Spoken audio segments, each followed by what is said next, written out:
So this is the biggest tournament since World Cup. Everyone's been working their hardest towards this. I think we're here to finish the story that we started last year. We're fighting to show that we can go back to back. It's pure skill at LAN. Other teams should be scared of us because we have so much experience. We've probably been to the most LANs. EU is by far the top region. What do you want to do? We want to put NA on the map. نلعب لعبنا وإن شاء الله أنا عندي ايم كويس وفاكس عندي mechanics. Tem a melhor dupla com uma sincronia muito boa. We've got some of the best fighting ability in the world. 勝ちに来ました。 I think everyone should be scared. Now's the time to make a name for ourselves. For us, the way we're going to win this is just by playing like ourselves. I really want to repeat winning on LAN. It feels like a destiny for me to win. We've done it at the Invitational. We're here to do it again. This is just what I was meant to do. It would mean everything winning. Bora, bora, bora. Let's go. Polska górą!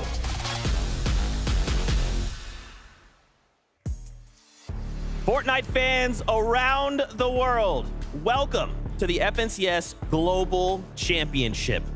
We've been doing this for a while, and now here we are. Please give a warm welcome to Miniminer and, of course, Kelly Link, who will be your analyst for this bit. That's right, crowd. Y'all can go crazy. That's okay. Man, to think, guys, we've been talking about globals all year. You know, globals, globals is this far away. It's this far away. Now, here we are. How do you feel?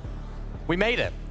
We made it. We're here finally. The whole year has been building up to this. Major 1, 2, 3, the last chance major, but finally we have made it.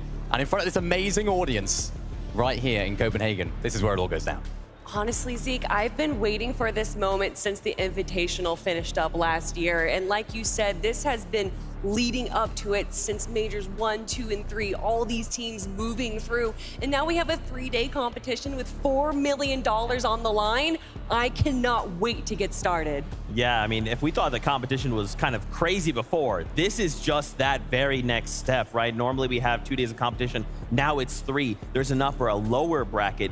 Only 5 games the first 2 days. I mean, pressure's on.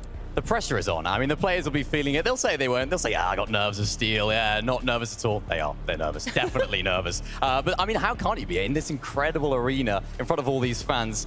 this is something we haven't seen before. Of course, a single-day grand final, 6 games on Sunday, 5 games in the upper and the lower bracket. So I think it's going to be a little bit different here. Yeah, I think that's something we haven't really seen before in Fortnite either, this upper and lower bracket. We're going to have 25 teams that we don't even get to see compete tomorrow as well.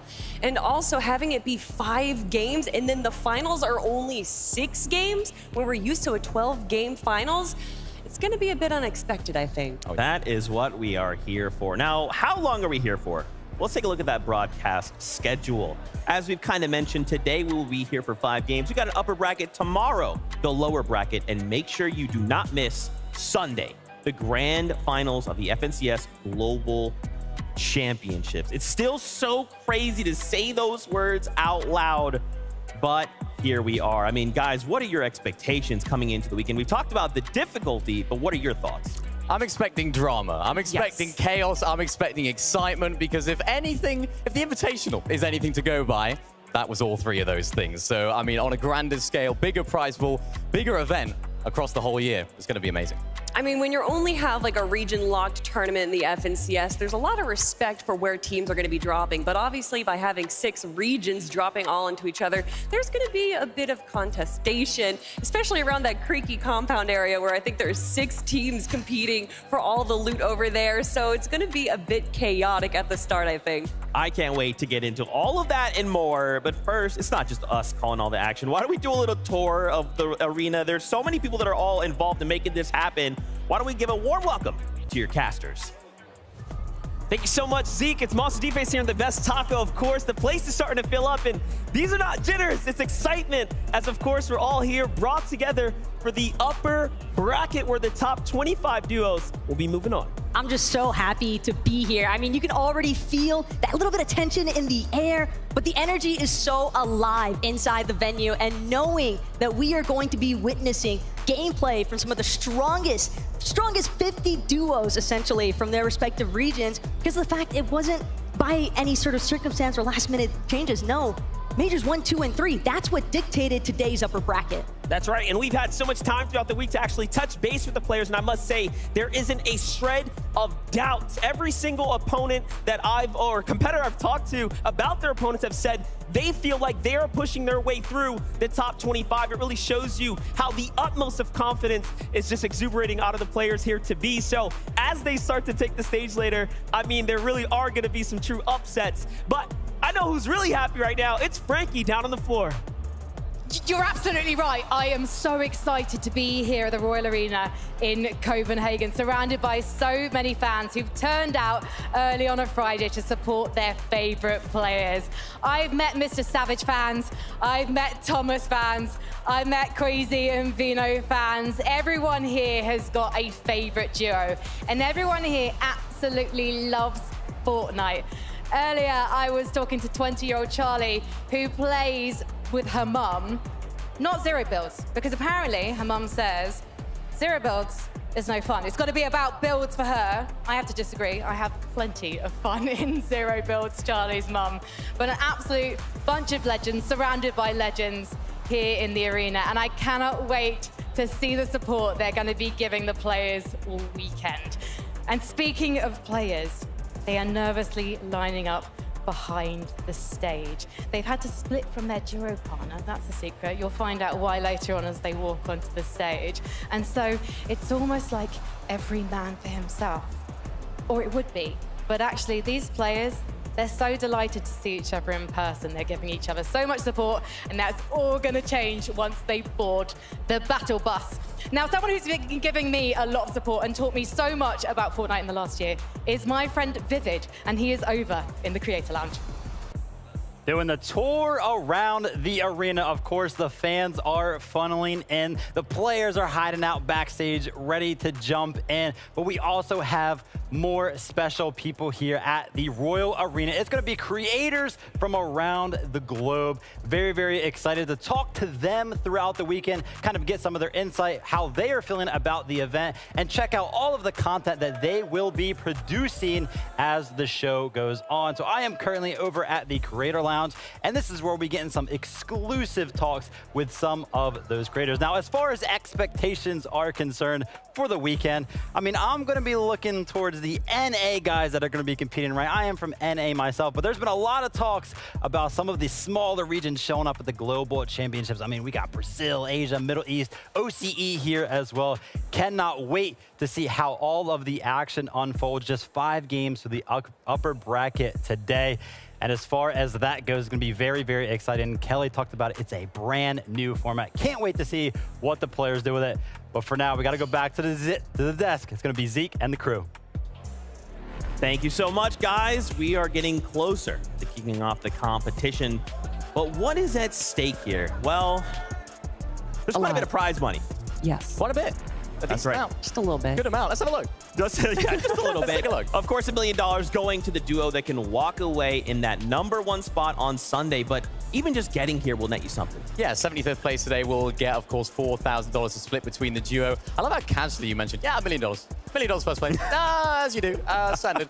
That is an incredible sum of money. $500,000 for each of the winning duo. And of course, this is after Sunday's grand finals is where it's all going to go down. This is a huge prize pool, Kelly. It's a huge prize pool, but also it's a huge difference between first and second place. We saw at the Invitational how close it was between Seti and Cammy and Queasy and Vino, how a quick decision changed their placement between first and second. And that today, this weekend, is going to be a $350,000 decision, as well as this incredible trophy that we're seeing right now.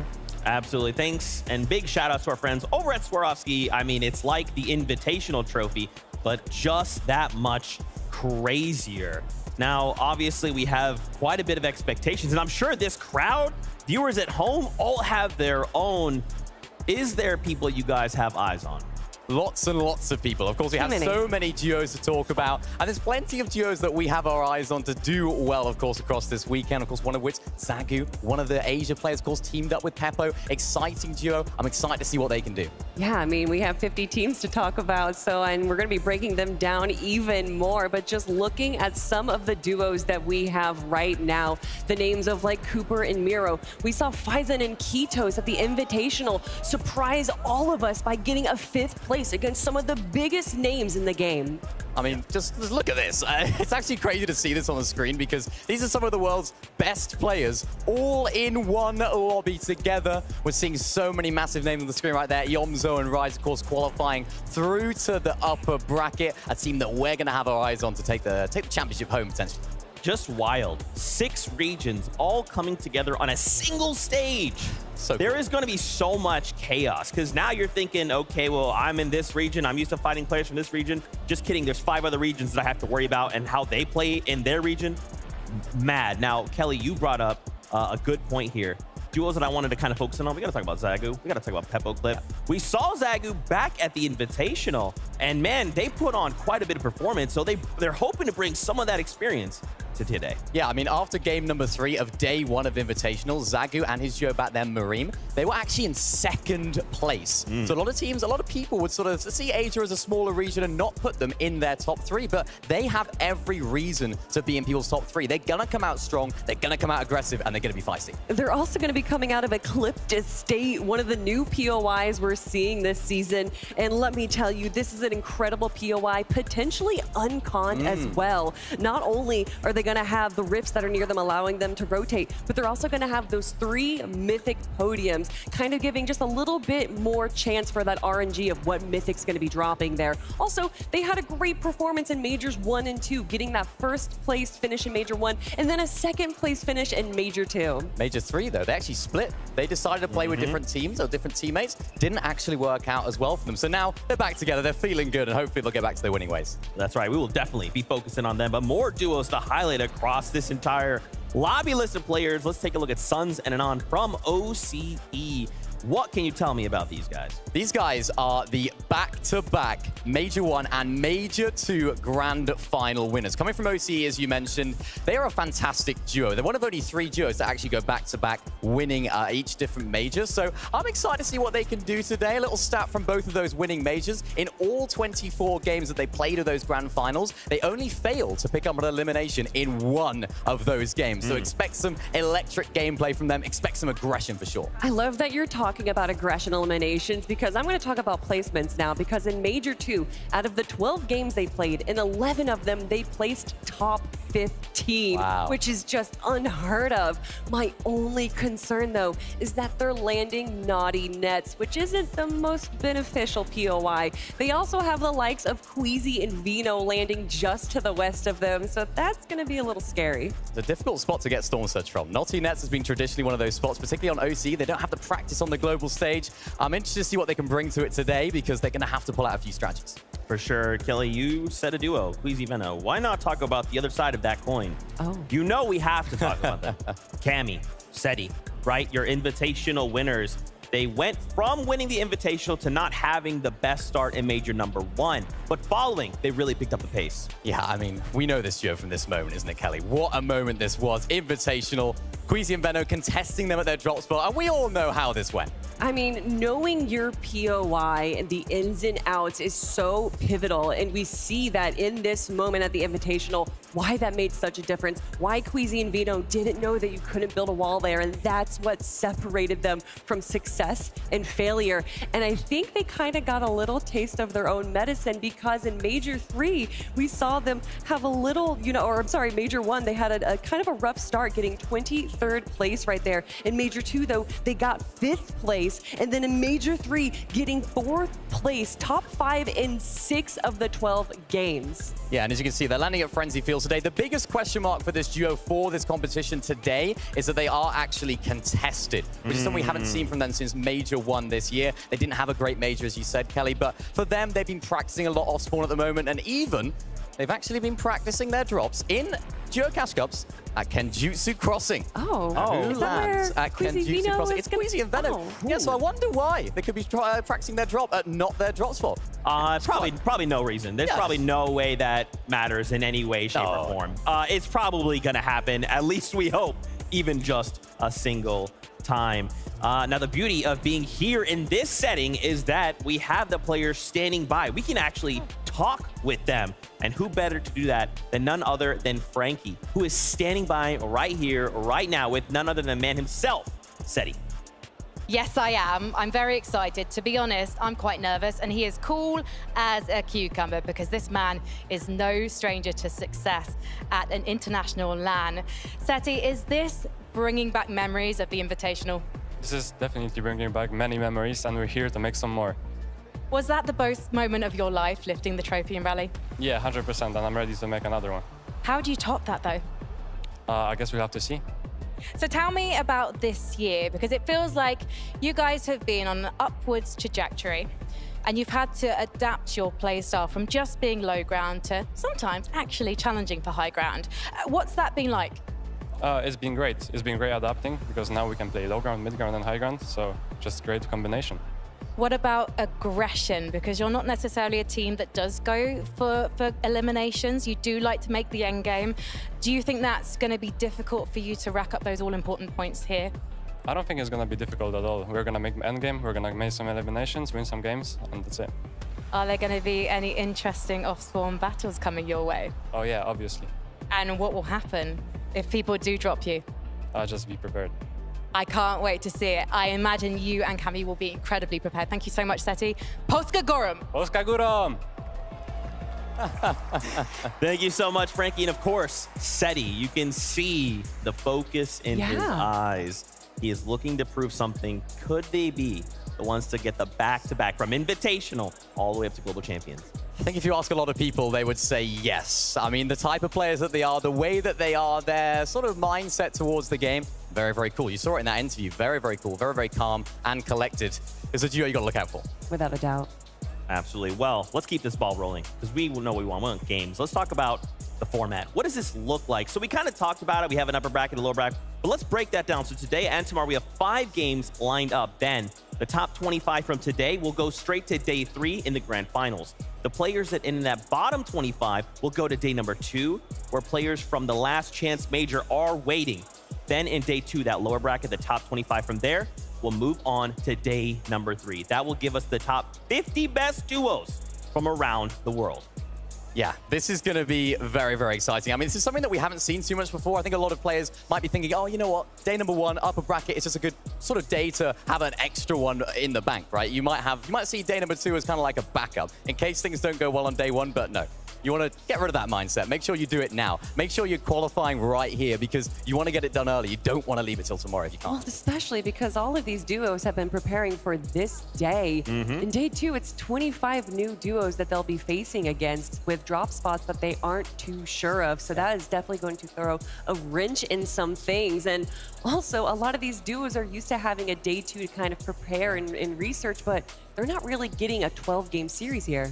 Yeah, and I like that you kind of talk about this day 2, 25 new teams. There's just so much to track of, especially when you have things like the points, right? We have 65 points for the Victory Royale. Every elimination is worth 4 points, and we cannot forget those all-important mid-match objective points. Yeah, mid-match objectives obviously been recently introduced to the game. They already had a new dynamic to the game. Of course, we have the Forecast Towers worth 3 points, and of course, the Rift Island worth 15 points. It's an absolutely huge sum. A lot of players will actually sort of dictate their playstyle around those mid-match objectives, particularly with that island. We see teams going for that and making it almost their gameplay personality, going for that island every single game. And even the drop spot choice for the Forecast Towers, for some teams, that's absolutely vital. Yeah, and it's not just the points they're going for. The Forecast Tower gives you forecast. It is an absolutely incredible thing to have in the game, knowing where every zone is going to be, getting those early rotations, putting yourself in a high advantage position and grabbing those Storm Surge tags. I can't wait to see how these teams utilize it. I cannot wait. You guys have got me hyped. Now, of course, we're talking about what this looks like, these off-spawn fights. Well, let's hear from the players themselves. Check this out.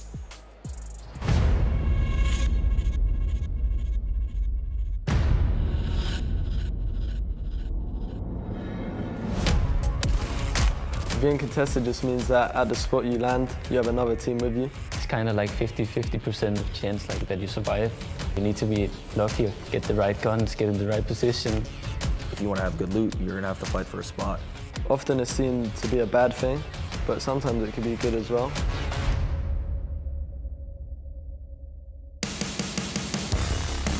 We're dropping on the racetrack. Currently we're contested by Aegis and Canada. I wouldn't say that I'm scared of them. We've been playing against better players off spawn than them, for sure. We're landing Pinkstook, so it's like in the middle of almost like all the good POIs. And we're contested by Acorn and Cold. And we're probably just gonna try eliminate them as fast as possible. They're good fighters, but I think that me and Acorn are just better. La verdad es que no tenemos ningún plan, solo que si ellos van a querer fightear, vamos a tener que terminar peleando y nosotros no tenemos miedo. The main things I look for when landing a POI is how much metal it has.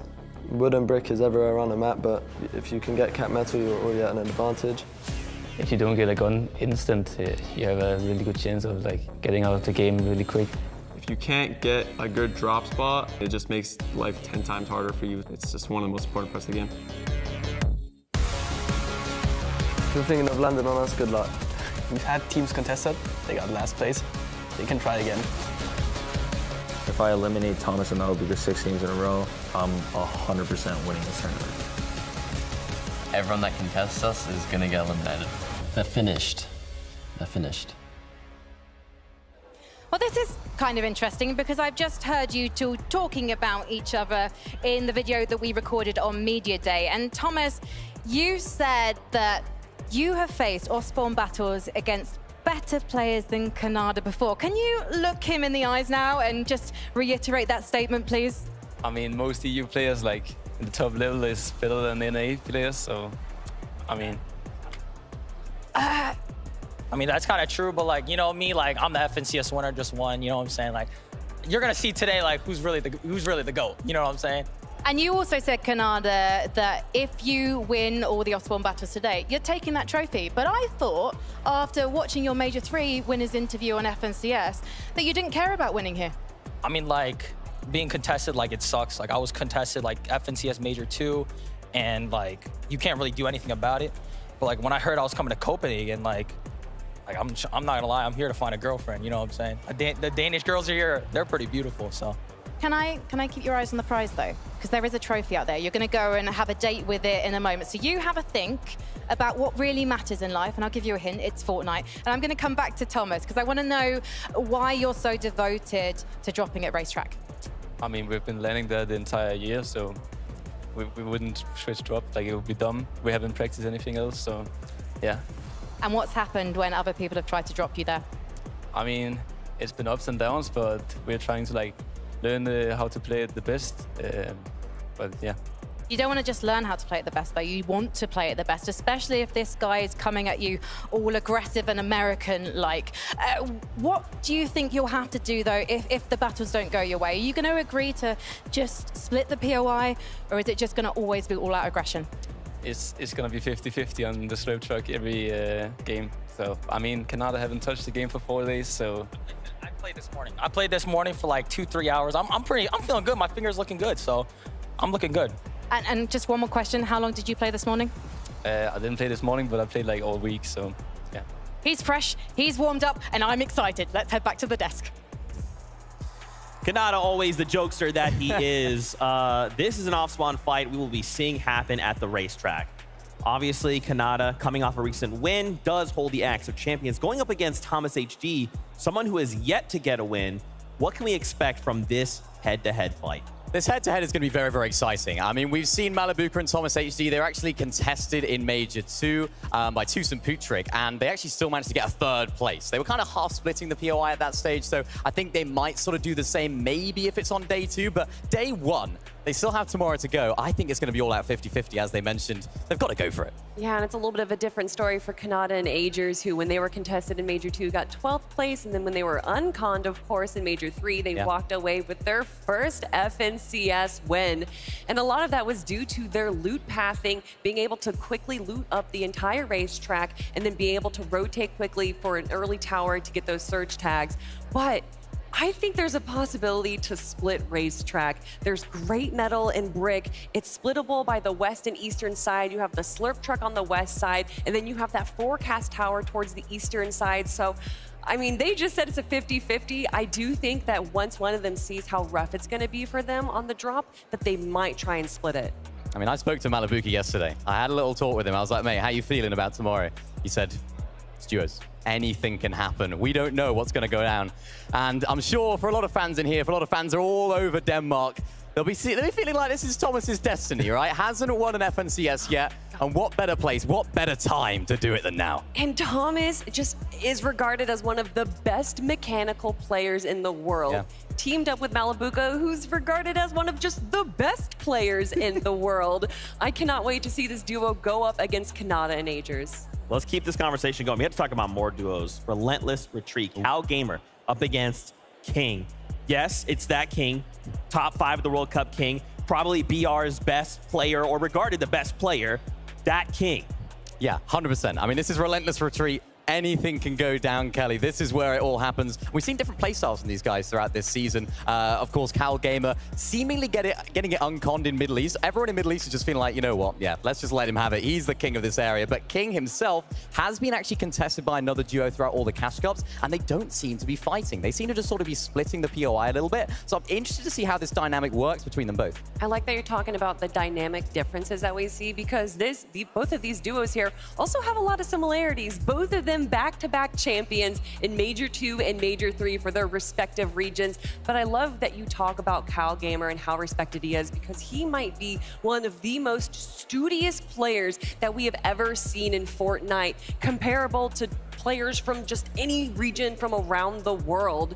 And again, Relentless Retreat is a splittable POI, but what I'm interested in seeing is that it takes about a minute to be able to get down into the vault for those mythic POIs, and whichever team is able to get down there first is probably going to have the upper hand. And I'm really glad you mentioned that, because I was actually speaking to King. Yes, I get to speak with all the players. You know, we all get on. But yeah, me and King, we were speaking out. We're actually watching them scrim, and they were actually trying to practice the quickest route to that mythic vault. It shows how much they're going to prioritize that. They're making sure they get there as quickly as possible, because the loot that's in there is absolutely valuable.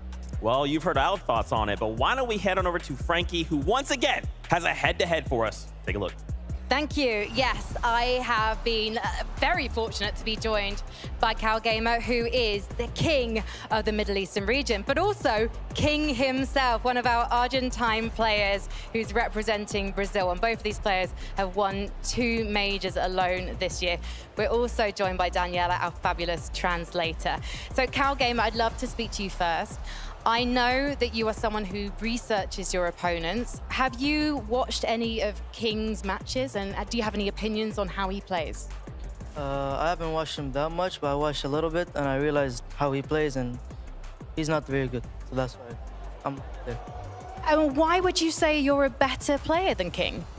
I mean, it's just the facts. You know, he's just not that good.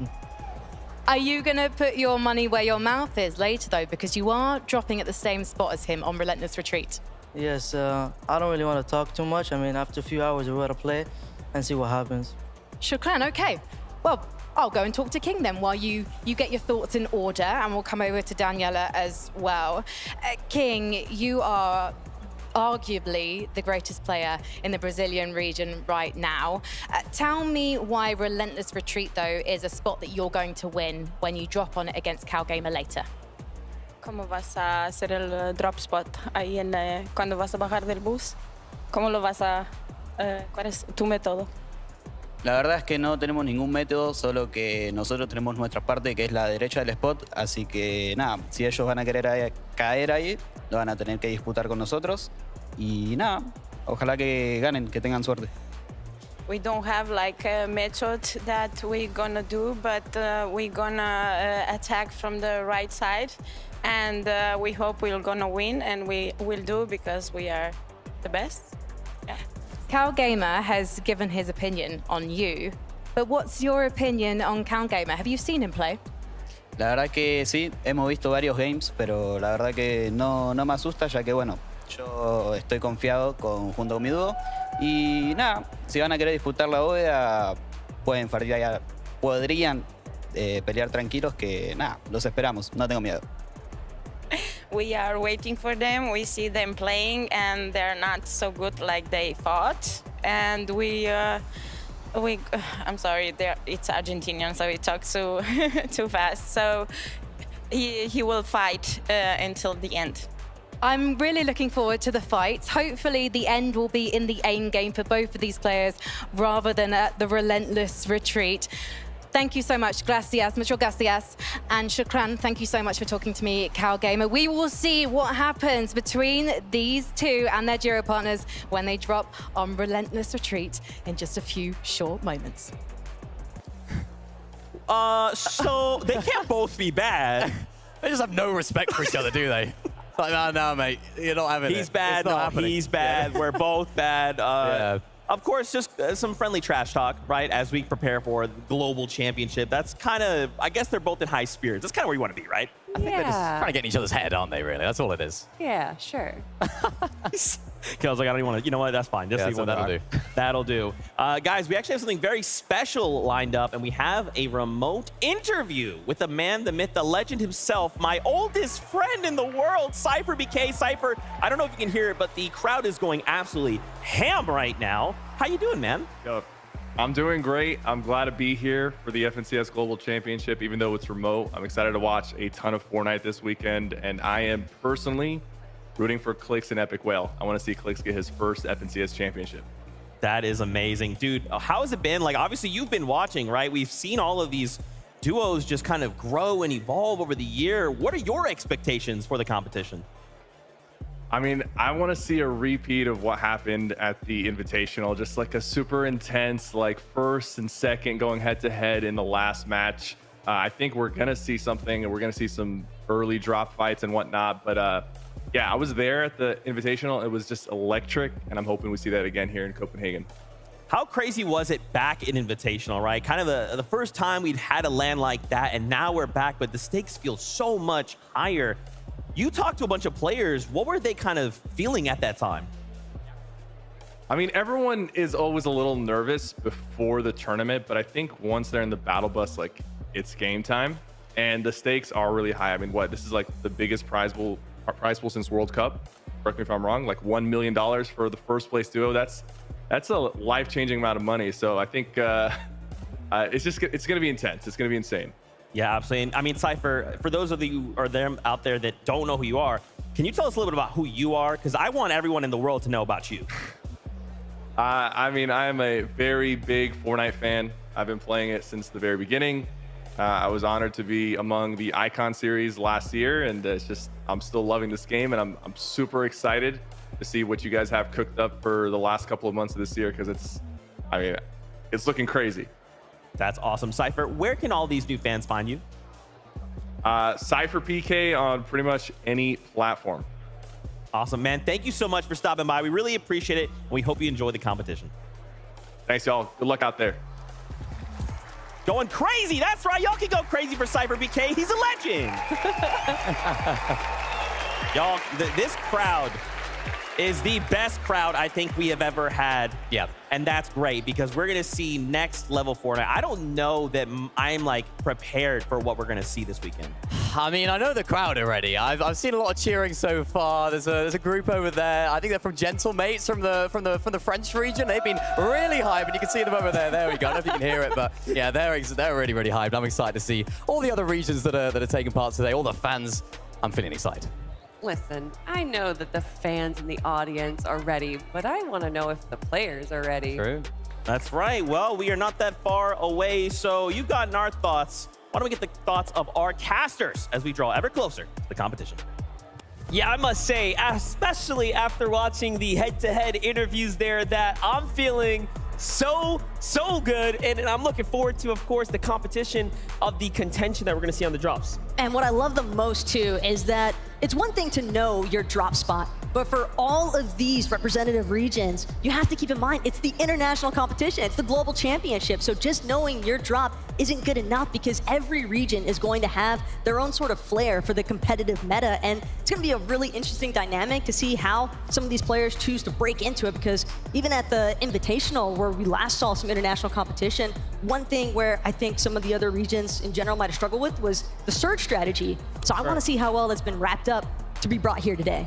Well, we know a couple teams aren't going to have any surge issues. It's those that, of course, are competing against one another, especially Kanata. Let's just back up here and really touch base about the problems that he's going to face right now. Kanata and Agers are surely, two of NA's best, right? And they have a difficult task in front of them.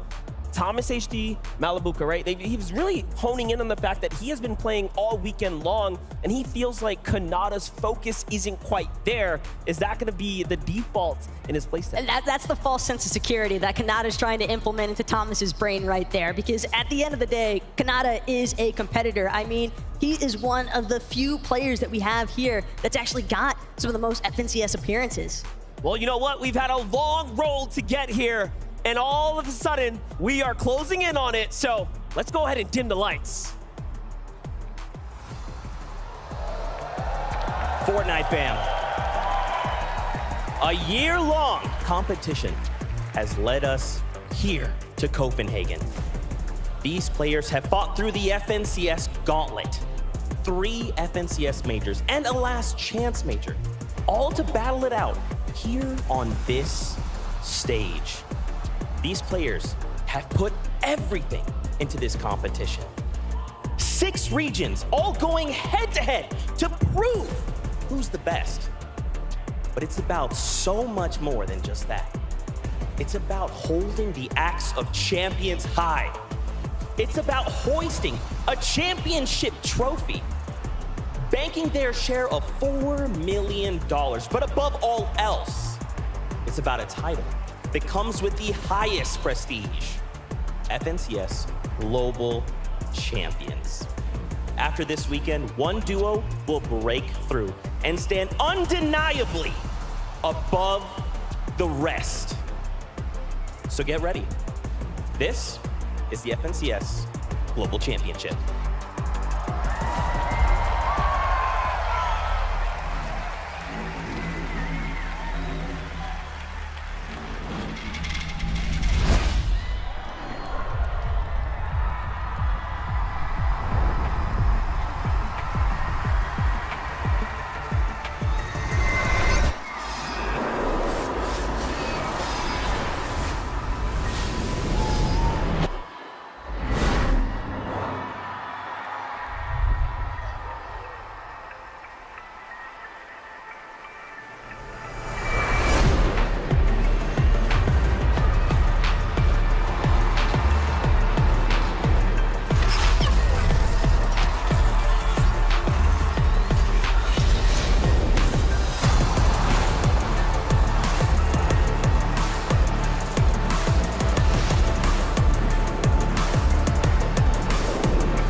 stage is ready.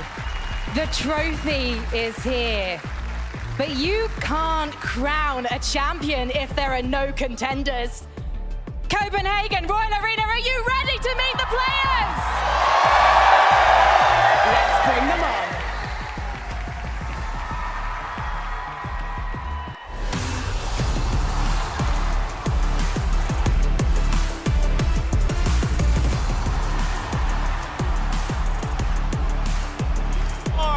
They're gonna come to the stage right now, and of course, most importantly, it's the battle that they had to fight through to be here. Bullying their way through the Shockwave Hammer meta, one of the most destructive seasons. They have to brace for chaos as these players now step into the most chaotic environment they have faced all year long. And with 196 total finals appearances spread amongst all of them, they are here to show exactly why they're the forerunners of their respective regions. And you think about it, they had the first chances, the first opportunities put in front of them, and they did just that. They secured it, and here they are.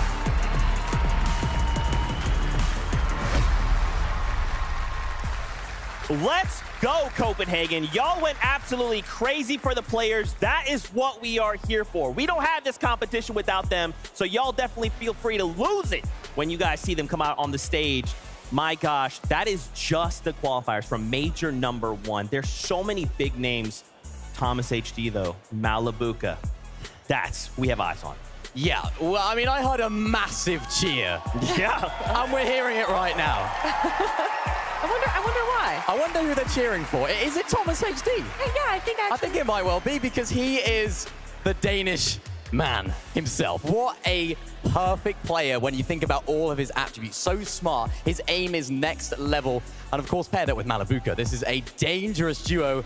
Only bad thing, contested today. But they have so much skill in this duo that they should be able to overcome the problem. We've seen sometimes being contested can be a little bit beneficial. Sure, and we sure. saw them have an incredible performance in Major 1, getting second place and only losing by just a single point. They are the best team to have never won an FNCS, but I think that they may be changing that this weekend. That would be so crazy, right? No FNCS title, but a global championship title? That would be next level. We talked about EU. How about we gone over to NA, Acorn, and Cold? I feel like so many players and fans alike talked about this duo when they won, saying this is probably one of the best duos in NA, period. Yeah, there was a lot of hype around this duo when they performed in Major number 1, of course, coming out with a great performance. I like this duo. You sort of combine a really, really big brain IGL in Acorn and arguably one of the best fraggers in NA in Cold. This kid is crazy, and I'm expecting to bring that dynamic. You can see them on the screen right now. They're looking happy, they're looking excited, and they should be because they're a top team. And we saw what Cold can do on a LAN setting at the Invitational, getting a 3rd place finish with his old duo mate Scented. And I mean, their placements outside of Major 1 was 6 in both Major 2 and Major 3. So even when they're doing their worst, it is still so vastly better than most of the competition. Now, of course, that was a look at just the qualified players for Major number 1. We have 2 more to go. So please give a warm welcome for your qualified players from Major number 2. The Kinetic Blade was the season. It was also the problem that they had to learn how to overcome, learn how to make theirs, and perform to the best of their capabilities because, my oh my, what a destructive time it was. They really had to slice their way through the competition to qualify for Globals. But more impressive still is the sheer amount of experience that this particular group of contenders carries with them. Considering 18 out of 24 of them have played on a LAN stage here before. Can you imagine having that experience, bundling it all up and then putting it out right here in front of you where there is your chance to make the bulk of $4 million? We know who you're looking at. I know who I'm looking at. But most importantly, can they step up? Can they perform here now as the times and options are limited? There's only 5 games. I mean, if that was it, right? If that was just the let's go, everyone's here, let's hit play, I believe that's a grand finals lobby. There's still more seats to be filled, but as we focus in on the qualifiers for Major number 2, Queasy, Benno. This stadium went crazy when they walked by that trophy. Some would say these are the villains of this arc, right? These are the guys that went up against Seti and Cammy and fell short. Now they want to come back. They want to come back even stronger than a year ago. Yeah, definitely one of the best teams in EU. I think that's without doubt number 1, number 2, number 3, one of those 3, because these guys are absolutely incredible. We saw in Major number 2, 12 game grand finals, 6 victory royales. I don't understand how that's even possible. And then arguably the biggest upset when of course they didn't qualify to Major 3 grand finals. How does that affect their mentality going to this? Is this now a bit of a redemption for them? Not winning an Invitational, not making Major 3 grand finals. What a better time to do it. Listen, the whole adage, you know, fool me once, shame on me, fool me twice, or shame on you, or whatever. It may be something like that. I'm not good at those. They changed their drop spot at the Invitational, and it potentially cost them that first place spot. And then in Major 3, they changed their drop spot again and didn't even qual. So I think that they're going to be sticking to their guns and going Kenjutsu Crossing and potentially going to be coming out on top in day 1. There are so many big names. We have to continue the conversation.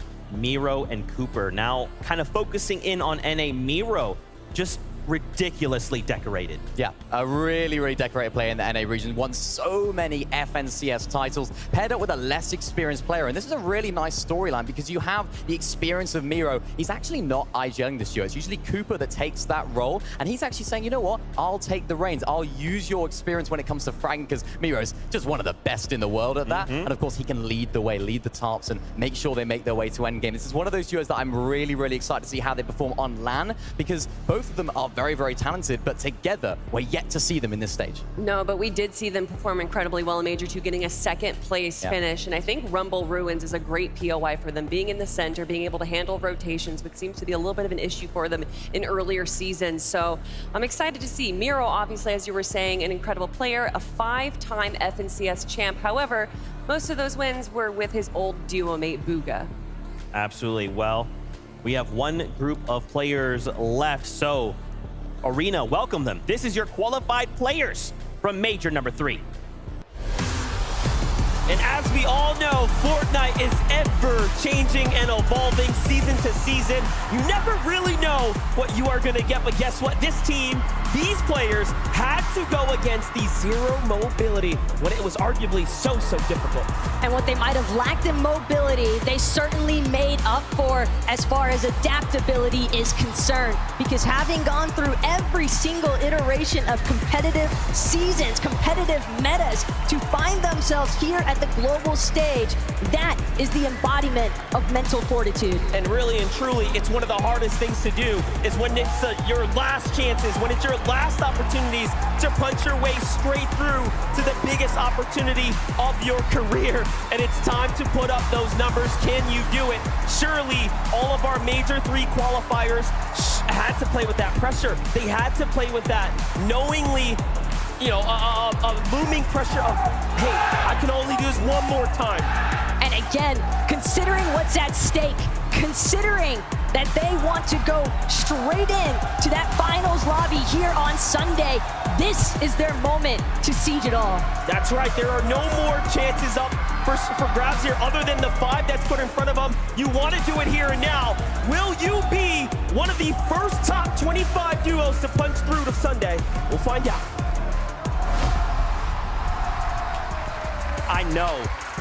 I know you felt that. These are incredible players. This is 50 of the very best. The upper bracket all facing off today. You can feel it. The atmosphere is electric. It's not just this amazing crowd. It is every single one of these players. They all know what they have to do. Top 25 by the end of the day. Yeah, this is it. This is our lobby. I mean, we haven't spoken about, in depth. How can we not? Bugha, the man himself. What a player, of course, the World Cup winner. How many times have we said World Cup winner? Does anyone need to be reminded at this stage? World Cup winner? No. No. No, not really. Never. I mean, Bugha and Threats, I love this duo here. Bugha obviously having the history and the knowledge, with Threats having just some of the most insane aim in the game. Having these two powerhouses together definitely excites me. And what excites me even more is that they're landing Sanguine Suites, one of the new POIs, where they're gonna have those 2 mythic podiums, and it has absolutely insane amount of chests, ammo, and loot. So even though they're gonna be contested by Nutty, I don't think that's gonna be too much of a concern for them. Yeah, and I was speaking to Threats yesterday. I was saying, how are you going to approach that off spawn? He said, mate, there's so much loot at this drop spot. We're not too concerned about fighting each other off spawn, but we want that vault. They're going to be going for that vault every single game, so we'll see how it goes for them. So insane. More duos to talk about. Iamzo and Rise, front runners from NA, a duo that all of us just feel and expect such greatness from them. Now the question becomes, how do they perform on LAN? Yeah, the Canadian duo here, a lot of people had a lot of expectations for them going into Major 3. Donda's the best team in NA at that time. Didn't quite live up to that first place, but still managed to get a 3rd place overall. Lots and lots of hype around this team. We haven't seen them perform on LAN yet, so this is going to be a very, very big test for them. Will they live up to that hype? Will the weight lay on their shoulders a little bit and maybe put a little bit too much pressure on them? I'm not sure, but either way, they have the talent. I mean, you're talking about 3rd place in Major 3, but I don't think that paints the full picture, because in Major 1, they also got a 3rd place. In Major 2, their worst performance was 4th. Yeah. They have the best placement between all 3 majors than anyone else here. And they're going to be landing in the gas station, which is a great split POI. So I think they might be the kings of NA for today. What about the kings of OCE? Could that be Worthy and Alex? I had an opportunity to meet Worthy, just a sweet guy. Yeah. But Alex is pretty widely regarded as the best player in OCE. Yeah, 100%. Such a recognizable character in the OCE scene as well. And these guys definitely pack a punch as a duo. In Major 3 Grand Finals, Alex on his own had more eliminations than 33 teams had eliminations. So him as a solo is outperforming some duos, which is absolutely insane. A big thanks to Coach Timmy for that stat, because that is just showing how good these guys can be when they're on this big stage, when they're in those Grand Finals. They do not crumble under pressure.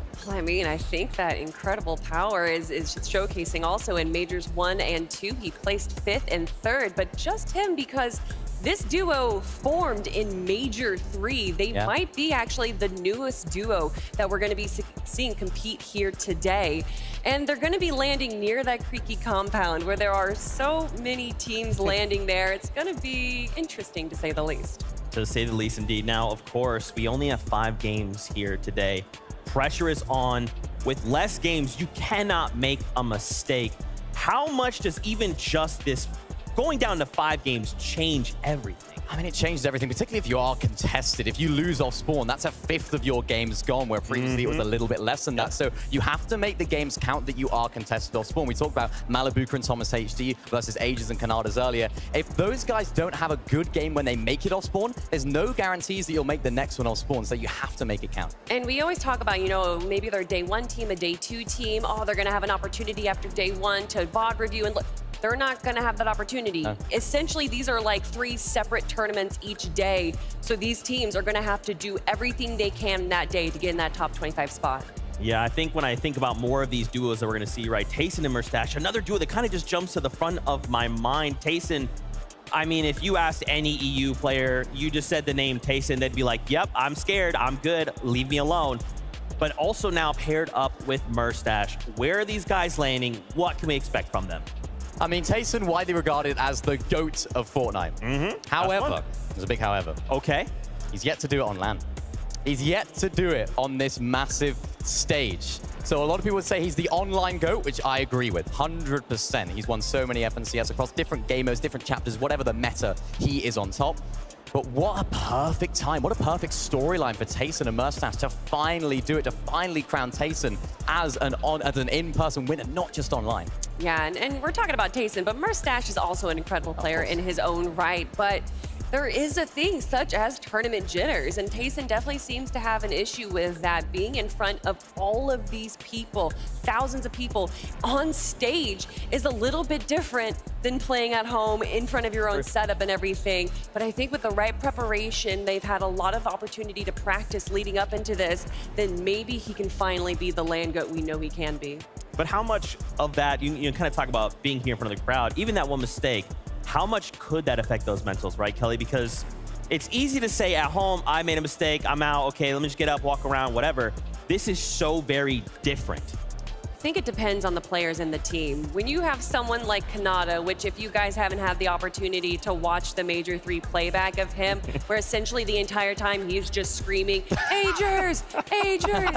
I think having mentality like that, even when you're down, is such a big deal. And you'll hear a lot of these players, what's a big part of your success in winning this major, that major. And a lot of them will say keeping their head in the game, even when going down, just talking about what went wrong and moving on from it instead of dwelling on it.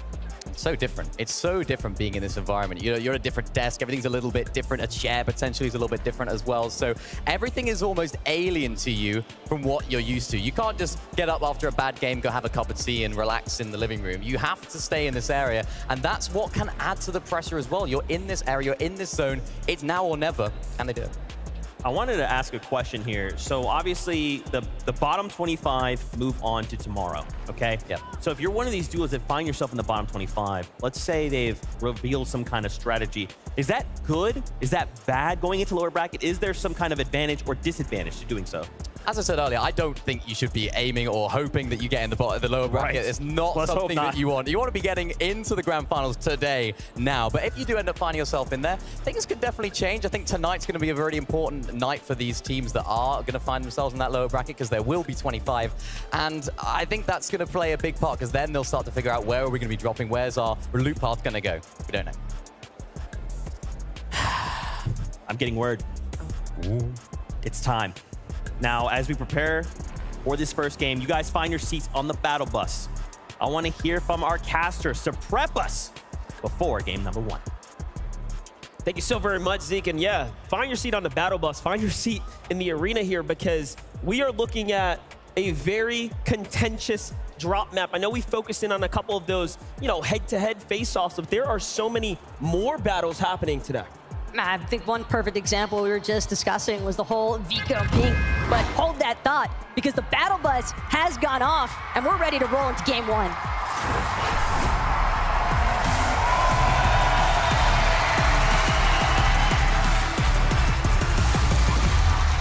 The FNCS Global Championship game number 1 starts right now. There is the bus. Now we get to jump off and really take to the world and see who will be able to put up all of the numbers that they are claiming that they are worth. Let's watch it. We get to start things off here, of course, with King and Gamer. And keep in mind, we heard a little bit in the pre-game interviews, King, CalGamer, neither side particularly scared of the other. Both playing his best, but Thomas, he's taking the 50-50. It's Kanata, though, who's going to find the first down. But it's a trade. It's a trade on both sides. Agers is down as well. Kanata will have to do a big convert here or go head-to-head, toe-to-toe with Malabuka. Malabuka just has a singular build. He goes for the open exchange. And now Kanata's going for the push. Things are going to slow down. It's going to come down to everything. He gets the first tags. Can he get the follow-up here? Pressure's on. One more tag, and no! Kanata falls! Malabuka comes out on top. Malabuka with the twin mag, but I don't think the pressure stopped just yet. He's taking a moment here, and that is massive. The reboot ban providing just enough coverage away from those pistol shots out of Kanata, and the first 50-50 will go EU's way. And you can see that is the simple tactics coming into play. A little bit of high ground, all of a sudden the leverage was thrown onto the other side. But here we have Nutty and GANGSTER who are contesting Bugha and Threats here at the Sanguine Suite. This is a very tough battle to have to go against as well, because they too are going for a landing of 50-50, depending on, of course, what you pick up here. But so far, it does seem like Bugha has to play a little bit slow. I do not see his duo inside. Threats seemingly already eliminated here, so Bugha will be forced to try and choose the proper moment to engage. Just gonna stay crouched for the time being though. Again, keep in mind the amount of builds he actually has to work with. And Infiltrator Pump might be able to buy him a little bit of time as well, but seems as though Bugha is investing fully into weaponry here, understanding he can't take that extra second of reload. He doesn't have a teammate to fall back on just in case. And as for Nutty and Yabzer, they seem to be just taking their time, actually prioritizing some of the loot inside of Singling. Well, as one duo falls, another one rises up to the occasion. Here we have Yamzo and Rise looking pretty solid, getting their drops and their route together. So far, so good. Speaking about other things happening, though, I did see Baka, who is also contested up towards the northern portion of the map, get an exchange off there, too. And here we get to take a look in with Queasy and Vino down at the Kenjutsu crossing. Yeah, way outside of the map, and the real curious question to ask here is how well exactly they're going to be able to manage some of that early surge, because being this far south at Kenjutsu, it's not exactly the easiest in terms of elevation, having to deal with some of those other teams surrounding you. You can maybe expect that Queasy might look to wait for Veno to continue scouting a little bit further in, maybe towards the bridge. We might see them looking to implement a little bit of surge strategy. And Sloppy Shores, Tayson, he's having to eat some damage as is, but has plenty of shields to work back with. Oh yeah, we all know that this here is definitely a very popular exchange.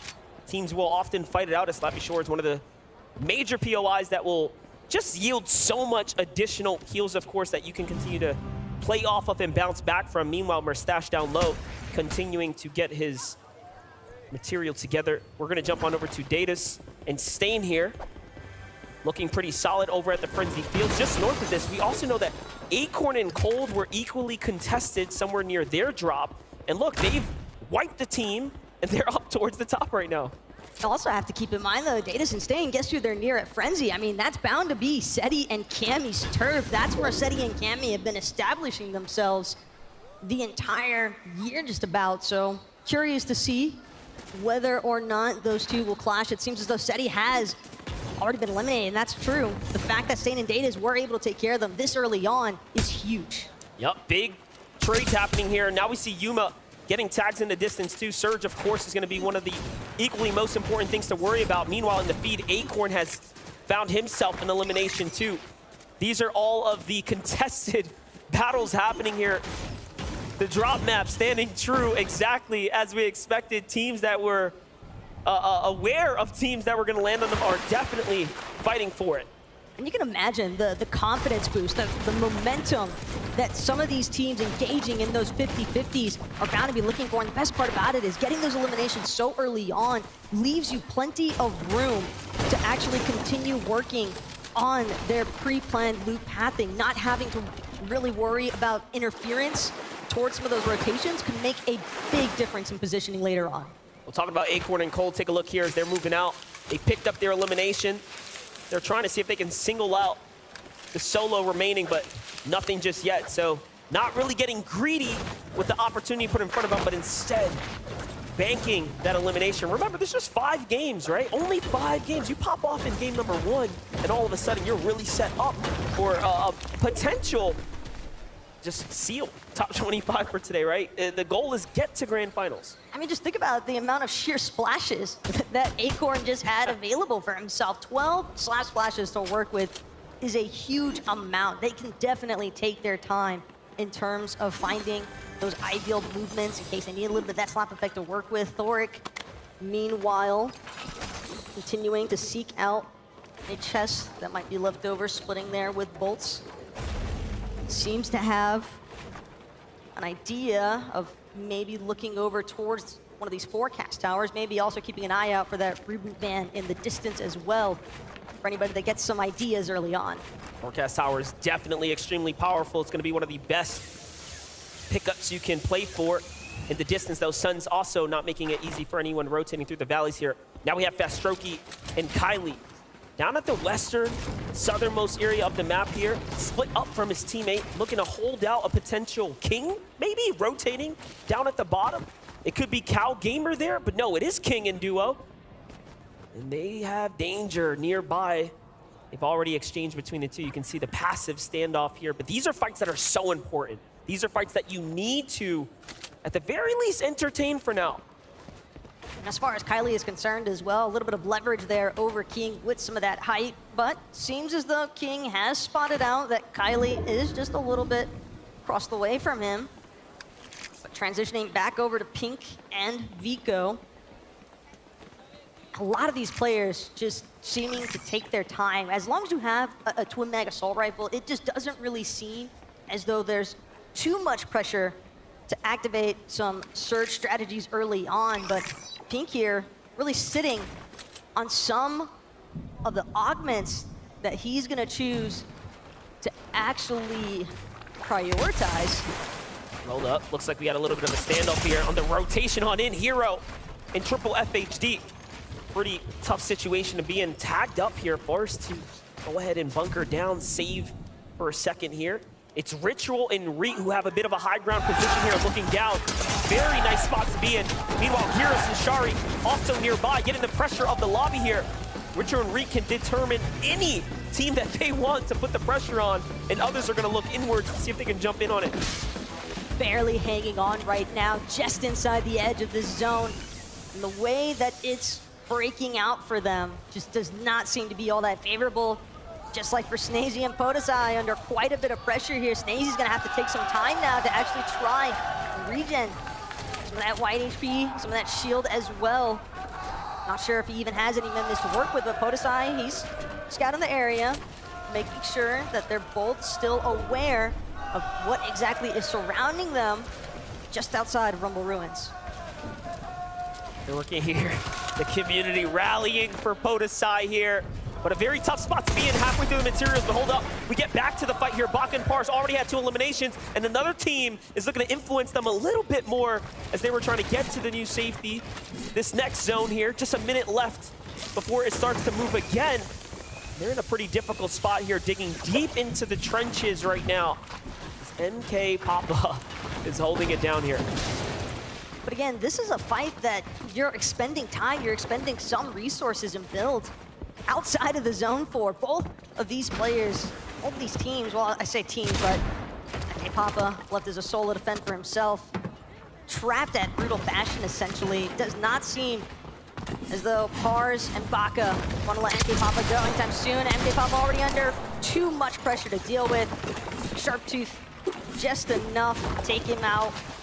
Easy elimination in the 2 versus 1 scenario, but again, they're all the way at brutal. They still have to rotate into zone. I just want to say, Pars was putting up a front in the back there, talking, hey man, you know, not too sure about the time zones. He's acting like he wasn't quite sharp and aware, but no, they are leading in eliminations right now, possibly picking out the competitors here today. So far, so good. Meanwhile, TWIS, QNDX, and Rapid already on the move here, trying to get situated. Queasy and Vino. Queasy actually hit the sniper shot to open this one up alongside Vino. Vino really set themselves up for success, so Surge looking well, but not good enough to really conclude the battle, so they're just gonna move on over. But for Queasy and Vino, I mean, they'd be surely excited to see Cammy and Seti not make it. I mean, they have to be at this point, given that they're still in. They're still able to continue trying to accrue some points on the leaderboards. I know, taking his time right now with that suppressed sniper, seeing if he has an opportunity here, but instead, no, it's gonna be off in the distance. True Lex and Chicha have caught wind of Queasy and Veno on top of this hill, and that's not the surprise party that Veno was hoping for. Yeah, let's not forget, Chicho and True Lex were definitely under some pressure here. So they're not sitting the prettiest when it comes down to overall material, but all in all, they do have the great positioning here on the top of this mountain. Yep, Queasy's gonna go in and get on out of there. Picking up augments now as well, really trying to round out his advantage where possible. They're just gonna have to rotate to greener pastures. Yeah, given Queasy's loadout as well, that first assault definitely gonna come in handy when you've got a gold twin mag. Bonus damage, always a plus on that first shot. And the same thing as well for the first shotgun augment that he had, rocking there with that gold Sharptooth. So you can definitely expect him, or expect that there's a reason why him and Veno are looking to try and find those bamboozle opportunities. Not too surprising, though, to see teams still trying to collect as much brick as possible here. Karmi and Vanyak definitely wanting to acquire just a few more builds, but understanding the fact that with some of these teams starting to trickle in as zone continues to pull just further towards that mega city area, they're gonna have to be careful of the teams rotating from above them. Yeah, there are a couple late stragglers looking to make their way to the new zone. Meanwhile, Sphinx and Boyo sitting right above Acorn and Cold here. Like the positioning so far. No reason to do anything too hasty just yet. Meanwhile, on the feed, Miro's taking his own damage to himself, possibly taking some fall damage, possibly being deep in the zone here, falling on a late rotate. Could be troubles on the horizon here. Let's not forget, Miro has all of the in-person experience. He has the FNCS titles under his belt, but his teammates needs to pick it up. Let's watch though. Sphinx, look at the material count here. This is a desperate plea to get somewhere that he can replenish. So coming into the mega city comes with its own risk, but there it is. Refarming material is going to be the name of the game for them. Meanwhile, securing the island, Malabuka and Thomas HD. A huge, huge gain here if you, of course, can secure this. Worth 15 points. You are the first to Rift Island to go ahead and convert. And it definitely seems as though Malabuka and Thomas are initially going to be successful. I'm not sure if these other teams that are looking to actually rift in will have a chance to catch up in time, as Malabuka, Thomas still holding down the capture point. You've got to be aware of the fact that there are bound to be some other teams. Maybe if they can't get the capture point, might still be looking for the vault that remains, but that is a free 15 points there for Malabuka and Thomas, and the teams rotating from the underside. They've got to be careful now because that's some good loot for Malabuka and Thomas. Another way to look at that, Baka has 3 elims. They scored more points than those 3 eliminations are worth in just a matter of 15 or so seconds. Very, very great way to put yourself into a Sunday position. And now we watch some of Brazil's best Kitos and PH Zin versus Baka and Pars here. Man, Baka and Pars has not had an easy way to the safe zone so far. I wouldn't be surprised if Storm Sickness turns on at this point for them. But when you think about it, they're nearly 600 above the damage threshold to be that far up on Surge, and yet still in a less than favorable position here. Is there a possibility that they may have spent too much time looking for some of those early fights, and that might have delayed them just long enough? Yeah, well, listen, we got to get caught up with the in-game and the mid-game, so let's go on to Levin. Thank you very much, Monster. Look, there are so many high-profile battles we've been watching all across the map. But one that we need to pay attention to, the Invitational champions, Cammy and Seti, went down early against Daedus and Stain, and it was a fight we knew could happen, but many people didn't actually expect it to go down how it did. Daedus and Stain wiped Cammy and Seti off spawn, and now they're conceding throughout the game, and it's going to be a big question mark for whether or not Cammy and Seti can bounce back, and how are Daedus and Stain going to use this opportunity? How many more times can they continue to beat these guys off spawn? I had the chance to speak to Daedus and Stain yesterday, and even though they don't speak English, I tried my best, and they were there practicing their drops. They said they were ready, they said they had the better drops, and they were going to beat Cammy and Seti 5 out of 5. What a bold statement to make. Thank you, Levin, for the insights there and the valuable insight of being able to really hear from their perspectives. But now we have Booga. Oh, big tags coming in for Booga.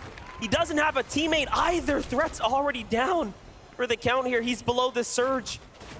He's gonna have to do more here, Taco. Booga just looking so isolated right now. Bing and Gun just really taking their time to see whether or not they want to try and finalize on an elimination onto Booga. Booga definitely aware, definitely closing in, sees that brief moment of separation there between Gun and Ping, and feels as though it might be his opportunity to strike, but Gun being certainly aware of the fact that they're going to have Booga trailing in behind them, and Booga, he's trying to take shots where he can. Gun having some difficulties getting those builds up behind him. That's going to put them in a really rough position as both of these teams struggling to make it into zone. For a second there, I thought he got the knock there. Close. Would have been a huge come up for him, but now he does have to move in. So just 97 above, he will recognize that, of course, he has to continue to fight and push his way through this. Meanwhile, Hodesai finds an elimination onto Kitos. And other trades happening there too. 7-man finding an elimination. And his teammate, Mshari, gets one as well. So Middle East finding their success tier 2. Let's jump on over to Miro. Miro, who picked up Okis just a bit ago. That's going to be the single Elam in the pocket there. And a long, long rotate now as they have to push all the way eastern here if he wants to get safe. You can see Miro kind of just hoping that nobody's going to spot him out from Mega City, but for Miro and Cooper, all too easy pickings here. On the poor Okis trying to hold his own, but unfortunately, this pincer maneuver is one that we've seen time and time again from the likes of Miro and Cooper. Just a synchronized attack that is way too problematic for Insola to deal with. Look at that, Alex and Worthy turns the corner, and Gon is waiting there from the outside of the zone, so we know Bugha is also close by. It's a very dangerous pocket to be in. I like that they're going out and around the edges here, but zone is already up to 2 ticks worth of damage for every time you sit in the zone there. Alex and Worthy also have a little bit of an uphill adventure. Crashpad's definitely gonna help out with that as far as just getting them some forward distance coverage, but again, you have to expect that there's a decent amount of teams that were kind of situated inside of Mega City. Those will be some of the front leaders as far as getting more towards that center of zone. Got a handful of teams trying to prioritize as things continue to pull further and further away from Mega City. And Hero, a nice little glide in, won't be interrupted there on the launch pad, but look at this, Lou, look at these builds. That is not the kind of loadout that you want to see this deep into the game. Yeah, big commitment as well into the double metal fortress here to pick themselves up that low ground position. Meanwhile, Acorn and Cold just slide their way in, so big teams we're seeing here on the horizon. Tayson Mustache still alive. Malabuka and crew up top. Meanwhile, FHD, Fahad opens the window and gets punished immediately. Looks like Hero's gonna have to leave his teammate down for the count potentially here now as he's going on in. Not worth sitting around here. Potentially has the team on the hunt. Yes, it is. Yuma right on his heels here. And Vino and Queasy jump in to finish the deal. So that's gonna be the huge refreshers for Vino and Queasy now. But, you know, Queasy, they have so much space to work with. You can see some of the congestion that's starting to build on this bottom edge of the zone, but as far as Queasy and Men are concerned, they're definitely far enough above the damage threshold, 439 damage above. That heisted breacher as well for Queasy, depending on which direction they actually choose to tarp out in, could make some quick work of builds and lead for a great attack opportunity there. Bugha's in a very tough position here, 172 damage below the surge threshold as the pressure continues to mount on top of his shoulders here. Already out of material now. This is an all or nothing situation. He hears a fight happening nearby. This is a couple of quick farms there, but he has to get into this one. This is truly all or nothing, but no! Bound, and he makes his way through the builds there and crushed. And that's just the unfortunate side effects of not having any builds of your own to work with. You're just breaking through everybody else's with a pickaxe, hoping that you're not gonna break through the wrong build. Find somebody right behind you or right in front of you. Snazy and Podesai, though, follow along with them a little bit earlier on. We saw them initially in some pressure throughout some of that mid-game, but definitely managed to work through it. High ground, though, doesn't really seem to be too feasible for them from this position. It seems as though that's a little bit more in control over there with likes of Thomas Malabuka maybe looking to work their way up. Also saw Kylie doing a decent job, decent hill position there. Yeah, really having to use these crash pads here to get on out now. It's time to make a move, but again, no one near them who's really gonna give them any kind of resistance here. So it's gonna be a quick slide on down the side here. As long as no one opens up the edit, they are fine. And Thomas and Malabuka with expert precision get right into position here. So going to be set up for the first to make it to the new zone. Meanwhile, Pink finds Miro, He's down and out on high ground as well. Trulex and Chicho set up for success. So we're already looking at a very big game. Remember, with just 5 in front of us, a huge performance is really all it takes to give you the leg up, put you in the spot to walk away straight to Sunday and not have an early day of competition tomorrow. But here's a little early glimpse into the leaderboard so far in match number 1, and Thomas Malabuka, they seem to be leading the charge. And with Ping and Kyrie having just been freshly eliminated there, this is a moment. We saw Malabuka and Thomas looking to see as though they might try to work their way up through that secondary height layer, but as far as Merstash and Kaysen are concerned, they know they've got teams surrounding them every which way. Right now, it's about picking the right direction to go, and a lot of these teams trying to avoid some of the water that's just on the side of the zone. NA just has a few teams alive, Acorn and Cold being one of them, Baka and Pars. Cooper is up still too. Meanwhile, Queasy and Vino, some of EU's best on the move right now. Crashbats perfectly putting them in position right now. But Snazy and Plotosite fall on this rotate here. A very tough time for them. Indeed, Queasy playing for high ground right now. This is what we love about Queasy, but no, someone's gonna shut that dream down. All the material commit there put to waste, as now they have been crushed there, but here comes Vino to go ahead and reconnect, and high ground is theirs here. King, meanwhile, on the opposite end of the spectrum, as a solo forced into the water, swimming through this ultimate low ground, hoping that he doesn't encounter anybody else anytime soon, but it's gonna be mixing off to his side, not able to connect the shot, swims directly underneath a duo, and it's gonna be an opportunity for Strokey to possibly get knocked. No, instead it's gonna be King under pressure, and it's too much. The elimination onto the Brazilian King. Yeah, the comms come out, they say, wait, there's someone under here. Come down, support me, and with no hesitation, there was Strokey and Kylie just coming on in, getting the full finish there. Here's Pars and Baka. Baka so hurt, but 6 eliminations, my gosh. They are doing it again. They did it at the Invitational. They're doing it at the championship so far. Remember, this is gonna be arguably the most difficult bracket to fight your way out of. It is, of course, the 50 best that played through their respective times of those seasons throughout this entire year.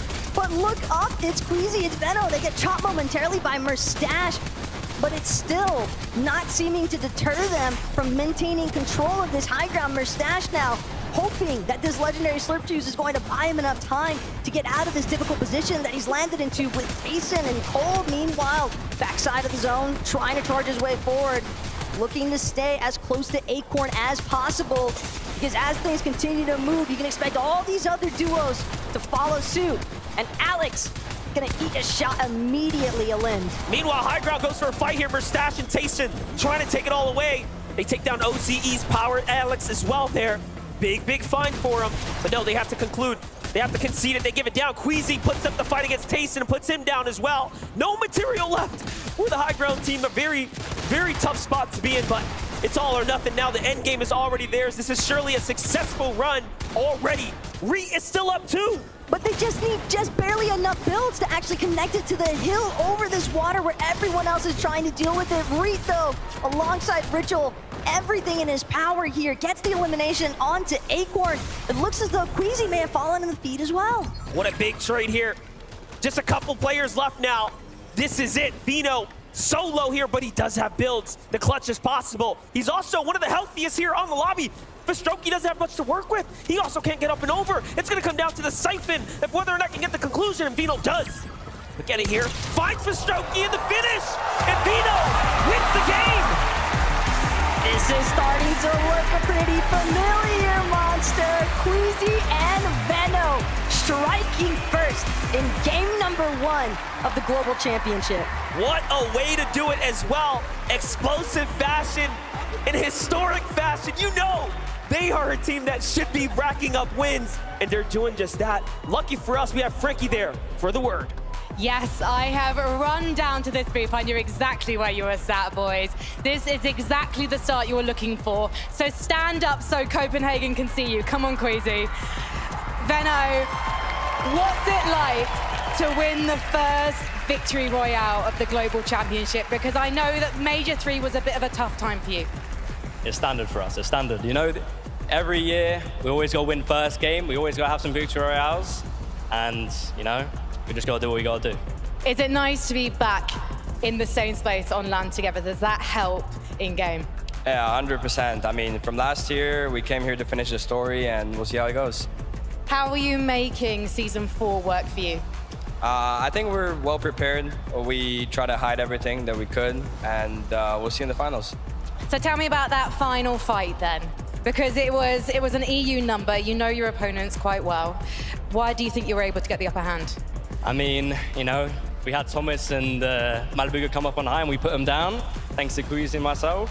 And then, you know, I clutched out as a solo. You know, it's just standard. And I can't really say anything more, you know?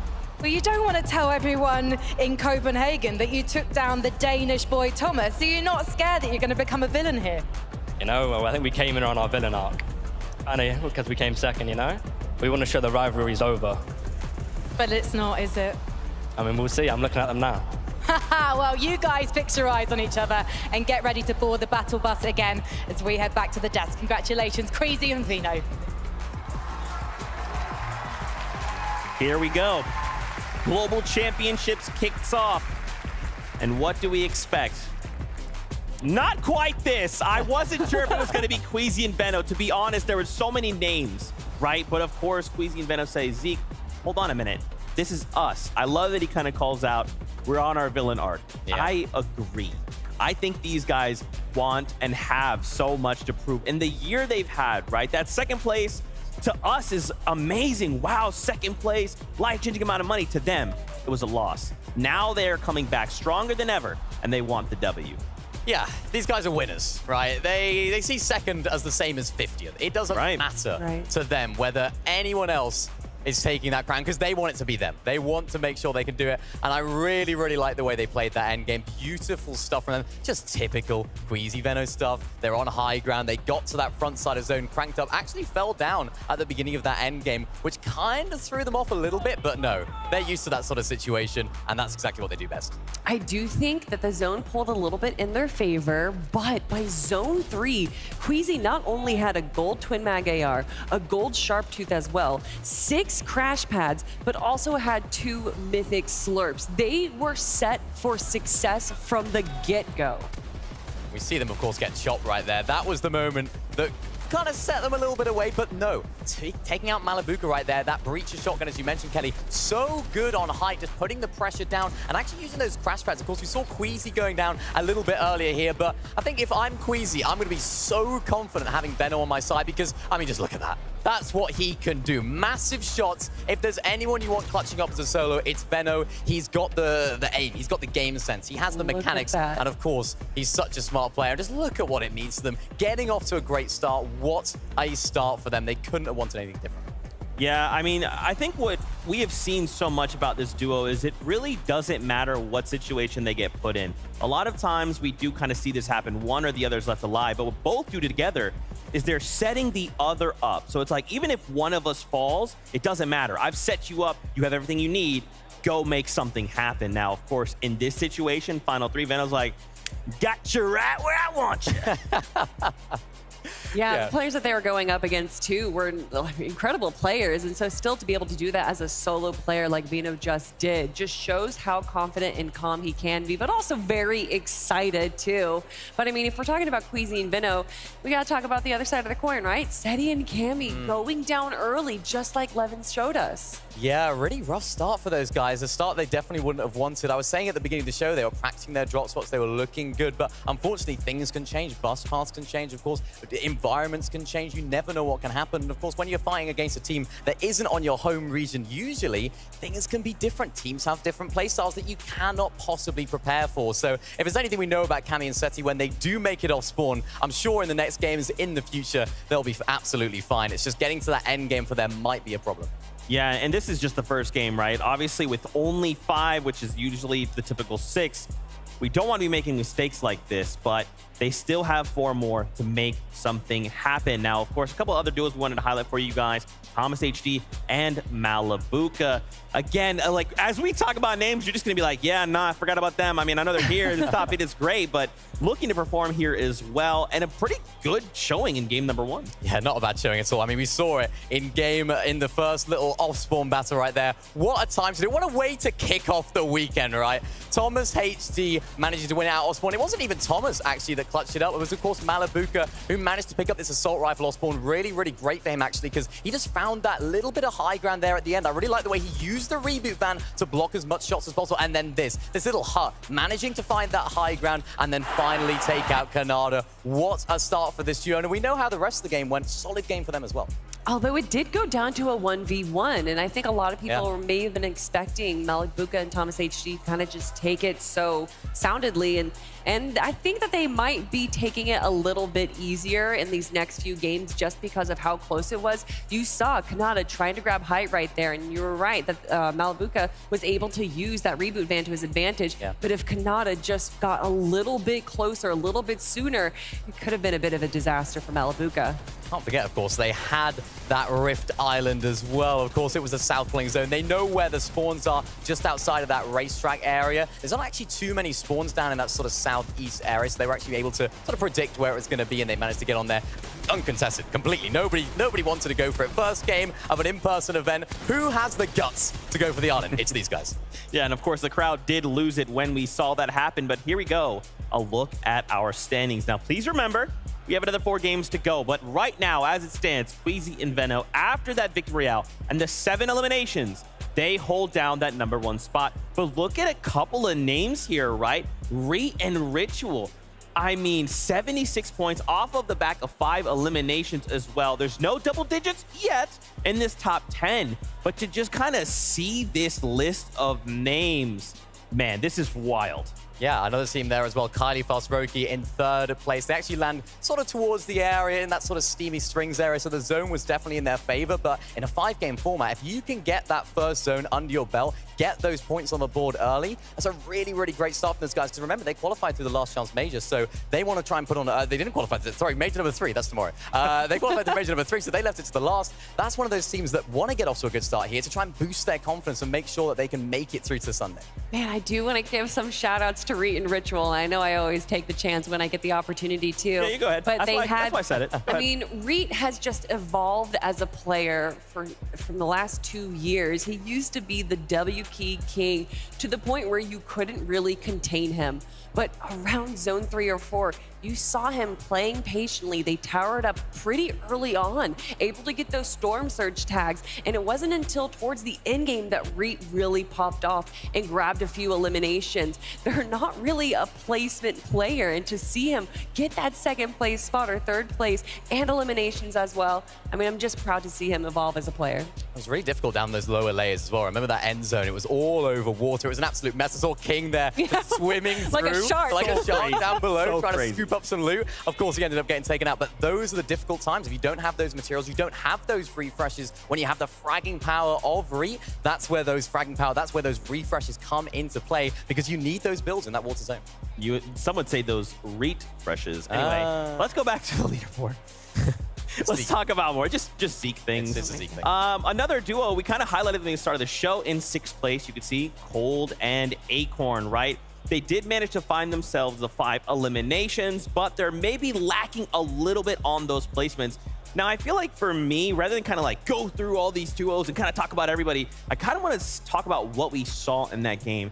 Mad congested, right? There was, toward the end game, almost no one had materials, right? Everyone's doing the same thing. We are trying to go on the defensive. We don't want to make a mistake here in game #1. Well, that's due to the fact that this is a low mobility meta. Besides the rocket ramp, so these players, instead of being able to kind of just use these mobility items to rotate around the map, they're going to have to tarp up. They're going to have to protect themselves as they rotate all the way to that far southeastern side. So it does kind of benefit the teams that are closer there, or the teams. We did see a few players using rocket rams in there, or at least having them in their loadout just in case. But this is going to be a difficult meta. It did start in Major 3, so a lot of these players are already used to it, but still, utilizing your mats when you can is definitely going to be a big part. And you mentioned them there, Acorn and Cold in 6th place. They made it to that end game because of their off spawn. And initially, we were thinking, right, these guys have been contesting Pink and Vico. That's been the storyline for the whole time. But it seems like they actually switched drop here, and they actually ended up going towards iDrop and Mappy in that sort of central area where all of those caravans are. They actually switched their drop. Last minute, they thought, yeah, let's just try and land on this team, and it worked out for them. So that just shows how those little decisions like that, switching the drop spot at the last moment, can make a big difference. And it did make a big difference. We saw earlier on in the game that Acorn and Cold had 12 splashes on just one player. And again, using those rotations, that's pretty much one of the only mobility items in the game besides the launch pads and then, of course, the mini crash pads as well. I mean, they definitely seem to have used that change in drop spot, which isn't something we typically see on this caliber, really well. And another team that I want to talk about just by the leaderboard that we saw is Thomas HD and Malibuca. You can see through their placement points that they didn't get that many placement points, but the 15 points from the Rift Island made up the difference. Those mid-match objectives will make or break some duos. Now, at the start of the show, we talked about Tayson, the online GOAT, looking to make that LAN title kind of all-encompassing just GOAT status, paired up with Merstash after this game, right? This was a pretty decent start, right? And again, like, we have to kind of be mindful that, remember, there's 6 regions, it's just game 1, there's a lot of jitters. After game 2, what can we see them adapt or change that might make this game 2 crazier for them? I mean, we saw them go for height there. We saw them pre-popping those slurves. You see it at this moment right here. Merstash just trying to look up at Queasy and Veno to go for that high ground. Tayson, unfortunately, getting taken out. So, of course, this was a difficult situation for them. Didn't quite have the builds to make it happen. And that can be the problem. If you're cranking up on that backside of zone, you're expending so many materials. And if you're going up against a great height team like Queasy and Veno, that's where things can get difficult. But a really great start from this duo. Of course, landing at the north side of Slappy Shores. We saw them getting those surge tanks really, really early. Massive base that they seemingly build every single game they go there. All those extra heals, it got them to that end game. And they just need to keep that consistency, because if they keep it up, they're going to do good. And I think what helped them too is that they were holding second high or in that mid ground really well, where a lot of the top teams were kind of fighting for that high ground, or they were in the depths of the water below. So by being aware, situationally aware of where all the other teams are and taking that advantageous position in the mid ground definitely helped them. For sure. Now, of course, that crazy moment in the Victory Royale was wild, but we have the ability to listen in on the players. So let's relive this moment, but from Veno's perspective. Dead. Nice. Dead. 200 dead. I got it. I'm coming up. I have siphon. Crash betting. I'm a rocket, okay? Oh yeah, I'm dead probably. I'm dead. Top four, all duos. Land on, nice. Corner. Nice. I'm stacked. Yeah. 2v2. Or two, one solo and a duo. Top three. You have Madness. Play Madness top 2. Play Madness top 2. Trust. I'll let you know if he gets knocked. I got a kill. I knocked him. Yeah. 1v1. You're good.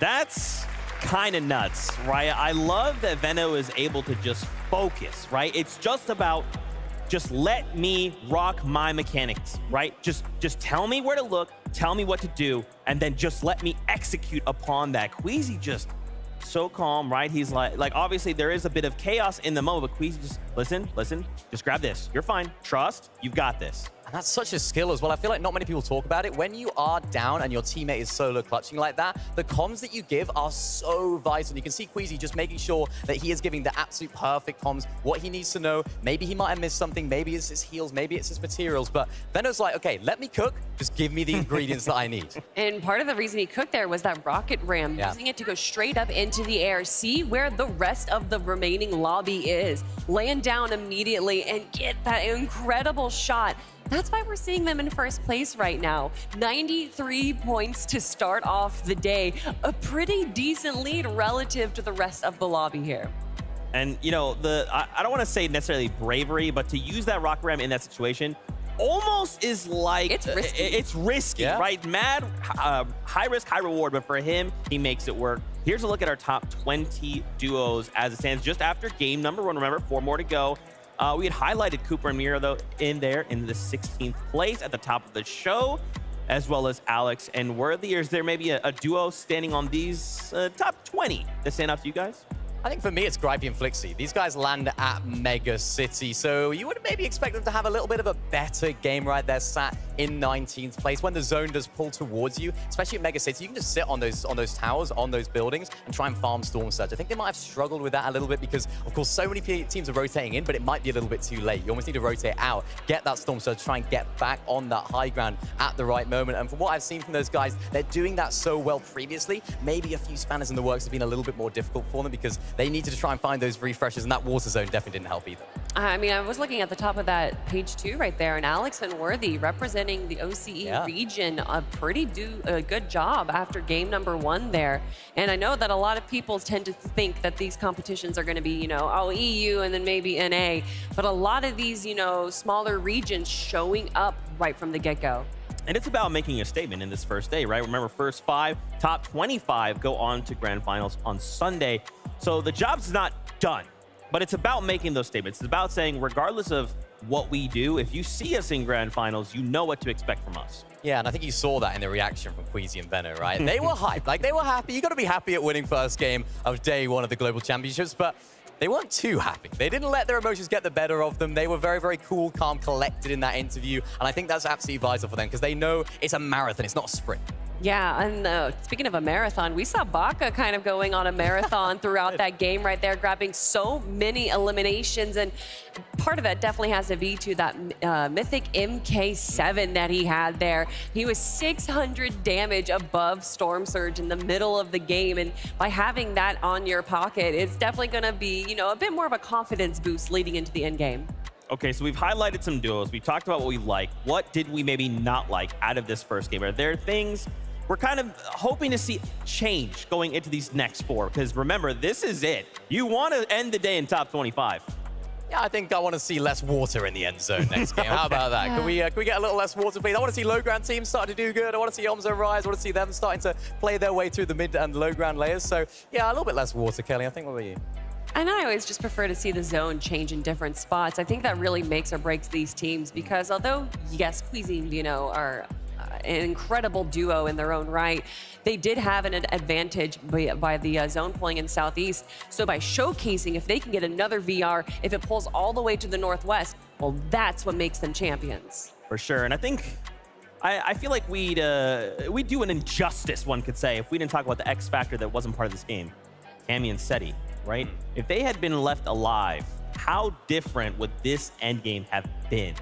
I mean, who knows is the question, right? I mean, these guys, of course, Queasy and Benno are a fantastic duo. They won on high ground, but Cammy and Seti can disrupt lobbies like that. They can play their way through those mid-ground layers. And of course, sometimes we've seen them. I mean, we talked about it at the beginning of the show, how they're able to go for high ground now. We saw that sort of developing throughout Chapter 3. We saw them trying to go for that height, just adding another dynamic, another element to their game. So, of course, as you mentioned, they're not necessarily labeled as a height team necessarily, but they can do it. So if it's anyone can sort of contest those guys, maybe it's them. I mean, showcasing, though, that they did have that rough start. I don't know exactly how their positions would have been towards the mid and late game there. And I think by having that rough start, if they did make it survive into the end game, they probably would have stuck to the low ground.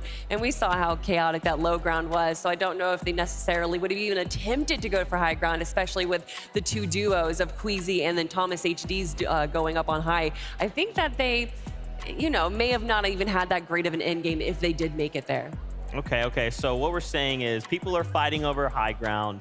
Yeah. We want more of that because high ground more wins games. Fun and that too. Yeah. Yeah, I mean, Queasy Benno, they won 6 games out of 12 in Major 2 from high. So it just, if that's anything to go by, I think all the teams want to be on that high ground for sure.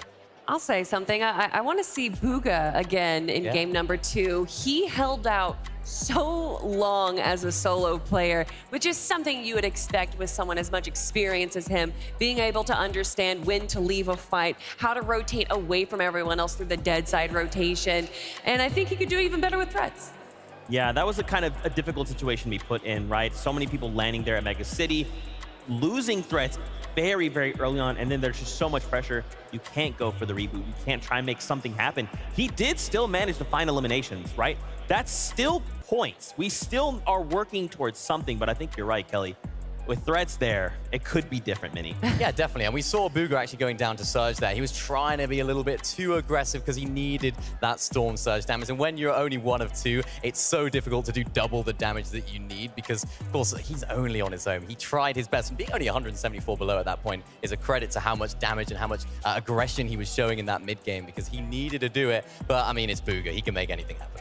Yeah, and this is still just game 1 of day 1. It's fine. There's so many more opportunities for these duos to change up their play style and potentially pull out something we haven't seen before. That's right. Well, let's hear from Frankie, who's actually standing by because we want to hear what's going down in the crowd. Well, I think Copenhagen thoroughly enjoyed game number 1. Did you love it, Copenhagen?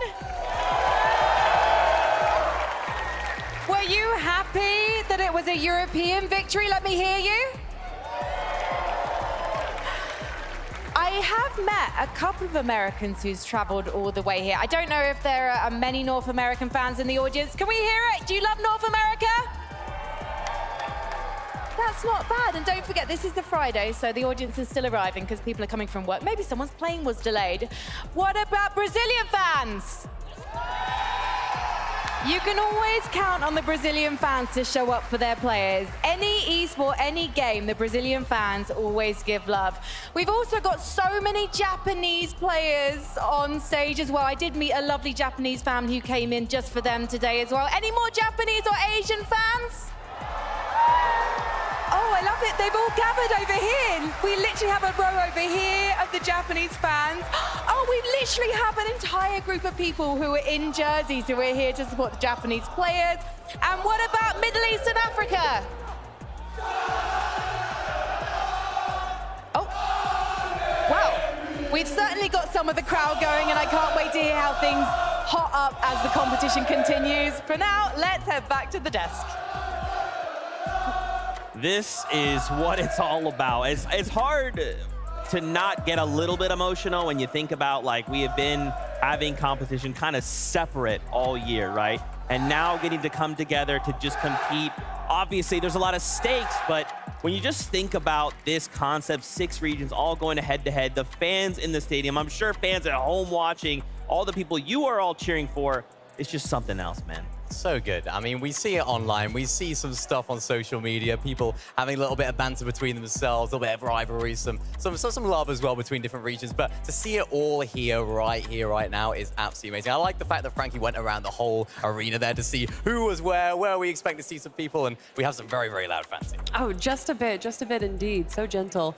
I mean, yes, there is a little bit of banter going on online, but there's also a little bit of banter going on in the pre-show. Yep. But I want to talk about Reet and Ritual. I already talked a little bit about them, but I just want to showcase how they were able to make it into the end game there. And as we can see, 5 eliminations and that 2nd place spot. I mean, that's a great start. It's a great start from this team. I mean, we've seen these guys. I mean, we've seen Marit performing on these international stages before. Not quite having the best results that we would expect from his caliber of player, but I mean, he's crazy. He's going to be hopping in boxes as we get to have a little look at some of the highlights from them. Of course, Ritual putting on such a great show there as well. And again, this is what we talked about earlier. They're just able to pick up refresh. You can see Reet right now, 0 builds. He thrives in these environments. When he's got nothing, when he's down in the dirt, he can just pull something out of the bag. And you can see it right here. He's got all the loot to make it happen as much as possible. Unfortunately, couldn't quite make it all the way to a victory, but 2nd place for those guys. If that hill wasn't in the way, a little Reet versus Veno 1v1, I want to see it. And I love just him showcasing there all of the ability that he has. Yeah. The quick build, the easy edits, the great eliminations, the patience as well as the aggression. I mean, that's what it takes to be a top player. It's not just having good aim. It's not just having game sense. It's having it all. Yeah, and I think what that gameplay showed me, and actually something we've kind of seen a lot of, but more players have kind of shined a light on, is these sneaky tactics, right? It's not about, let me just run at you. Because remember, these players are playing with indicators. There's so many ways to kind of know there's a threat incoming. But for so many players, they're kind of utilizing the strategy where we're just going to crouch around, we're come around this corner, we're not going to build, we're not going to make any sounds. And then suddenly, bang, we're here, and now you're in a fight. For Reet, This took him up to 2nd place. Yeah, absolutely insane. I mean, we saw him there with the exotic shotgun just doing so much damage, jumping right in the box. I think that shotgun and him are like a match made in heaven. I mean, it's the perfect shotgun just to jump in the box and go crazy with. So I'm expecting more of that from them. I'm expecting them to maybe try and keep consistent whilst also going for those eliminations. But it's one of those situations for them where, do they have what it takes? I think so. It's all about how can they feel after game number 2. What's going through their head right now? How do you even pick up from a game where I'm sure they would have hoped to have won, but they couldn't have got off to a much better start than that, only 1 place. My only concern is that they can be a bit of emotional players, and being emotional is, you know, it's a double-edged sword. It does give you that passion, that excitement, but then it also can be a big detriment where once you're down, you are down for the rest of the competition. Now, again, I keep talking about the evolution of these two as players, so hopefully they have been able to kind of break past that wall. But I mean, my goodness. Game number 1, and just so many big names going down early, so many new teams also coming through and kind of showcasing their region. And I already talked about the Mo. Baka and Pars. Baka and Pars getting 8 eliminations in that game. I mean, they just seemed to have a game where they were so far away from the zone almost seemingly every single time, yet they managed that so really well. We saw them taking that fight all the way up on the north side of the map, which did drag out a little bit. Of course, a 2v1 situation, you want to be getting that done as soon as possible. You want to be cleaning that fight up ASAP. So for them, they had to expend a little bit of heals, of course, but that did give them the Storm Surge damage. I know Taco mentioned it on the cast. They had so much Storm Surge damage at this point. It's a testament to their fighting ability, and you can see it again, needing those refreshes, hopping in the box. And recently, these guys have really been impressing me. They've been cooking. They've been doing really good. I mean, look at that. Baka down to a sliver of health, literally 1 HP. But what he did is incredible. The confidence that he has. He didn't run away and turn tail, which a lot of these players would do. Instead, he kept going for that refresh, and clearly it worked out for them. Pars unfortunately getting 1v2'd there, but still, after that fight, they have to be feeling good. Remember, both these guys actually played with different teammates at the Invitational, so I think those land jitters, they're not going to be affecting those guys quite as much, and I think that's why they got off to a very, very good start there. Despite the zone pulling all the way down to the south, they had all the answers to all of those questions, and I think in this stage, in this environment that we're in, that's the most important thing, just trusting your game. Absolutely. Well, we're getting word that game 2 of the day is ready. So let's send it back on up to the casters to get things started. Thank you so very much, Zeke. And that's right. We're really beginning the reset right now. Game 2 is just moments away. And as we already know, we will have to see what will happen with Kanata on the drop here alongside Aegis. Aegis put up the numbers, but here it is. Game number 2 is ready.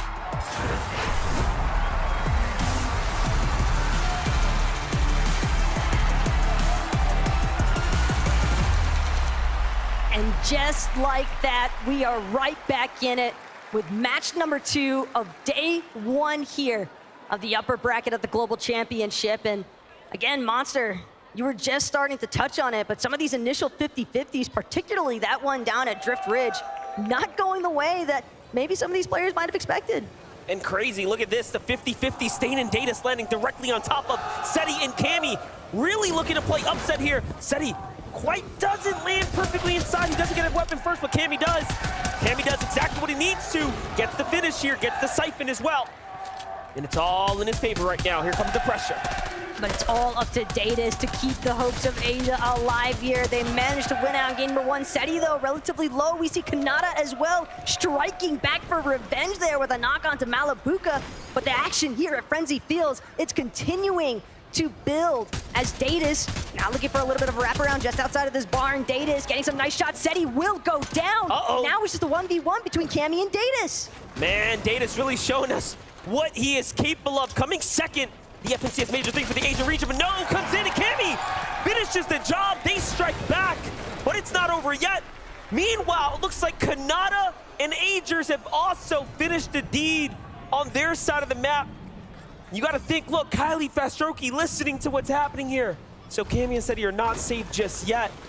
Meanwhile, North, Pars, Baka, coming out of the early game, they have 3 eliminations. So it wasn't just this team they finished. they had more to fight after this. But it started with Pars and Baka getting that early duo elimination onto Misha and Teeny, and whether or not they can look for a repeat instance is all going to boil down to whether or not Baka and Pars really want to try and take a more aggressive push here. We Hollow do Whispers have to bounce back, though. We absolutely have to look at a quick highlight here. Take a look at how Kanata, with the redemption shot here, opens up onto Malabuka. The greed was real. He finishes him off, and then Thomas HD in the distance. The shoes were changed. Put on the other foot here. They secure the slurp truck, get the double angle, and Kanata aggressively slides on over to get the full finish. And now they have a chance to fight back here. We could be seeing both of them in Sunday finals. If it wasn't for that slurp truck, things might have looked a little different there for Kanata, because I don't know if you noticed, but only 8 shots left in that twin mag. But again, now it's going to be Thomas and Malabuka who are left to sit and simmer, wait to see whether or not they can finalize things there in game 3. Crazy to think, too. There's only 5 games, right? And all of a sudden now, 2 of our favorite duos, one from EU and NA, now have a chance here to really sit, make a big deal and push their way up the standings. Really showing you that, hey, there's a limited number of opportunities, and you have to make the best of it. I told you, Fistroki and company might be coming on over, and look at this. They're here to play upset. Cammy and Seti, they might have dealt with Stain and Datus at the beginning, but they still have plenty of work cut out for them. For Strokey, just slightly above Cammy for the time being. Cammy, though, doing a good job utilizing these builds. Some brick gonna be going out. Not enough yet for Strokey to feel comfortable. But it's Cammy with that left side peek, a bit tough to try and work with. Seti watching the side angle here, seeing if he can take advantage of any opening, cracking the armor here. But Fistroki putting the pressure on.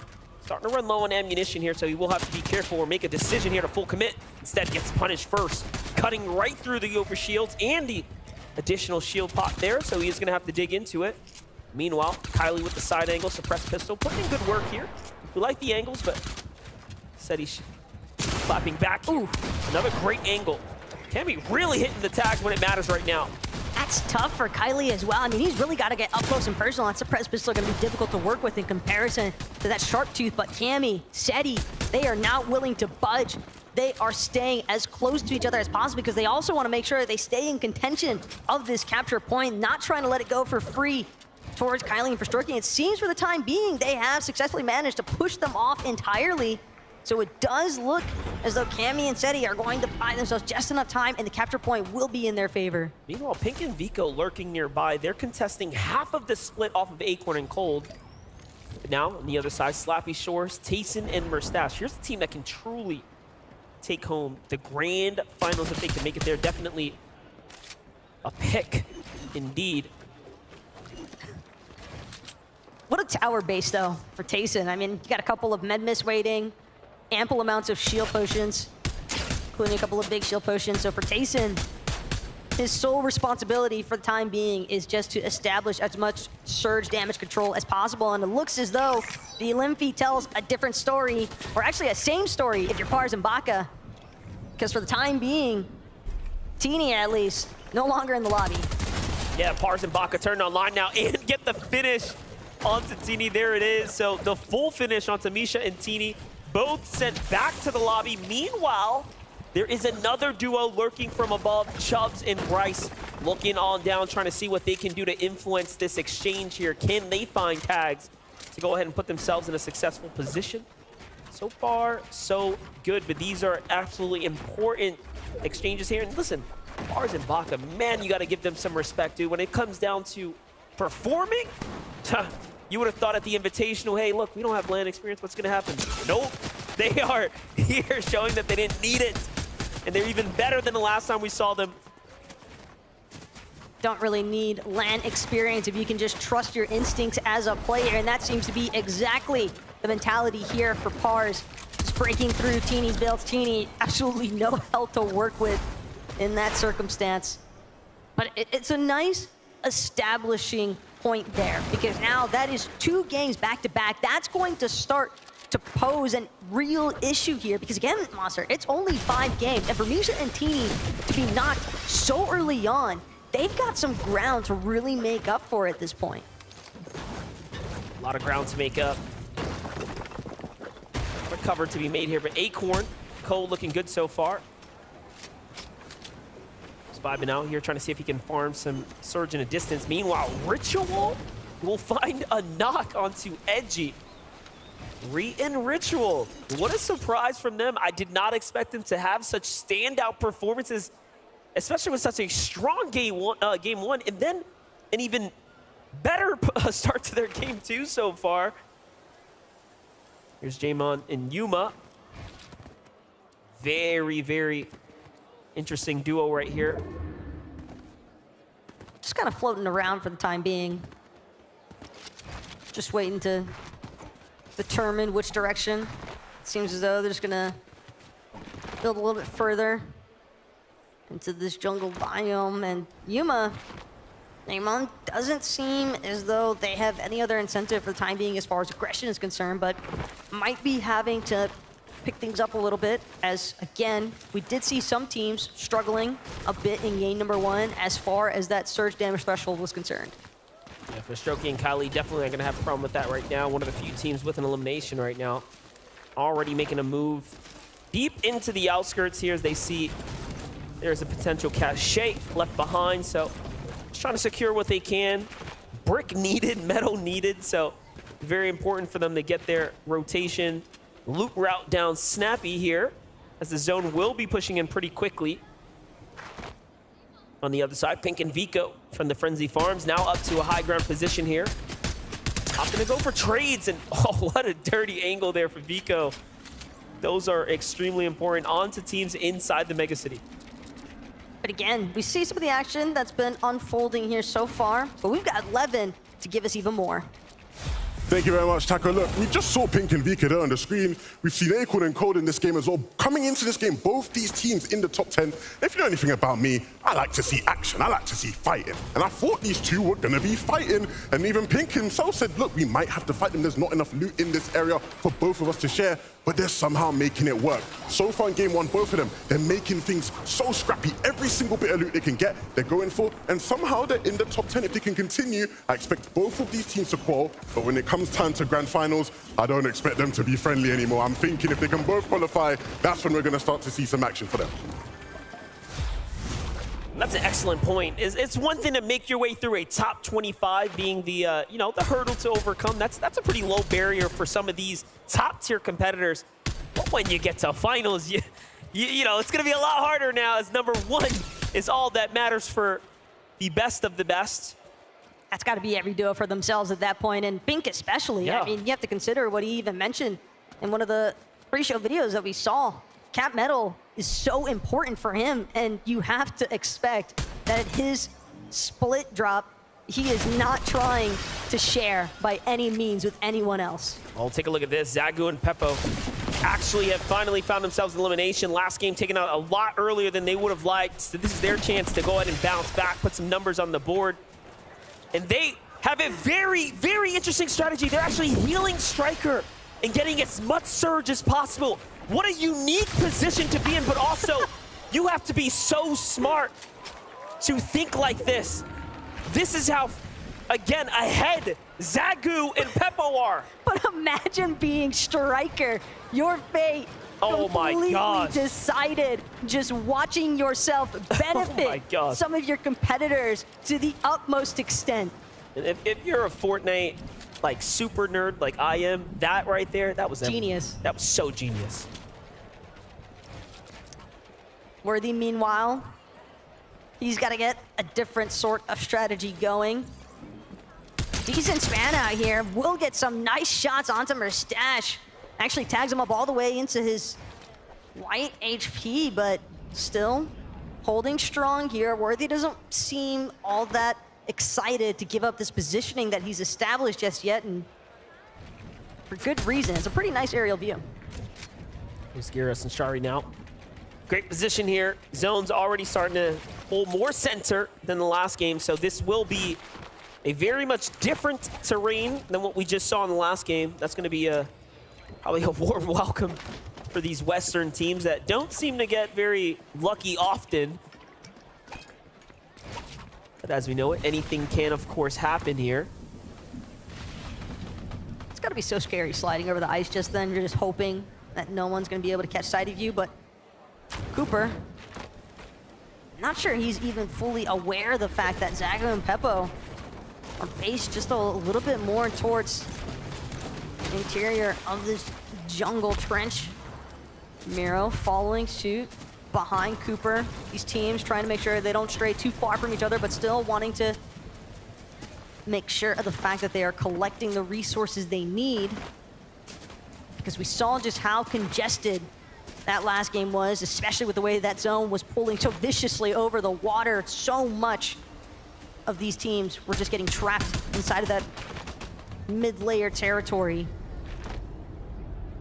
Meanwhile, the Rift Island is going to start to formulate here, jumping just outside of Reet and Ritual's perspectives there. They can be the first to take a stab at it, and if they secure this, I mean, surely top 25 is locked in the bag, as they were in the 76-point threshold range of total points. So they can get a big 15 here with the Elans and some placement.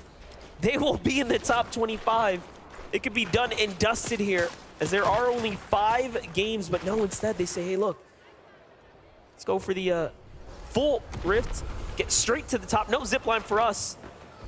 I don't know which was riskier, but it works out at the end there. Able to juke out some of those distant shots in the air, and being the first ones to actually touch down on Rift Island does mean that they'll be the first to try and make use of those bonus objective points with the Capture Island point. But again, Reet and Ritual, I mean, who did we see last game on the Rift Island? It was Thomas and Malabuka. Well, guess what? They got eliminated super early by Kanata and Agers. So now it doesn't seem as though there's anyone posing too much of a threat, but Baka and Pars, they've been fighting for as long as the game has started, it seems. Yeah, it's still Chubb's team too. Chubbs was looking at them before. It seems like he's given them a problem on the rotate into the zone. And look, at the cost of Bryce, because Bryce was fallen at some point or another as they've made their way to this position here. But at this point, it almost seems as though Chubbs is just trying to waste Baka and Pars' time, trying to force them into expending some of their resources, some of their splashes and heals that they might not have wanted to let go of otherwise. And again, it's still early on. Pars goes into the box. He's going for the full push. Baka's here to back him up. And this is what happens. You shake the hornet's nest and you might get stung. And luckily for him, he will escape somehow, some way, barely sliding his way out the side there. Baka has a different goal in mind, though. He's going to go around the outskirts here. No stranger to the zone. Continues to play with it, but ouch. That surely wasn't a part of the strategy here, as Chubbs 2 stood behind. Tough spot to be in now. But look at Chubbs' builds. They're running incredibly low. He's actually going to forfeit that height positioning, but it's not like Baka and Pars have any idea. But now Chubbs seemingly under pressure from a team slightly further out. He still has to make his way in through the zone as a solo. Not sure if he'll find a reboot ban opportunity either this late in. What a spot to be in now if you're Kanata and Agers. Even more pressure, as they only scored 0 points in game number 1. The first team to be fully eliminated, but not humiliated. They do have a true chance now. Finding tags here now into Thoric and Bolts. Of course, some of NA's best there too. Very few can say they've wielded the pickaxe of champions, but hold up, jump in with Colleen Fastroki, who's already gotten the elimination. This is actually a full finish that they picked up, potentially onto Cammy. And now Seti is by himself. My, oh my, what a tough spot to be in for Cammy and Seti. Of course, didn't pull the luck of the draw game 1, and now game 2. Not going in their favor necessarily here. Could we be seeing them a lower bracket push? It's the fact that Seti and Cammy already had to deal with 1 nuance at the start of match number 2. Wait, no way he gets the save, right? Seti going for it. So might close. make it to Cammy in time, but unfortunately the rocket ram speed just not enough. Having the reboot card though, we talked about how difficult it can be to look for that reboot ban opportunity, but it might actually be the intention from Seti at this point, because it's a lot easier to make it into that end game if you have your duo with you. That is right. Well, last game we saw Bugha make it work as a solo with no threats. This time, Seti says, no, I'm not going to endgame by myself. He's going into the storm for a reboot. Let's see if it ends up working out. Meanwhile, Queasy and Vino continue to farm their surge tags here. Desperately in need, though. 145 damage above that. Protection is not going to be enough, not for long at least. They're recognizing the potential threat looming. Here comes the rotate, though. Another sniper in hand here, so Vino really flexing and exercising his sniper play here. It's Kanata who's in front of him. They got to be careful. Vino, though, taking his time with the approach, as you would expect. Have to keep in mind, for as much of a fragger as he is. Oh no, it's trouble though for Threads here. He's got a nice knock, it seems. Might be able to find the double finish, but still, Anon doing everything in his power to delay as long as he can, but this storm is so problematic. Threads trying to see if he can finish the job now onto Anon. He wants this refresh of materials from both Suns, and Anon bound to get something for his troubles at this point. Gold Sharp Tooth Pump, primed and ready to go. That right side peek, and it was nearly a miss there for Threads, but he will be able to capitalize, close out. Another elimination secured here. And that's gonna be Oshi taken down by NA. If it wasn't for that overshield, he was done. He had 2 eliminations worth there. That's 100 HP in Siphon, and he ended with 86 health, by the way. Surely the math doesn't quite add up, so he needed a little more that we couldn't see if it was that overshield that kept him alive there. My gosh, how close that was. Well, for QND, Rapid here, Middle East, 2 of their finest here. It's time to get on into this new zone here. Long rotate to make, and it's gonna be a tough one for them. Meanwhile, out of the top 5 here, only 3 duos remaining here in game 2 for Strokey and Kylie down, and Shari, Vision View down there. You can see on the right. On the bright side, though, for QND and Rapid, did see them with that Storm Chaser augment, so that's definitely gonna benefit them a decent amount. They continue to look for those rotations. Klonsky and Grolls, on the other hand, Cirque Plants doing the job as far as getting some health and shield regen is concerned, but definitely still need to wait around, see if they can get more. But unfortunately, when you are this far below the damage threshold, 320 and then some to work with as far as damage is concerned, and that number only growing bigger. Yeah, that's not enough. They need a lot more. Coming up quite short here. But I mean, hey, I like the strategy. Of course, these are going to continue to replenish. They can bounce back and forth, but at what speed can they stay alive here now? Trying to rock it out, trying to wait it out. There it is, really starting to run thin on time now. Eventually the math will catch up. One false move and they are down and out. It seems as though they're really hoping that some of these other teams might just get elimed all of a sudden, because we have seen circumstances where teams might be relatively far behind on Surge, but Dean gets elimed and then the gap isn't as big as it initially seemed. But for Vico and Pink, they've got a whole nother mess to cover. Only 18 below damage threshold, so the pressure is definitely on right now, but it's on Pink. Seti is the one who's gonna clutch up here when it matters.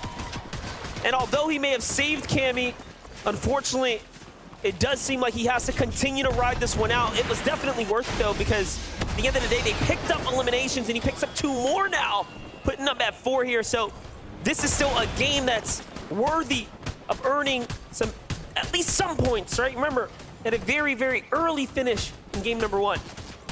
If there's anybody that knows how to play the low ground, it's definitely going to be Seti as well. So Tark being through as a solo, while difficult, isn't necessarily impossible, but man, with some of these teams that are looming just outside of where he's currently situated, it is going to be tough. And Taysom Merstash, they're going to be crossing just next to Seti, and Seti, he's going to have to continue trying to play from that far backside of the zone. And meanwhile, Alex still has the high ground there. Just for Had, Hero, it's next door. Big shots going out, teams in the distance here, hoping to pull zone, but Had and Hero put in the shots here. Man, Geras and Shari, 4 elim. Geras and Shari definitely with the 4 eliminations so far. And they're just continuing to see if they can add even more to that number, because even with 4 eliminations, being only 13 above on that surge damage threshold just goes to show you how aggressive this lobby has been. Definitely a close one there. Meanwhile, Reap finds another elimination there. Worthy, who had the high ground, gets knocked by Hero. Okay, so they must have over-peaked from their position, and now they've been taken down. That could be a potential huge swing. Could Middle East be winning game number 2? So far, they are setting themselves up surely to do so. Seti rotates across. Vino and Queasy already trying to do this. Back-to-back run, back-to-back number here. And look, Hero is trying to make their way up, but the resistance up top is Vino and Queasy. If there's one thing that Queasy and Veno love to do, it is take height by that 8th zone.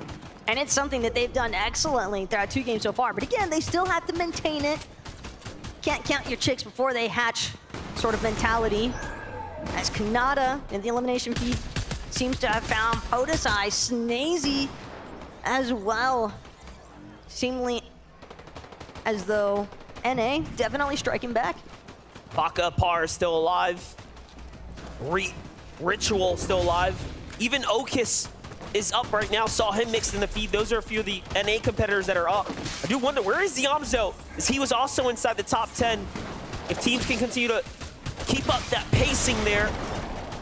But meanwhile, the story right now is how far can Seti push this here? That's it. Rocket Ram usage out. 45. Make that 49 damage above the surge now. Halfway through material, this is a tough spot to be in. Here's Ziamzo's look. Mid to high ground here. Moving all the way across. Beautifully done and clean execution on the rotate here. He actually takes down Middle Eastern's Hero there. So that was that second to high ground team, and now they just have to deal with Queasy and Vino. If they can do just that, they will be the kings of the top.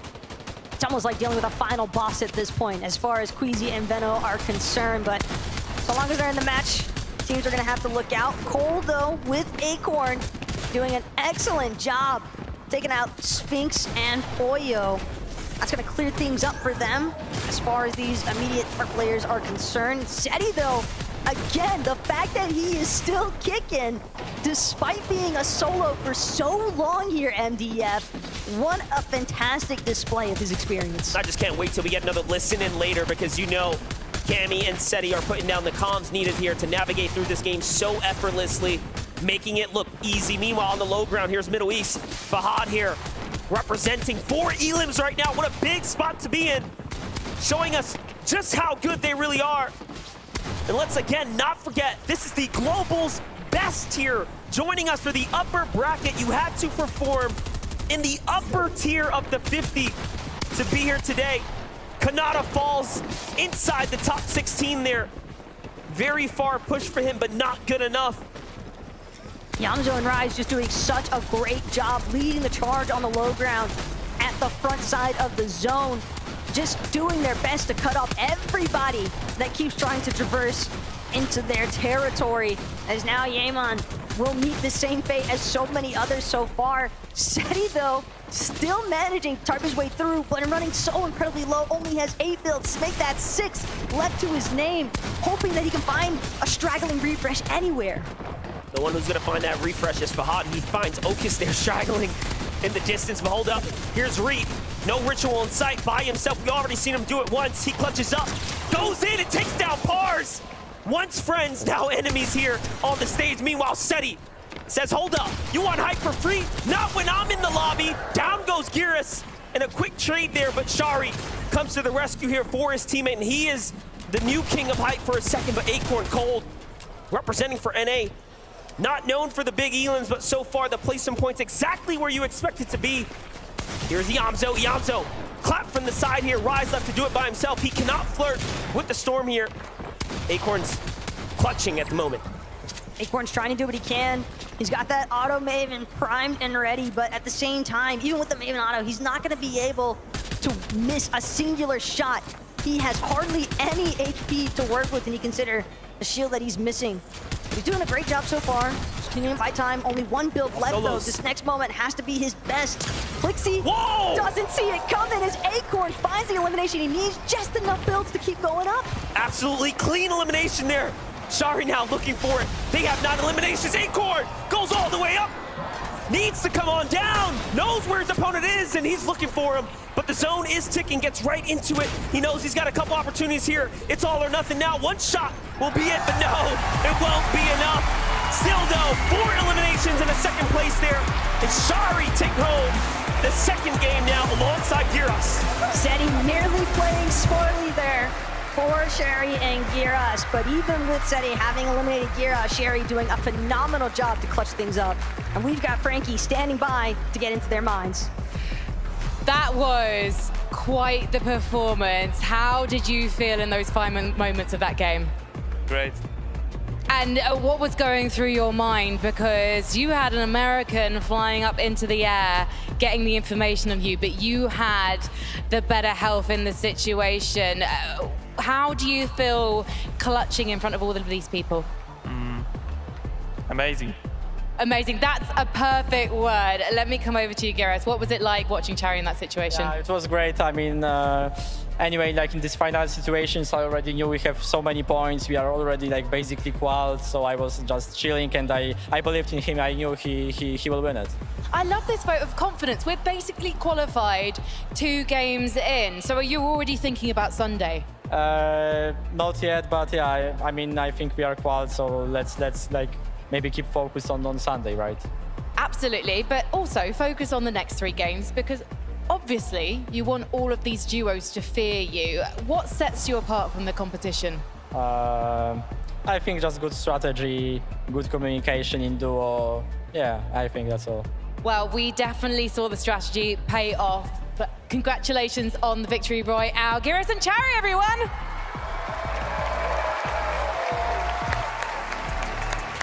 Man, oh man, to compete on this stage in and of itself is an honor. But to get a victory royale in a circumstance like this with a crowd this electric, that is something else. Yeah, it really is. I mean, these guys land in that sort of area, so it was very much a home zone for them, but they made it count. We've seen teams that haven't had that sort of zone luck, you could say, actually pop off, but these guys, they made it count when they did get the zone. Yeah, and not only did they grab that victory royale, but they did it with double-digit eliminations. Yeah. I did not expect to see that so early on in the competition. They pretty much were grabbing eliminations as soon as the game started, and by zone 8, they had 4 eliminations, but they were able to kind of hold that low ground for so long and clean up the rest of the lobby. They deserve their VR. It was a battle of solos there in the end as well. I think I saw 5 solos right there at the end, all battling it out. And that's what we love to see from this. It's solos clutching up on the big stage, and that's really, really not easy. So great job from Chari to make it happen. Well, if we're going to talk about solos clutching up, then we got to talk about Seti. Yeah, my goodness. Course. From the start, I mean, we saw them go down early in game 1. We knew that they needed to do something a little different in game 2. We got to watch their drop where they went for the window of that barn in Frenzy Fields. And it looked like they had a pretty easy 50-50 there. But Cammy did end up going down in that fight. And they were able to make it come back against Datus and Stain.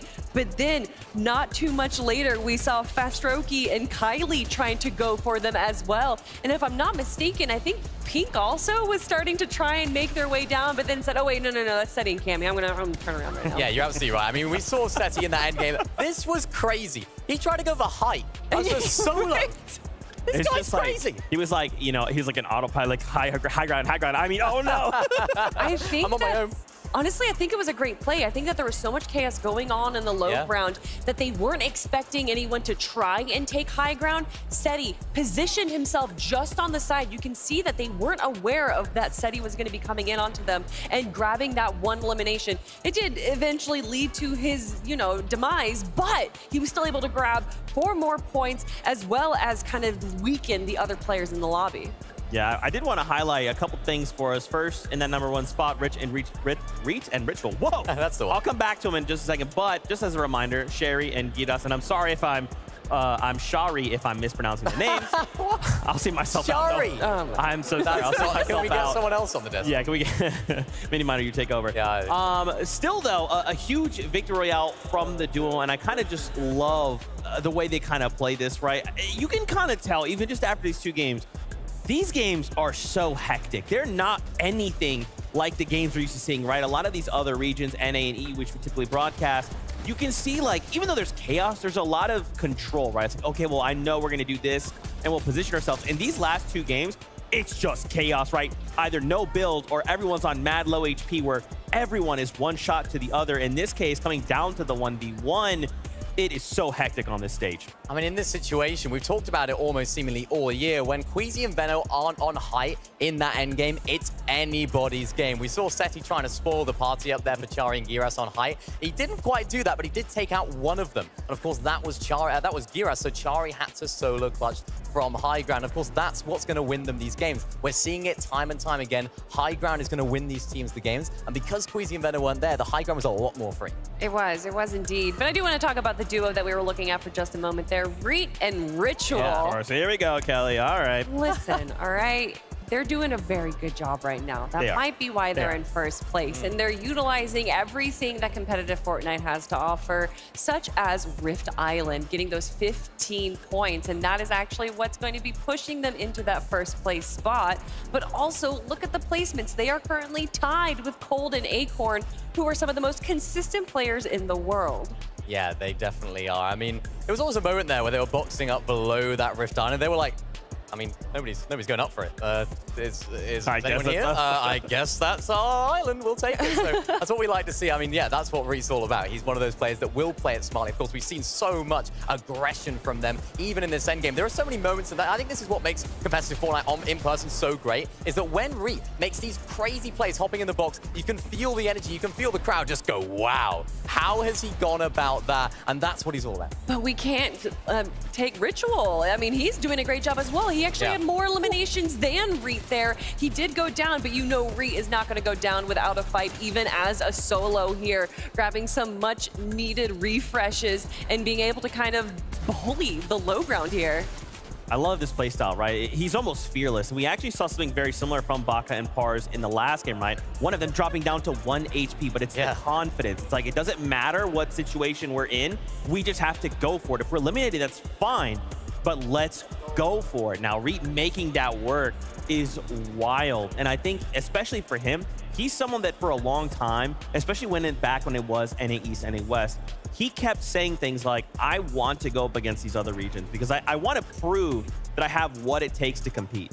I mean, what a better place to do it, right? He's making the crowd happy. He's making us happy, making the team happy in first place spot as well. Right there at the end, we saw the player actually going for the med miss. He said, no, you're not having that med miss. I'm coming straight in there. And the reaction from the crowd was so cool at that moment. Well, I already mentioned them, but Acorn and Cold also had a great performance as well. And I mean, I love to see NA on top. Minnie, what's going on? I mean, NA on top here, this is a difficult one for them. But, you know, I like the way they've adapted their play style. And, of course, they're doing very, very well at the moment. We can see this going through in this later stage of the game. I think there was a moment in this end game where they were trying to look up for that high ground. Didn't quite happen for them. But these mid to low ground layers is what they're known for. It's what they did so great in Major #1. And as I said earlier, they've actually adapted their drop spot. Levin said it so well in that mid-game segment. We saw them actually going further away from Pink and Vico, which is something that I didn't expect to happen. I thought they'd just go for a full-on 50-50. It's day one. Why not? And of course, it's working out for them. And Acorn doing such a great job solo clutching. We've seen him do it before, and he's done it again. Such a clean elimination there, and you know that they're feeling good going into game number 3 and 3rd spot. And at some point, I mean, looking at the points and kind of calculating it, maybe our top 3 have kind of already solidified themselves into grand finals. Obviously, crazy things can happen, right? I mean, we've seen our top teams be eliminated on drop, so that might not be solidified just yet, but still, they have to be feeling even more confident going into the next 3 games. Absolutely. And, you know, we have thoughts and perspectives. We actually have Vivid standing by with community favorite Reddish. Viv, what's she have to say? I told you guys I was going to be coming from the lounge throughout the weekend. This time around, we have Reddish joining us, a fantastic creator in the Fortnite space. And she told me that this is actually her first time experiencing an event as a fan. So tell us all, how has it been experiencing the Global Championship so far? I've honestly been watching, I think, FNCS for the last 3 years, but as you said, first time watching from an audience. It feels incredible. I'm seated right next to... Sorry, guys. Sorry. We actually have to go back to the desk, so we're going to toss it back to Zeke and the crew. Don't worry. I will the find a way to talk with you soon. Don't you worry, Reddish. Don't you worry. Man, this has been such an incredible start to the day. The first 2 games of the Global Championships, especially in the upper bracket. Kelly, you said something that interested me. You talked about these top 3 and how they potentially might have already qualified, right? Right. What we saw kind of out of Queasy and Vendo was they had this strong start. And it's like, okay, well, remember, top 25, what do those points look like? After one good game, a duo could very well just qualify, right? They might just need a good game with a couple VR, or a couple eliminations, rather, and it might be just enough. It definitely might. I think for now, these teams that are in this sort of top 5, top 3, realistically, you have to think that they have got it in the bag. But as you mentioned, Z, anything can happen. They've got to keep their foot on the gas, because not only is it really, really good to, of course, be at the top of the leaderboard, it's also really, really good practice, really good to be in this environment. What are these other teams from these other regions going to do? Because who knows? Come Sunday, it could be anyone's game. Well, we're talking about foot on the gas. We got to talk about Cammy and Seti there, going up 21 placements, obviously, going down early in game number 1. That's going to put them in the 2nd page of our lobby list.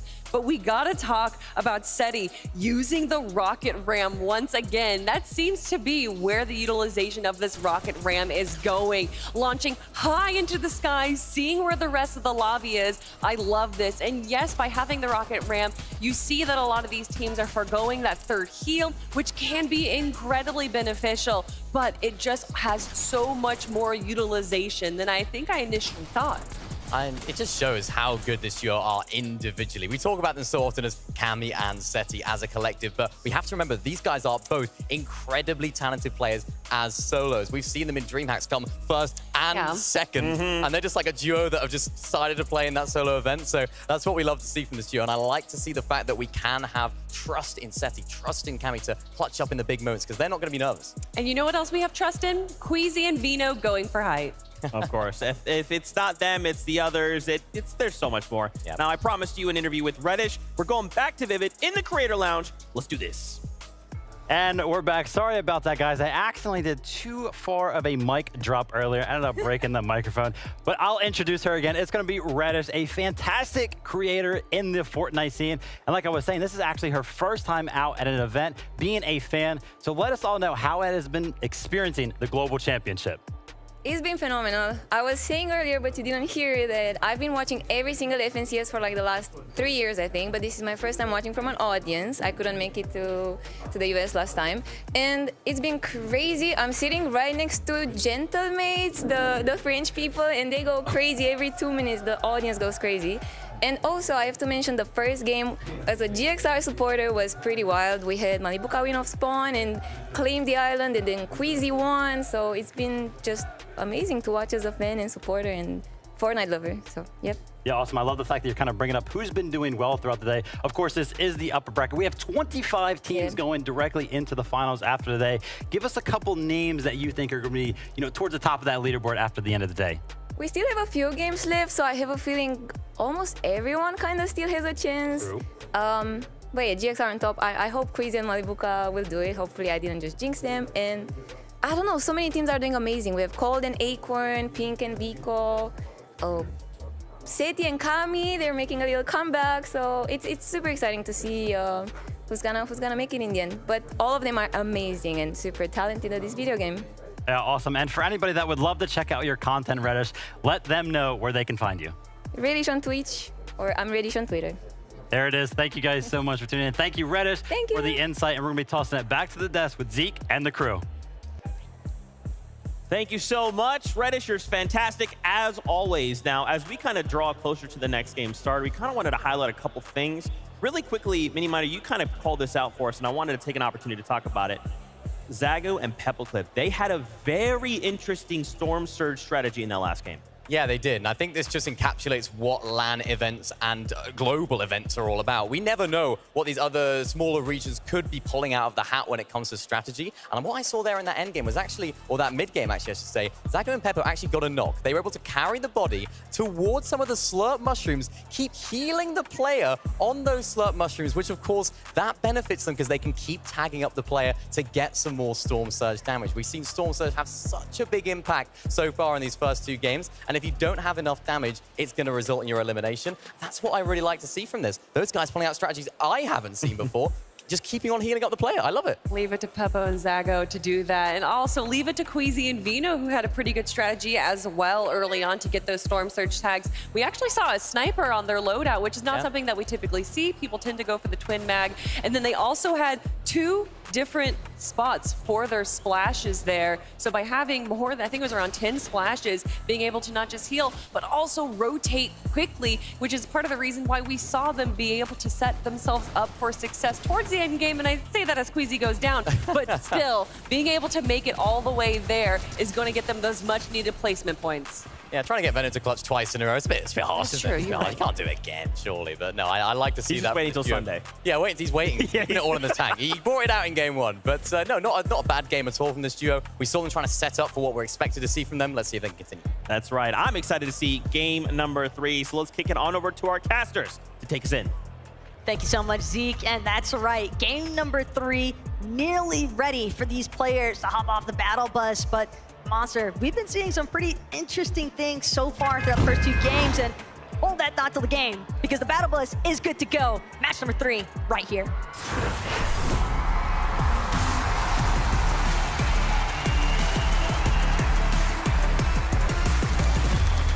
All right, we heard you make some noise. It sounds like you are ready for game number 3. I am too. Remember, there are only 5 rounds of Fortnite here today, so this will officially solidify the halfway mark. To start things off, though, we have to begin here at the Frenzy Farms. Cammy, Seti versus Data Sustain. We've seen this go either way. We know that Kylix is nearby as well. Kyrie here, so you got to be careful. Meanwhile, Kick gets the weapon first. He's looking for the tag, and they're doing a great job. They actually have the left and rights here. Buying just a little bit of time here. Seti also, a couple of weapons at his disposal. Tactical DMR, Infiltrator pump as well. Stain trying to do his best to pressure from the bottom of this barn. It's going to be Stain actually eliminated first. A nice tag team appearance there from Cammy to get the backup necessary. And that's going to be Stain and Data's eliminated yet again so early on, MD, and we're already in game 3. Yeah, this time extremely quick. They secure the eliminations here. Meanwhile, 7 men in Cal Gamer versus King potentially unfolding here. I do know Kanata is battling as well. It seems like he was taken down and eliminated by a different duo. So we are already seeing a very huge miss-up. Meanwhile, King, he will show you why he is one of the best. Because let's not forget what Cal Gamer had to say. He said himself that he does not believe King has what it takes. He thinks King is a bit overrated, but I beg to differ. We have seen what he can do in person. We have seen what he can do in just clean head-to-heads in a box fight type environment. He's incredible. It's literally what King established his name on, was his prowess when it comes to box fight match opportunities. Here again, King looking for his chance to take down Cal Gamer. Cal Gamer actually gonna look for a brief retreat here though at the Relentless Retreat. I like it. Seems as though he wants to try and look for some better weaponry, or possibly even just looking for a different position altogether. Yeah, upgrade would be important and massive there, especially since he's running out of material there. The shotgun. Meanwhile, Zagu, Peppo, they had the knock, but they didn't get the finish. That's going to be a big mess up. Big mistake, big opportunity lost, but Zagu finds another tag here. Meanwhile, looking for the big opener. Another one there. Okay, chipping away, but nothing significant this time. That is massive, though, for Skits and Sora, that Skits was actually able to find that revive in the heat of it all. Is now Peppo, Zagu. A few Shieldbreaker EMPs. Curious to see what Zagu actually chooses to do with these.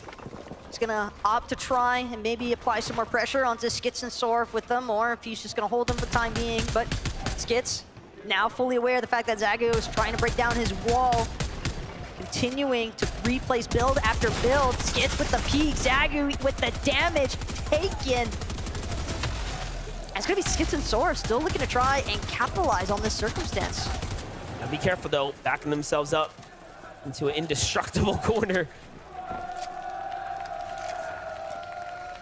And you can hear the crowd really starting to turn up right now. Big augment though, that was just picked up. That rarity check could go crazy, depending on how. I believe it was Skits that might have opted for it. saw him, one of those common weapons.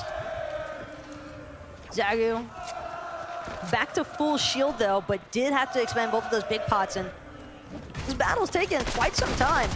Business turret quickly taken out. And Zagu tried to place there, his pressure on Skits. Oh, I think he's gonna be feeling really confident after that one, but Zagu now completely out of material here. He does have to be careful. His teammate finds a little bit too, so Peppo goes in, fully boxes up. It's all gonna come down to hitting the shots, and he does. Zagu showing us why he is one of the best. Coming directly out of the region of Asia, representing all the way for Japan, and my oh my. Take a look now with Kylie and Fastroki.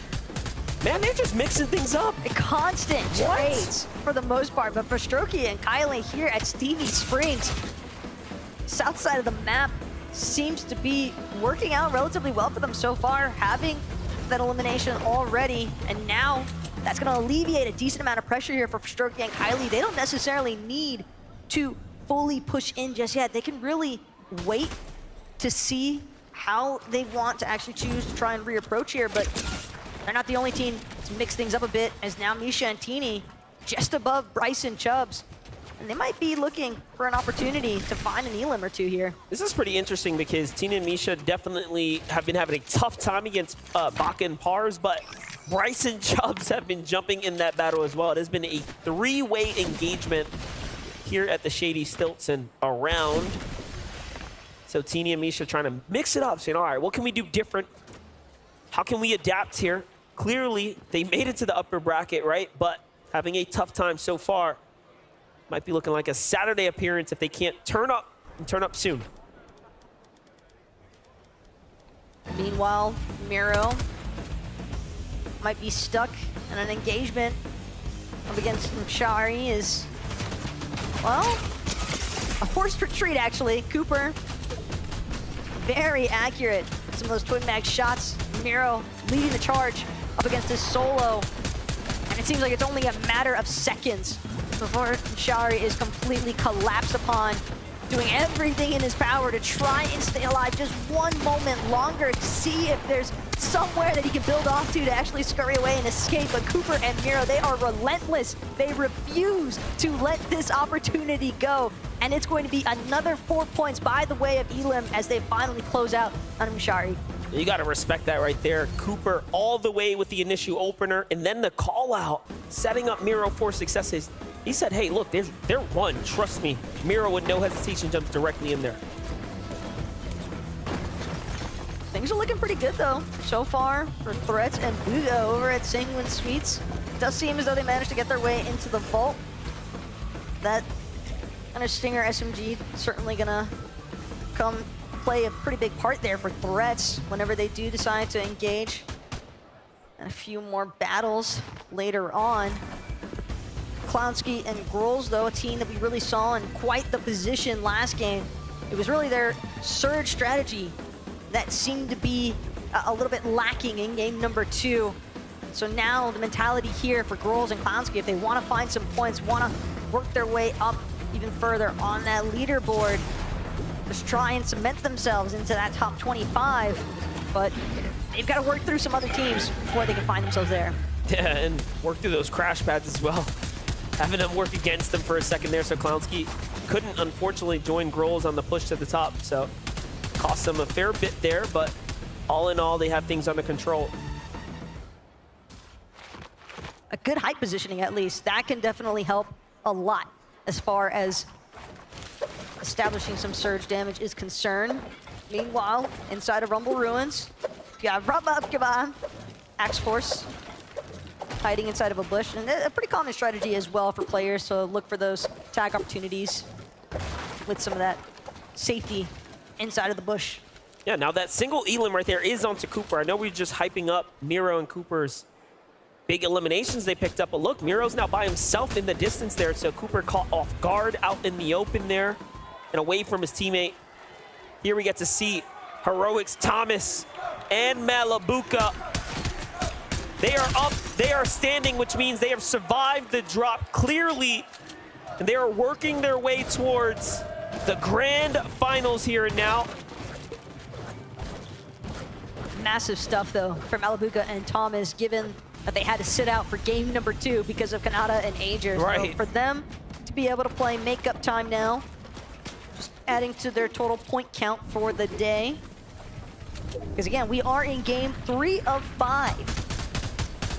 So this is, I think, technicality of the halfway mark for a lot of these teams, and this is where you can really start to see the consistency that needs to be maintained come into play. Yeah, one might say this is the most important game of the tournament here.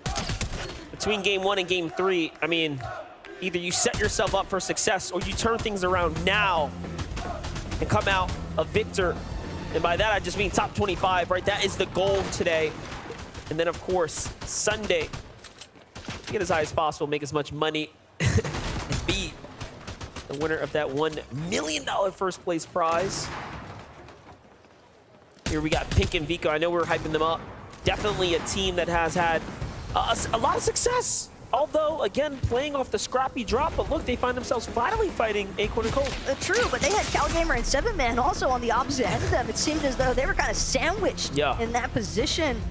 So, might be a very tough circumstance for them to actually work around in as well. Here in the heart of Mega City, you got Flixie way up top on the building. Group A.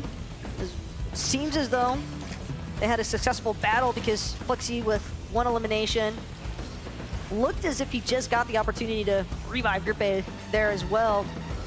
But now, from this aerial point of view, opportunities to use these grind rails if necessary for a quicker rotation, but Mega City seems to be relatively safe for the time being. And the way Flixie keeps looking down leads me to believe that he's got some form of idea that Suns and Anon are the team directly below him. Just outside of the Mega City, King and Phaser Cam here. Very interesting. They've had a very long track from the Relentless Retreat till here. No elims just yet, but this is a perfect time to go ahead and catch up 11, so let's hear the word. Thank you, Monster. Like you see, no elims. We obviously saw at the start of the day, CalGamer had a lot to say about Phaser and King's ability. He thought he weren't too good. And King said the same. He thinks they're not as good as they say they are. But these two teams have been going head-to-head, not full engagement, but still both teams looking to try and set up for fights where possible. We see them sort of pinching and peeking towards each other at times. And what's happening is that they're both disengaging, right? Neither team currently sit in that top 25. So one of these two teams is going to have to start to step it up if either of them are going to be making out of Relentless Retreat and making that vote useful. Thanks so much, Levin, for that breakdown on whether or not it's going to be CalGamer, 7man, or King and Phaser. That's going to be the team that finally breaks through from that initial drop spot engagement. But again, with teams just actively choosing to disengage, have to believe that part of that reason is because they don't want to risk being early eliminated in match 3. Acorn, Cold though, they've got some eliminations on the mind because they want Pink and Vico if they can find it. Cold now applying some pressure onto the backside here. Pink and Vico certain to have to keep an eye out for it. Cold though just continuing to move around some of these top tier builds. And Acorn, Cold, slight lull in the action as they try to make sure that their approach is as methodical as possible here at Frenzy Fields. And of this duo here, the highlight player was definitely Acorn in match number 2, where he really went the distance in the end when it mattered. But I'm sure if he can do it one more time, it should be all but solidified inside that top 25. This has been a great showing so far. And again, contested. Half the loot he would expect, half of what he would really want. So to take out Pink and Vico, to send them back to the lobby, to not see them on Sunday would be excellent. They could make a run as grand champions. But what's interesting is that at Frenzy, keep in mind, CalGamer and 7man were there as well, but they weren't when we last checked in just now. So have to imagine that CalGamer, 7man recognizing, hey, this just isn't the type of engagement we want to take right now, just like iDrop as a solo, trying to see if he can gather anything from Rift Island. If he's able to get this capture point uncontested as a solo, that will be absolutely incredible. Yeah, and you know, it's worth 15 points, so it's definitely the position you want to jockey for. Not a single other team has decided that they want to come up here.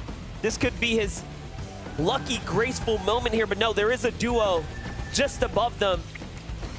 Could iDrop build a big enough base here to buy him some of a flex? Potentially. Oh no, it seems like the team's actually underneath. Okay, but we jump in with Queasy. Queasy's hurt here. Vino, pretty healthy. They have to double down alongside one another. It's Kylie and Fastroki. Kylie and Fastroki went south this game, had success down there, and now, because of that, inevitably, it puts them on the pathway, the war path of Vino and Queasy. That was a big shot, though, that Kylie just landed onto Vino, took down his shield almost entirely so. Vino's gonna have to pause for a moment, utilize one of those legendary slurp juices to make sure that he is at ample HP to actually take this engagement. It's Kylie now looking for where he wants to try and make this finalized approach, but doesn't realize Veno's managed to sneak up behind him. And Veno making sure to return the favor of damage done. Queasy as well, starting to create a little bit of a separation here, starting to see whether or not he could try and pressure on the other side of these builds from Veno. It's a nice pressure application from this duo. All they've got to do now is finish it. Vino making Monaco very proud here so far for the upper bracket. This fight now approaching that time where you start to think, how worth it is it? Can we get out of here safe and sound? Is there an exit plan for us?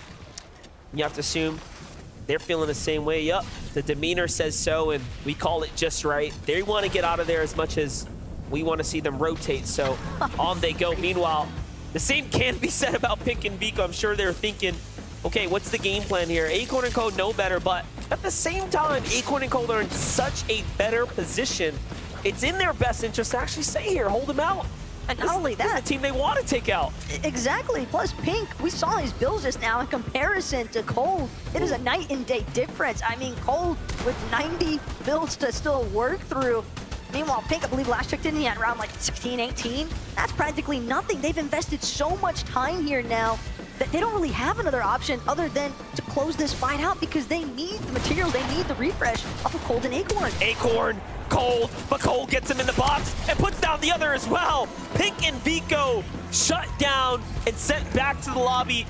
And that is the best team for them to eliminate. They already have pretty much top 25 now sealed in the bag. They were in third place coming into this, picking up these elims here. It was so good to kind of run it back one more time. Boxes him up, finishes him off. This is how excellent Cold is in the pocket. Well played.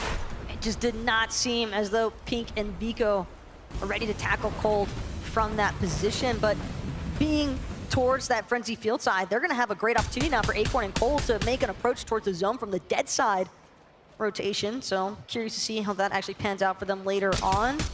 But as for Rise and Iamzo, solid as ever in terms of applying damage. They're also the only team that finished top 5 in every major of the 3 majors. That is an exceptional position to put yourself in, really showing how flexible they are season to season. It also shows you they might just be the team this weekend. They might just be that team, but let's jump into the action here. Malabuka hurt, 3 HP, forced down, and the pressure unrelentless. Coming in from the Middle Eastern team, Rapid here, really pushing back. They've already claimed Thomas. And Malabuka wants nothing of that. The ME boy says, hey, listen, you're up. Sit down.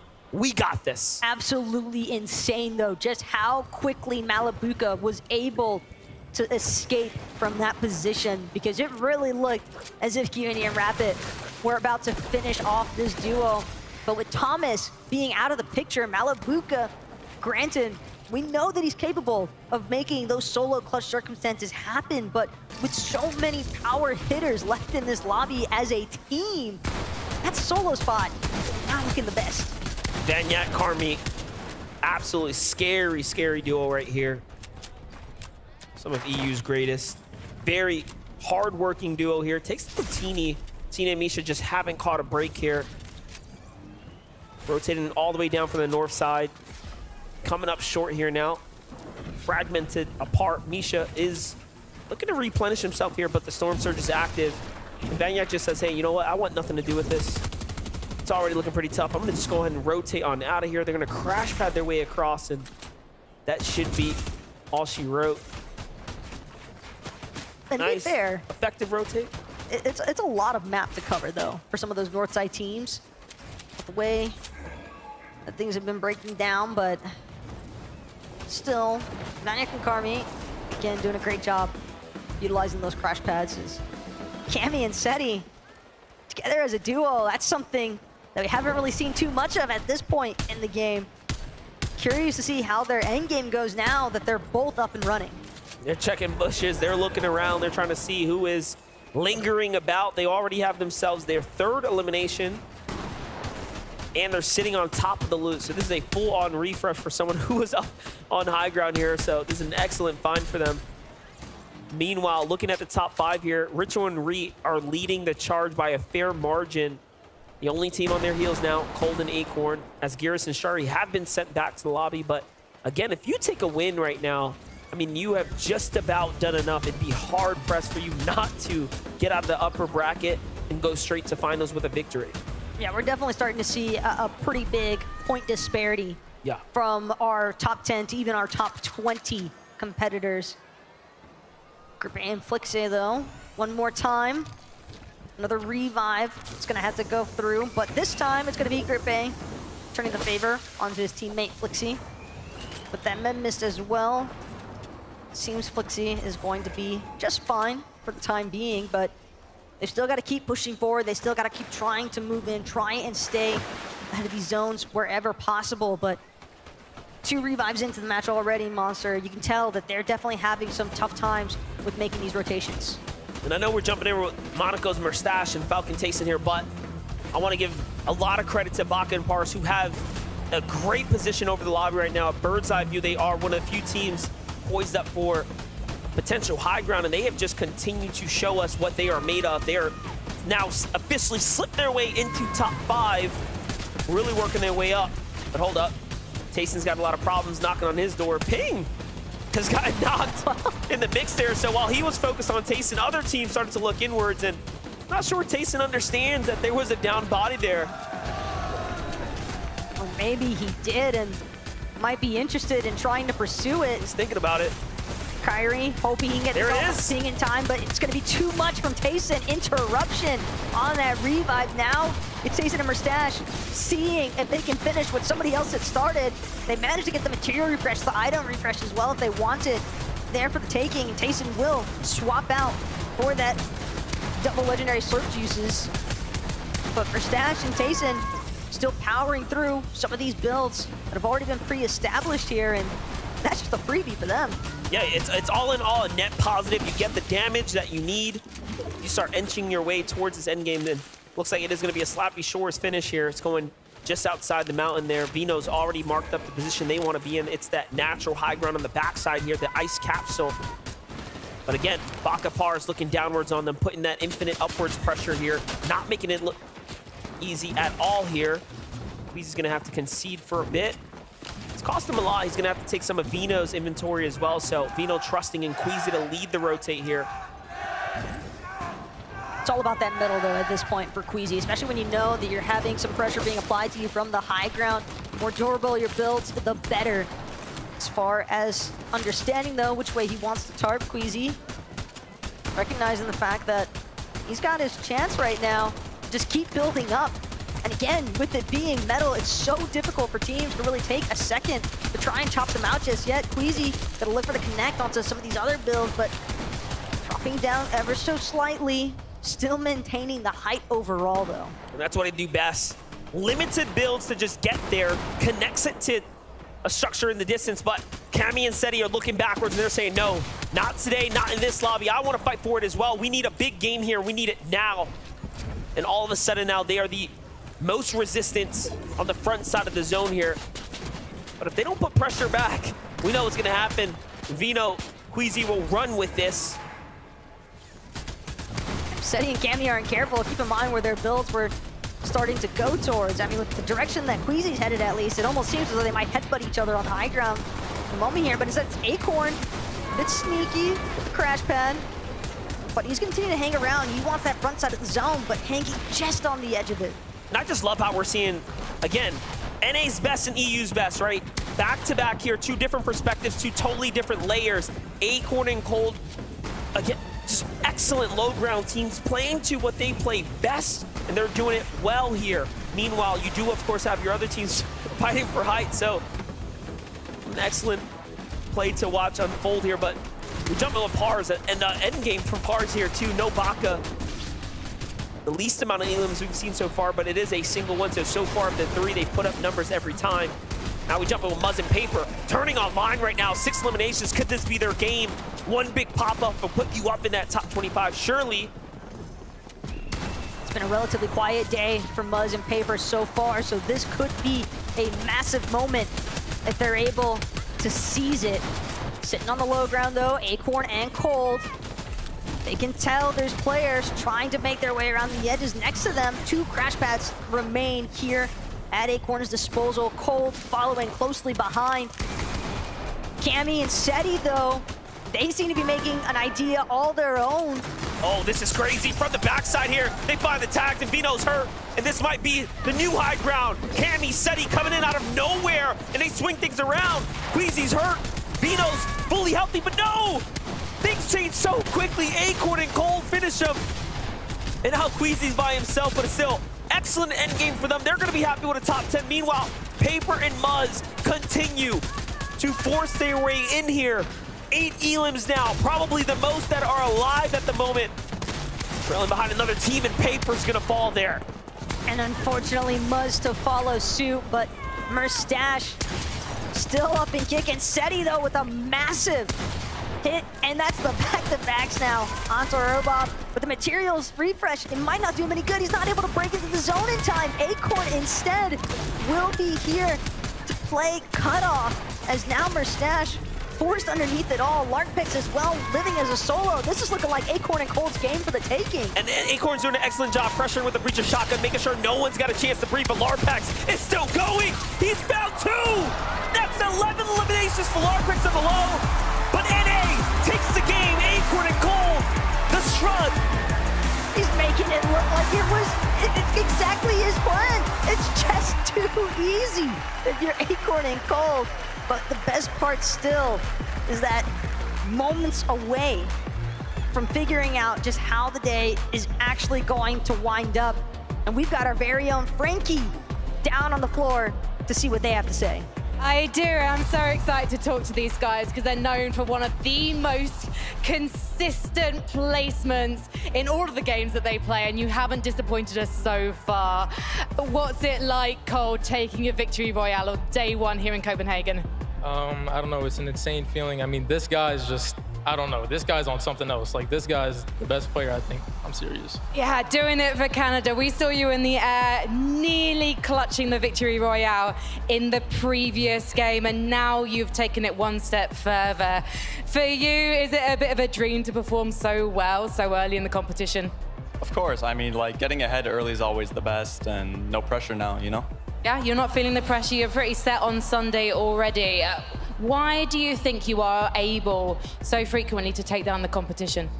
I mean, I'm just playing with the best player. It's not that hard. You have been preparing for this all year long. You qualified way back in Major 1. How do you feel like the game and the way you've had to play it has changed over the past year?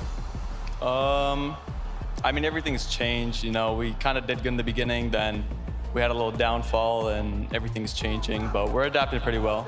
You say downfall, what do you mean by downfall? Because you did place top 10 in all 3 majors in North America this year that you played.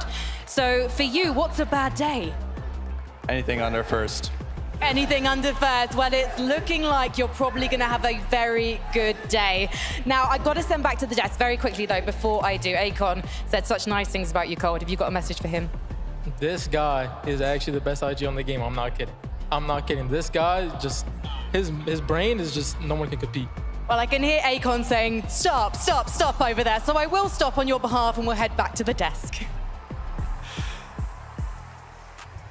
Big congratulations to Acorn and Cold finding themselves the victory royale. Now, before we continue, quick shout outs to Vivid and Levin, who will be hanging out with us on the analyst desk here for the remainder of the day. My, oh my. Sometimes I didn't expect any duo to win a game in this fashion, and that it looked so easy.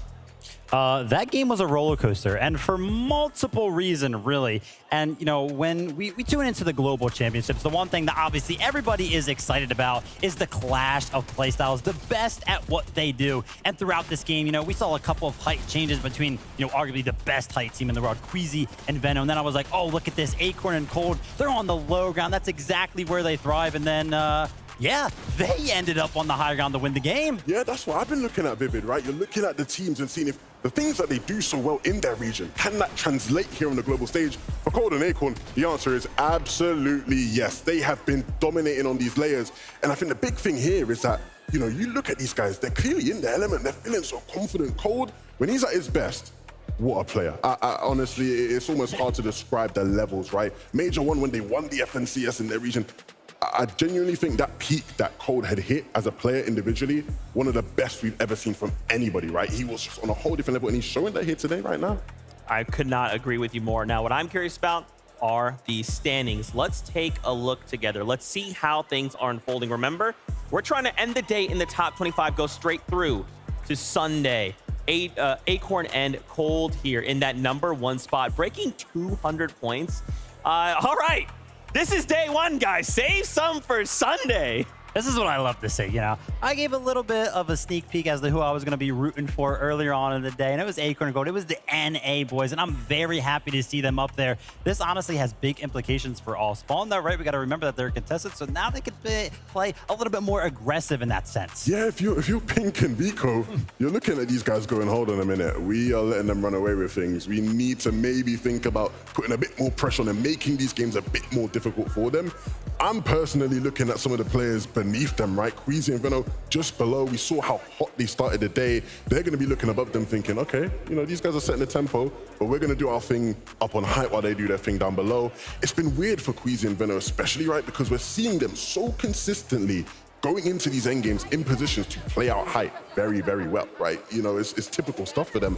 But they're having a couple problems, right? Where a bunch of their other EU compatriots are very much making things difficult for them, right? Seti and Cammy flanking them in that last game. Typically, Queasy and Veno, very aware of their flanks. That's not something that they often get caught out that. But this time around, we're seeing what happens. Seti and Cammy are there waiting for them. Gosh, I always have to have so much respect for Cammy and Seti, right? Because I was honestly looking at their position, and it was as that 7th zone rotate was coming in. They were actually towards that castle split. They were based up on top of it, and I was like, wow, they're on the high ground. They have a very good position. And then next zone showed, and it went all the way north. And I was like, yeah, there's no way this is going to end up being a good game. And look at this, Cammy, Seti, they just surprise every single time, and in such good fashion. I mean, you mentioned it, Queasy and Veno, they're usually aware of their flank. How did Cammy and Seti pull this off? And it's not just playing it off, right? When they're actually in the position, delivering, being able then to actually, you know, hit the shots. Of course, they did get chopped out on height eventually, right? It was Acorn and Cold that did that so well. But I think the big thing with Cammy and Seti is obviously we saw how they started the day, and I think it's fair to say they brushed the dust off their shoulders, right? They didn't allow, you know, losing off Spawn early on to sort of derail their competition. They understood, hey, look, we just got to stick to the fundamentals, get back in the game. We can beat these guys off Spawn, and now they are delivering in the game. And one more point here about Cammy and Seti. We talked about the all-spawn situation with Acorn and Cold. Now it's similar for Cammy and Seti, right? They're pretty chilling when it comes to the points. Just wild. And to think this all began, like, their day started with basically no points on the board, right? And their counterparts, Veno and Queasy, getting the Victory Royale. And now they're sitting there attacking them on high ground. This is the story we all came here to see. At least I did. Right into the loving embrace, of course, of Acorn and Cold. Like, yes, bring me points. That's what we want today. You talk about this being a roller coaster. I feel like so many things happened in this game. I mean, we saw Hydra by himself take Rift Island uncontested. At one point, he was getting shot. I was thinking, oh, yeah, they're going to jump. They can tell. Nope. 15 points. And you might be thinking, Zeke, right? Like, oh, it's so easy, right? Oh, he's up there as a solo. Why don't we just go up there and contest him? I mean, it's got to be the nerves, right? There's so much information that these players are very good at hiding. iDrap somehow got that situation off where he's like, hey, I'm just going to sneak up here. And I'm pretty sure later on, actually, because as we know, Reboot Van on top of the island ended up using it to go ahead and reboot his teammate. So smart. Absolutely insane. Levin left speechless. Now, we do have something really cool here lined up. It is actually a listening to that game-winning moment from Acorn and Cold. Let's take a listen. We're just going to crash pad and go. Not now, though, but like on the road. Got it. Ready? You're gonna jump on the ramp. Yeah, go ahead. Do this. I'm just gonna slide. Yeah, I hit it. We're good. Just gonna run. Run left, run left. Going deeper. All too low ground. I built the box for you as well. Nice, bro. Really good job. Yeah. Getting heavy. Are you good? Yeah, I think so, yeah.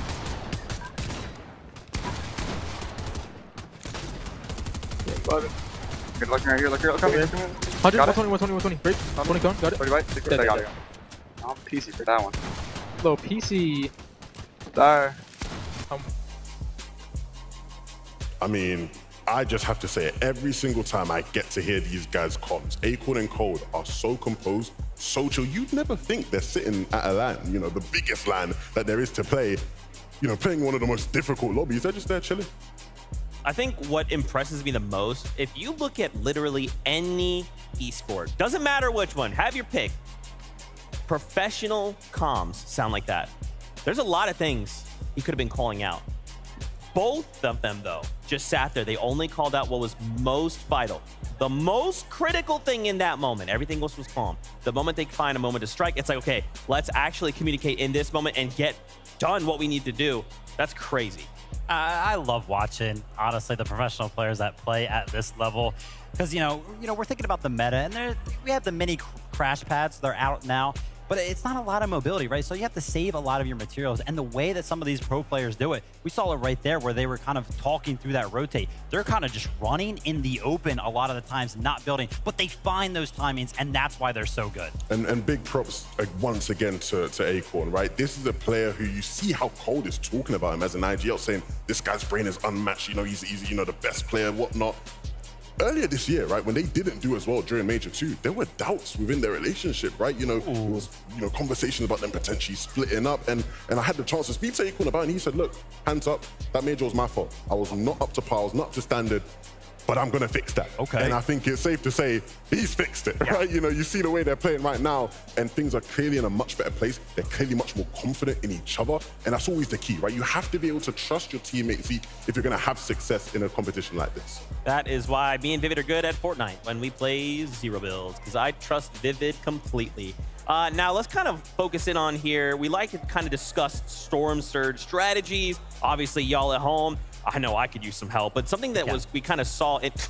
Something we saw in game was actually Reet and Ritual. They have a very interesting Storm Surge strategy. Yeah, placing very, very high up on the leaderboard right now. And it's not even necessarily about the Storm Surge strategy. It's about using their drop spot to their advantage. They're going to be dropping towards Creaky Compound, which is pretty central of the map. And if we think about any of the Fortnite zones, right, usually most of them will involve the center of the map in some capacity in those early zones. And the cool thing about Creaky Compound, look at all of these hills that Ritual and Reet can take advantage of. The fact that they're landing there means that they get early priority to a lot of those positions. And every single game, they're going to make sure that they base up on those high ground positions to make sure that any of the players rotating through the center of the map, which, by the way, a lot of players like to rotate through the center of the map, and make sure they can get all the tags necessary for their Storm Surge. And I think an interesting thing to note, and it's big props to Reet here, when you typically look at discussions around Storm Surge and the ability for people to, you know, be effective in tags, you often go, look, controller players, it's a lot harder, right? Long distance, that aim assist ain't as strong. Reet making it look easy, hitting every single shot, bang, bang, bang, bang, bang. You don't care. You don't care. He's hitting everything, right? And so, big props to Reet. That's not an easy thing to do, especially under the pressure as well. Right? We're at the Global Championships once and for all. So, I think for him to be doing as well as he is right now says a lot about him as a player. Good shout. Absolutely. You guys are killing it. You guys are great. I love you all. All right. Actually, why don't we go ahead and check out the Creator Lounge? Kelly Link is standing by with a very special creator. Who are you with, Kelly? Thank you so much, Zeke. And I am here with someone very special. It is Keep Up Radio. Thank you so much for joining me here. Gosh, thank you for having me. Okay, so we're 3 games down, 2 to go. What has been your experience so far? Oh my gosh, I've been having the best time. I think just coming to IRL events and seeing the players play and the crowd get so excited and crazy, it's the best experience for sure. And what has it been like interacting with all the creators here in the Creator Lounge? It's been so fun. Shout out to Redis, shout out to Peach, my people. I love getting to see the people that I interact with online IRL as well. It's really fun. Well, if we're going to talk about your people, then we got to talk about your favorite team as well. Who is it? Okay, so I came in not really knowing who I wanted to root for, but Cold and Acorn have like stolen my heart. I'm rooting for them. Let's go. Oh, then you must feel really good, just them walking away in Game 3 with that victory royale. I know, it was so exciting. I was like getting a touch up right before, and I'm trying to look over like, oh my gosh, they finally won, so exciting. So I'm excited to see what they do for the rest of the games. And I'm so excited to hear about what you do with all this Fortnite music. What is the process for creating these incredible songs? Yeah, it's so fun. I really just try to take pop culture and music and like kind of take the elements of songs that we know and love and like apply it to Fortnite, and I feel like the people really relate to it, which is so fun and so awesome. Do you have any songs in the works right now? Oh my gosh, none that I want to talk about yet. Okay, fair. Yeah, but shout out if you know Tilted Tower Dance, go Tilted, go Tilted. That has 100,000 streams on Spotify, and it's a Fortnite song, and I'm so proud of that, so really cool. Keep Up Radio, thank you so much for joining me here. Where can people find you online? You can find me on as Keep Up Radio everywhere, and can I just say one more thing? Yes, of course. Cla! Oh my God, thank you again so much. And guys, back to you on the desk. Go Tilted. Go Tilted. Go Tilted. Go Tilted. Shout out to you, Keep Up Radio. Again, it's just so cool. We've been doing FNCS for a year now, coming together, bringing everybody into one big pool, just being like, what's up, Fortnite fam? It's great to see all of you from different walks of life, from different aspects of the game, all in a single place. How have you guys enjoyed the competition so far? Yeah, I think the competition is delivering completely for me, right? The atmosphere has been absolutely amazing. The crowd's been going absolutely wild, especially when Thomas HD is on the screen. I know the M8 audience up there, every single time they're on the screen, they've been going crazy. So shout out to everybody that's here. Yeah, the atmosphere's been unbelievable. And to think, we've got more days of this, right? Coming. We've got Saturday, we've got Sunday. It's going to get even more loud inside of here, which I'm very much excited about. But, even in the server, right, in the game, the players have been delivering, man. I think when you have a competition like this where you have the stakes set so high, we're expecting the big names to come out, but they're actually giving us performances, that match up to the status they have. It is a special, special, special day. So I think looking at all the players, hopefully these last two games continue to deliver in that regard. I saw the leaderboard was looking a bit too NA for my liking. So hopefully some more of the EU teams can sneak their way up there. But of course, this is, the upper bracket day, the more important day will be the grand finals to see my EU boys up there. Yeah, no bias at all. No bias. No, 100% bias. No, of course. Fully biased. And I'm sure you guys are wondering, what's up with this longer break? Well, keep in mind, we're halfway through the day, so we have to give the players a break. Get them to step back, kind of refresh the mentals to come back stronger in these next couple of games. Frankie is actually standing by right here, right now with Miro and Cooper. Let's take a listen. I am, and this is such an impressive duo because they came together for Major 2 and qualified for Globals back then by coming second. So, of course, I had to talk to them. Currently in 24th position on the leaderboard. And Cooper, this is your first LAN. Are you happy with how things are going so far? I think we should be doing a lot better in terms of on the leaderboard. But for my first LAN, I can't complain. I'm having a good time, and I hope we do better. So how come you've become this fresh-faced IGL that everyone is saying such great things about, given that this is your first LAN? Starting an IGL role is really hard for me, but I think playing with Mero also, being a great teammate, I think I've improved drastically, and I hope I do better, yeah, hope I do good. Why did you want to become an IGL? Being a fragger, I feel like I never got a good IGL, and I wanted to just kind of take terms of being the leader in a duo, and I just got lucky to play with the best fraggers, so. Well, I should talk to that best fragger now. Mira, I apologize for leaving you out in the cold as I've spoken to your teammate for so long. But you are regarded as a veteran. This is not your first rodeo. Why did you want to compete here with Cooper? I think he's a good teammate. He's always grinding the game. That's really about it, honestly. He's just fun to play with, good teammate. And I don't know, we kind of have a lot in common in terms of interests and stuff. So he's easy to talk to about things and music and all that. So it's just easy, Have you got a warm-up song that you listen to before you go on stage? Ski by Sexy Red. I do not know the song, but that is because I'm not as cool as you two are. So what's the strategy now? How are you going to regroup to try and guarantee that spot in Sunday's grand final today? Yeah, I'm not going to say too much because I don't want to get DQ'd, but I feel like I really haven't had a fair chance of playing Fortnite yet, and I think that we just need a little bit more luck on our side, and we're going to be fine. Okay, well, hopefully the luck will be on your side. Thank you so much for talking to me, gentlemen. I'll let you go and get some food, and I am going to bring in a Londoner. In fact, our only Londoner on LAN, so therefore I'm slightly biased because I'm from London too, if you hadn't noticed by the accent. Pink, currently 29th on the leaderboard. How are you finding things in Copenhagen so far? I'm finding it good. Despite our placement, I think we're not playing the best, but I'm finding it good, yeah. Why do you think you're not playing the best yet? Game 1, we played well.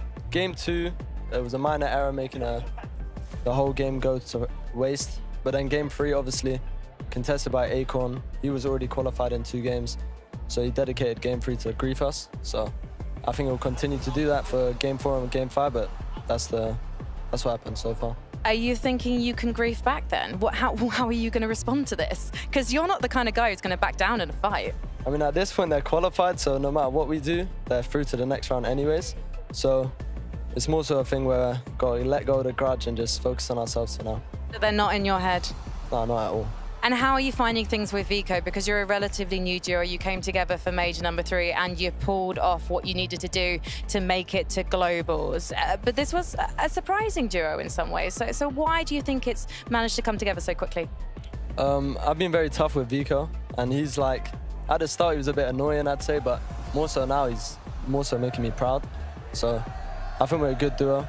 We complement each other well, and I like playing with him. He's a really aggressive player. How did you manage to stop him pressing W in every situation? I had to fake drop him, I've had to scream a lot, I've had to do a lot of things. I've kind of mentored him in a way, but yeah. Pink, I'm looking for a coach, so I don't know if we can, once you're done with Globals, you've got the spare time in your hands, are you taking new clients on? No. Well, it's a great excuse, darn it. But I'm fine with it. I'll just go solo. Thank you so much for talking to me, Pink, and we will see you out on the Battle Bus. Thank you. Bye. Thank you so much for those interviews for the players. Pink is always one that's very honest, Levin. He's going to tell you what's on his mind, and there's nothing wrong with that, I don't think. Yeah, honestly, it's the best policy. You know, I wouldn't have it any other way. You want people to lie to you? Would I ever lie to you? That's not the way. I never lied. I never lied to you. Look, the one thing I'd say about Pink, right, and Vico is they're in a very tough spot. Because, like he just said, Acorn and Cold, they're basically qualified now, right? They could, not play the rest of the games, and they'll be good to move through to the finals. These guys aren't, right? And so if you're Acorn and Cold and these guys are contesting you, you're going to make their life as difficult as possible. You're going to make sure you can do whatever it takes to guarantee they don't have a chance to contest you come grand final time. So if I was Pink and Vico, I'd be not worried per se, because, this is not a guy that's ever going to be worried, but I would start to be a bit concerned. Yeah, I mean, you definitely bring up some very valid points, but I think if anything has been proven by some of these performances so far, one good game, right? One victory route with a couple eliminations is worth enough points, 100%, to fly up that leaderboard. So they just got to win that spawn fight one more time. Do you think they do that, though? Is that the play, trying to kind of keep rolling the dice? Is it just let's find somewhere else, or let's just disengage? What do you guys think? So it's interesting, right? Because Pink is a player that's very experienced when it comes to being contested, right? You look back all the way to Chapter 3, Season 2, I believe it was contested by Mustache and Malibuco, when they were playing together, and they, were unbelievable, right? And I remember Pink saying to me, I've never experienced that off spawn, right? And they got demolished back then when he was playing with Anas, but he learned a lesson, right? He learned what it takes to be a good off spawn team. And he said to me he had a lot of those sort of similar strategies coming in to try and use against Acorn and Cold. And so maybe now we start to see him start to whip out some of the things he maybe would have wanted to save for grand finals, but use them now to secure a spot for final. Good stuff. They are sitting there on the bubble, 29th place. Remember, top 25 will be the ones to move on to Sunday's finals. Now, if you find themselves at the bottom 25, they still have tomorrow. Obviously, not the best situation to find themselves in. Vivid right now, Levin makes a great point. If they're kind of pulling out some of these strategies, they might have to. Yes, it very well could get them to Sunday, but if it doesn't, that means that they're going to go into tomorrow's lower bracket, and those 25 players will have watched this. They will have known, okay, well, this is what they're looking to do. Yeah, I mean, very interesting situation. I don't think anybody wants to be in the situation that they are in right now. But listen, we're at the global championships, right? These teams are here for a reason. If 2 games is what it takes for them to actually go through the finals, I guarantee you that they are very, very well capable of it. Yeah, 100%, right? Again, it is just a matter of doing what they were able to do in that first game, right? He said it himself, that first game, if it was good, they were in that game. They looked good. They looked like a team that was going to continue throughout the day to have pop-offs, but unfortunately it hasn't panned out that way, right? Have to get back to what that was in game 1. And I think it's very possible for this team. Yeah, so what you kind of just touched on, you guys are just hitting me with the razzle dazzle right now. That's what we do. That's what you do. You know, this is the Global Championships. Okay, we're looking for the best duo in the world. There cannot be any question. There has to be a duo that steps up and says, we are definitively better than everybody else. So I feel like at this point in time, we can be a bit more critical about some of these things, right? And we kind of have to be, you know? We can't just say, well, this is a major, you know, you've got weeks 2, week 3, you know, you'll go to, we'll see you in Grands, it's fine. No, this is the end of the line. You know what? You know what? Levin said it. Honesty is the best policy, right? So I'm going to talk about one of the favorites here, right? We took a look at a little bit of the bubble right there, and I saw 23rd place, Thomas, HD, and Malabuka. That is not a very comfortable spot to be. Not at all. Not at all. And then obviously, you know, when you are the favorite, there's pressure that comes with that. You've got this crowd here that's making all this noise for you. If you are Thomas, HD, and Malabuka, you have to start thinking about, okay, how do we get back into this, right? I think a lot of them, people saw them as a favorite coming into this competition because they are so good. But things haven't been easy, right? The Canada versus an Aegis off-spawn battle hasn't been the simplest of equations for them to solve. And even, you know, beyond that, right? Actually, when they are getting to play out games, the formula, it's not quite clicking, it's not quite working. That's right. Well, I'm getting word, as much as I'd love to continue this conversation, games are ready to go. So let's kick it up to the casters to get us prepped. We are here. This is game 4 about to get underway. And I want to give a huge shout out to Kit. But let's go ahead and go to the battle bus because the game starts now.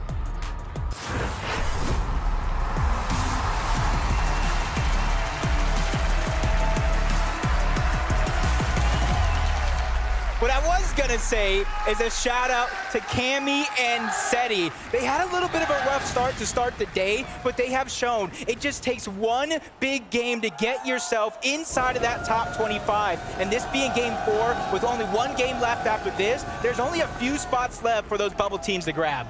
And we're looking at a team that definitely needs a good matchup for things to start picking up for them. Podesai, Snazy, starting to get some shots from the sky, but here at the racetrack, we've watched this for 3 games now. 2-1 in favor of Thomas and Malabuka. Kanata trying to see what he can do.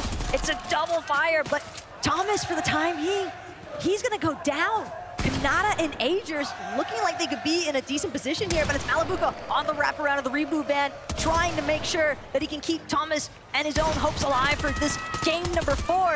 Agers, Kanata so incredibly low, but Malabuka down to half HP. Now jumping on top of the building, and the reboot van just barely keeping the hope alive for Kanata and Agers. Oh, this is gonna be a big save. His chance to get his HP back, and it down onto Kanata. He has no ammo left. This could be huge if Agers could just find a way to just push up, finish this off, but it's Malabuka who does it yet again. One of the few times where a tactical DMR is going to look like the saving grace here for Malabuka.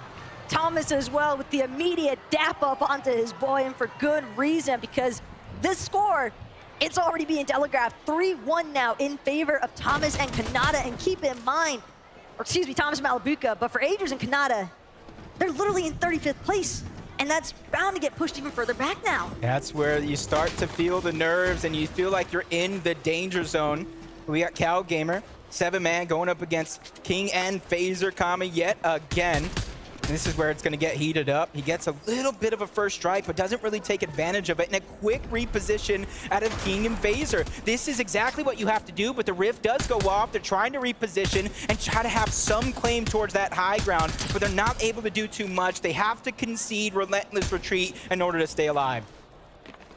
Right idea, though. Sometimes you just know when a fight isn't yours to make happen. And for 7-man, all his ammo's running relatively low. With that disengage from Phaser, 7-man and Galgamer now gonna have ample time to try and loot out relentless retreat. Slappy Shores action has been relatively quiet. We've seen a couple of circumstances with Tayson. Yeah. Really just nice surge strategy going for the most part at this location. But for Trulix and Chicho, they've also had a relatively quiet time so far. Yeah, for them, they just got to start building up that confidence. Because even though they'd have the cushion that you could still fall into day 2, we were just talking about it, that's not something you even want to test. Anything can happen in that lower bracket. That's why it's paramount for these teams to qualify today, give themselves a break, a chance to readjust. And Bugha and Threats is one of those teams that's outside of that bubble. And I think that's something nobody would have expected coming into today.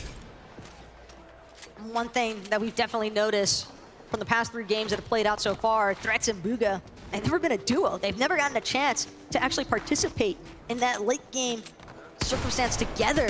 So maybe here in game number 4, seems as though Threats is on a mission to write his own story. Some nice tags up along the coast side, just south of Sanguine Suites. A lot of pressure being applied to the duo a little bit south of them. Yep, just like I was talking about with Cammy and Seti, just one big game. This could be the start that Bugha and Threats need to try to propel themselves, if not to the top of the leaderboard, at least inside of that top 25, and that'll give them that chance to readjust. P8 Zin, Kitos, they've been doing well so far as well, and that's something that you want to see. Even if you're qualified already, you want to keep up the pace, continue to build that confidence, because even though you might have Saturday off, you have to be prepared for Championship Sunday. $4 million on the line. That's not something to take lightly. And again, I think it doesn't necessarily have to be flashy, but for Thomas and Malabuka... I'm going far, I'm going far. I got spot. I'm dead, I think. 60 wide, I'm dead, they're both here. He's getting shot in the back though, he's getting shot in the back. One is running back to farm and one is plant B. They're gonna get siphoned for B. Farm the brick after. Toilet, here. Okay. He's alone. Nice! Get. Yeah, for Thomas and Malabuka, it's definitely looked pretty flashy. When you're going for that 50-50, when you're representing that there's a reason why this is your POI, at least that they're going to be choosing to drop at, or their established drop spot. Racetrack's almost feeling like a POI with how well they have managed to just take hold of it. Yeah, and I'm not too surprised. It was a couple of majors ago where they were contested. And I wouldn't say it was the highest placing of a contested team ever, but it was one of the highest placings in an FNCS Grand Finals for a team while contested. So they've had that preparation throughout the year, and they're putting all that preparation here to the test. Just like Duke and Edgy, trying to pick up the pace here. They are your FNCS Grand Finals champions of the NA region as well. They already started off with 1 elimination, so you know they at least have some surge in their back pocket. But as the lobby and the games have shown throughout the day, you need more than just some surge. You need an ample amount of surge in order to survive this game. And for Duke and Edgy, they need a lot of points as well, because you have to remember they entered game 4 in that 46th position. So quite a lot of places to jump up in the leaderboard if they want to actually find themselves in that top 25. But right now, leaderboard is the least of Forstroki's concern. Right now, it is all about surviving and maybe, if he's lucky, finding an opportunity here to look for a pickoff onto Yuumi, because Forstroki, if he's able to find this knock, or if he's able to just be patient, he might actually have a chance to look for grabbing his teammate's reboot card if he hasn't already. Yep. Full disengage. It's still plenty early enough in the game where a reboot ban opportunity could definitely come up clutch. Especially here where the zone is pulling forward. A lot of those teams are going to begin to rotate, whether they try to go to the slow side or directly straight towards the center. That is going to be one of the few safe opportunities you will have, as the augments are already beginning to come out. Possible rarity check, and a lot of these teams, you might be saving some of those augments as well, but King and FaZe or Kame, you saw them disengage out of Relentless Retreat. They're outside of the top 25, so a game like this is necessary to come out on top, grab as many points as you can, and he's already getting challenged for that high ground, instantly gives up. FaZe and him are a little bit too separated for my liking, and probably theirs as well. Striker, though, decent top-down overview. But it's going to be Exodus with the immediate trading of that big shield potion, making sure that his teammate is able to maintain as close to full shield as possible. Exodus, meanwhile, hey, you might be looking straight, but there's plenty of teams sure to be looking at you as well. Got to make sure that your backside is covered. And that's going to be an immediate drop down into the safety of their tower that they've managed to build up. Phaser and King, though. Just outside of zone, just kind of landlocked for the time being as well on this beach outside of Relentless Retreat. It does not seem as though they're going to have a very easy time working their way in. Nah, and you kind of saw them there on the leaderboard, 22 points overall. As it stands now, that bubble, that 25th spot is at 58 points. So it's not too far for any one of these teams to really climb up the pace, but the usual Misha and Teeny switching up their drop spot, not liking how their games have been going so far, so they're sticking to what even qualified them to the Global Championship themselves, and that is these sneak attacks. They're going ahead and trying to cut off somebody's boot path and take advantage while they can, and that's QNDX that they're going after, and they have a 2v1 for the time being, and they're wasting a lot of their resources just trying to build for it, because that is the extra loot that they need. Instead of farming up at a drop spot, this is the strategy that they're going to use, but unfortunately enough, their opponent does get away. He finds a way to disengage, so they're going to have to figure out where else they're going to get their loot from. I don't know if that was intuition, by the way, Maybe from a little QND, or if maybe some sort of audio cue might have given things away there for Misha and Teeny, but they were certainly ready to pull the trigger a little bit too soon there and didn't let QND actually fully step into the building. And again, it did seem as though QND kind of recognized better, thought that maybe the loot's a little bit too free in this circumstance. Just a huge beam from Okus, trying to go ahead and get as much surge as possible. I think for someone like him, he's been doing a good job so far, trying to pick up these opportunities where he can. And that's the thing. Reet and Ritual probably didn't even really see exactly where those shots came from, who was surrounded or all around them, and see they're going towards the south side of the zone, that they have to be careful, because as long as they continue to go south, we saw the zone was pulling up. So this will be the congested side. You already see in the minimap there are so many teams going ahead and grabbing their spot all around them. That's going to make it that much harder, but Misha and Teeny keeping things on the run. Weapon cache is going to come up, and that's 7-man and Cow Gamer that they're trying to contest for it. A little bit of a mistake there with the briefcase turret, trying to go ahead and use it to their advantage. Teeny with a nice shot from the side, backs up towards his teammate. 7-man Cow Gamer. This is could be their opportunity to try to advance, clean up this elimination, finish the damage you already put down. But for them, it's just grabbing the real estate, grabbing all that piece control, so when the cash does pop, it is all theirs. Well, as far as 7-man and Cow Gamer are concerned, keep in mind, 7-man, decent loadout to take this challenge up against Teeny and Misha. Left side peek, maybe not the most favorable, but they're certainly still making the magic happen. Builds continuously being edited out for both sides and destroyed in the process here. But Teeny, Misha, they look as though they really want at least one, if not both, of these eliminations now. They know that 7-man and Cow Gamer are bound to have some excellent resources and materials, but again, if you're Cow Gamer and 7-man, we saw their loadouts. They don't necessarily need to pressure this. They've got exactly what they were looking for. It can easily disengage at this point. Yeah, and being another team that's outside of that top 25 bubble, they're just trying to play the safe game, scrape by, try to get some points, and that's Reet and Ritual are almost trying to do the opposite. They're trying to take the fight to Malibuca and Thomas. Thomas and Malibuca are one of those teams that talked about how good they're playing as a contested duo, but they're in 23rd place. Going down here, no placement points. They only get to 8 points for those eliminations off spawn. This is not what position you want to be in. And you can see they're not playing safe. Even though they did get some damage, they're not going ahead advancing on it. They got their spot in zone, and they're just trying to hold on to it. You see the loot switch. That's respect between teammates as well. Malibuca definitely understanding that there's a reason Thomas is known as a fragger in the EU region. And with that sharp tooth, seems as though Thomas feeling a little bit more comfortable with trying to aggress even further onto Ritual and Reet, but we'll have to tune back into them a little bit later on here, because keep in mind what Pink said in that mid-game interview, but we'll get more insight on that later on, because right now we've got some great insight coming your way via Mighty Miner. Thank you so much, Taco. Now, we saw a huge game from Acorn and Cold right there, which basically solidifies their spot in the grand finals on Sunday. We can see them doing everything in their power to make sure that Pink and Vico don't have the same success. Now, Pink and Vico are actually in 29th place right now, so they're just dipping. They're getting out of there. Of course, getting inside the territory of Camry and Seti as well. They don't want anything to do with it. They want to make sure they're avoiding fights as much as possible, because they've only got 2 games to make it happen. with only 2 games left.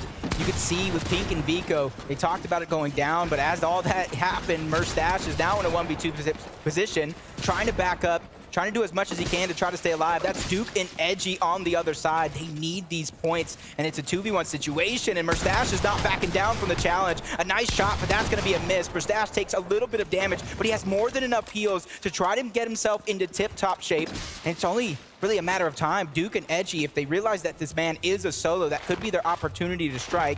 At this stage in the game, with only 2 games left, you have to try to get as many points as possible. Even if you don't get in the top 25 here, you want to get yourself as close as possible. The hesitation, though, is definitely not there as far as Verstroki and Kylie are concerned. They see a solo. They're ready to completely try and run him down because it's going to be Anshari left to fend for himself here. A nice double elimination there, Verstroki and Kylie. So the plan, clearly a success from their starting point. A great job getting that reboot advance so they could play the game out as a duo. 285 above the Storm Surge threshold. Alex and Worthy trying to take advantage of this opportunity that is right before their very eyes.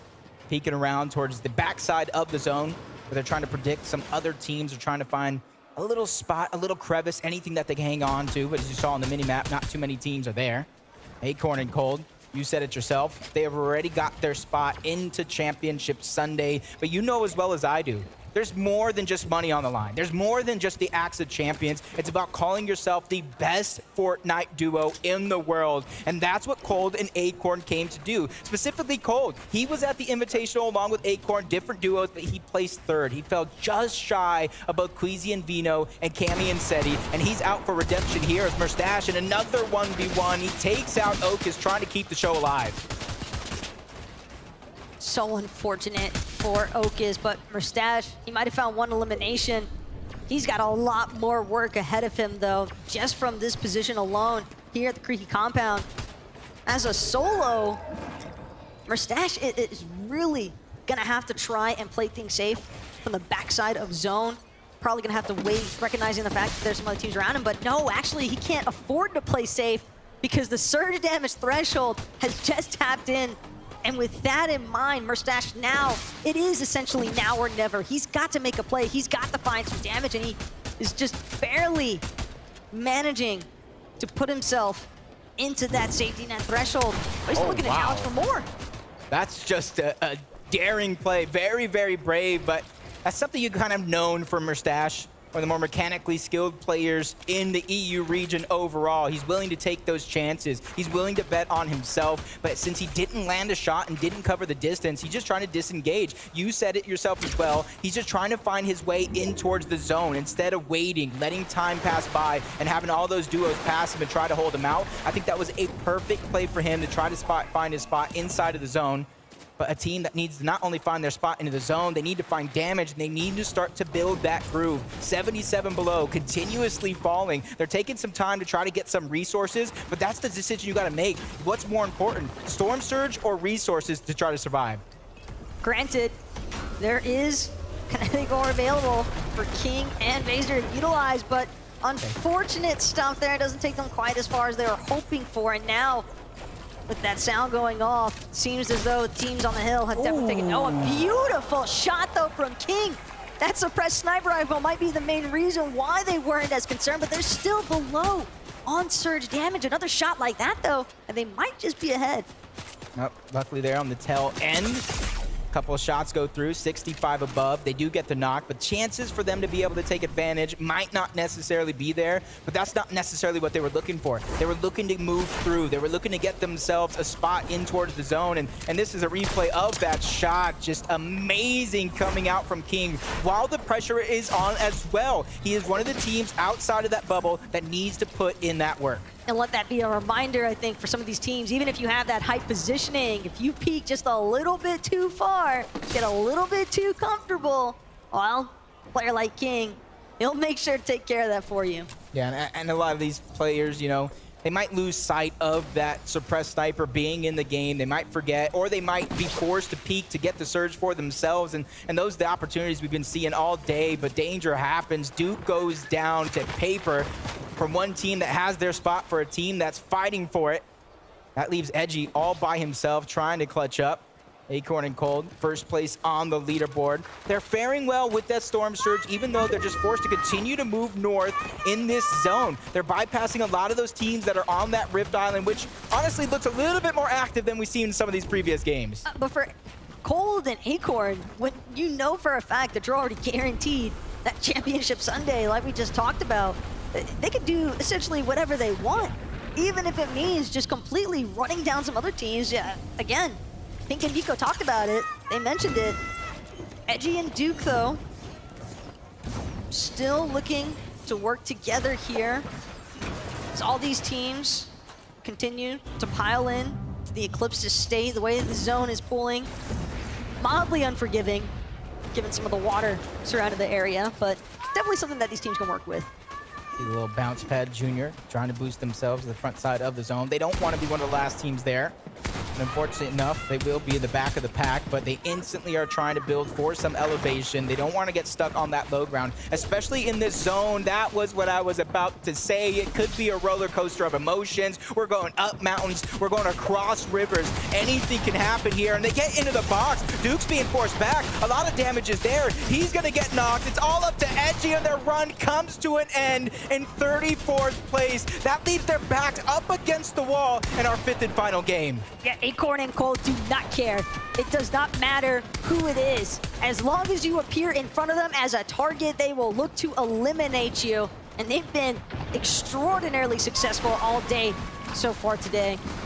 Malabuka and Thomas, though, they've also had a pretty solid day as well, Jacob. But again, this is definitely an instance where they could look to cement themselves in that top 25 if Game 4 goes well. You see them just trying to get that damage. Bro Bob goes down, but at least his teammate Axe Force is still alive, trying to grab them as many points as possible. But at least they're inside or at that 10th place spot for now. Probably got it secured, but you don't want to leave it up to a pro, but you don't want to leave it up to the judges. As you see another replay. Oh my gosh, what did we just witness from King? Does he go back to back? There is no way. This man is on fire. I dare anybody on that stage to try to step in his path now, because he's looking like an avalanche trying to demolish anything in his way. Look at the loadout, the double suppressed sniper rifle. He's even got the sniper surplus augment to boot, and he is making fantastic work of it. But Strokey and Kylie, I am so sorry, but King, actually, that's his turf. You back a dog into a corner. This is exactly what is going to happen. They realize the pressure that they're under. They realize what's at stake. Even though they do have tomorrow if they fall short, that's not something anybody wants to stress about. You finish the job here, you get it done, you give yourself a break, a chance to relax and VOD review. Baha, Mixon, another one of our teams that we've seen do great things throughout the year. 157 above the damage threshold, even though that might not seem like a lot, but from what we've seen like from the lobby, there's a lot of teams that are around those similar numbers, but luckily for everybody, it turns off for now. Even though it wasn't a far rotation with the bounce pad junior, it's just step by step. That's the way a lot of teams got to take it, just one foot in front of the other.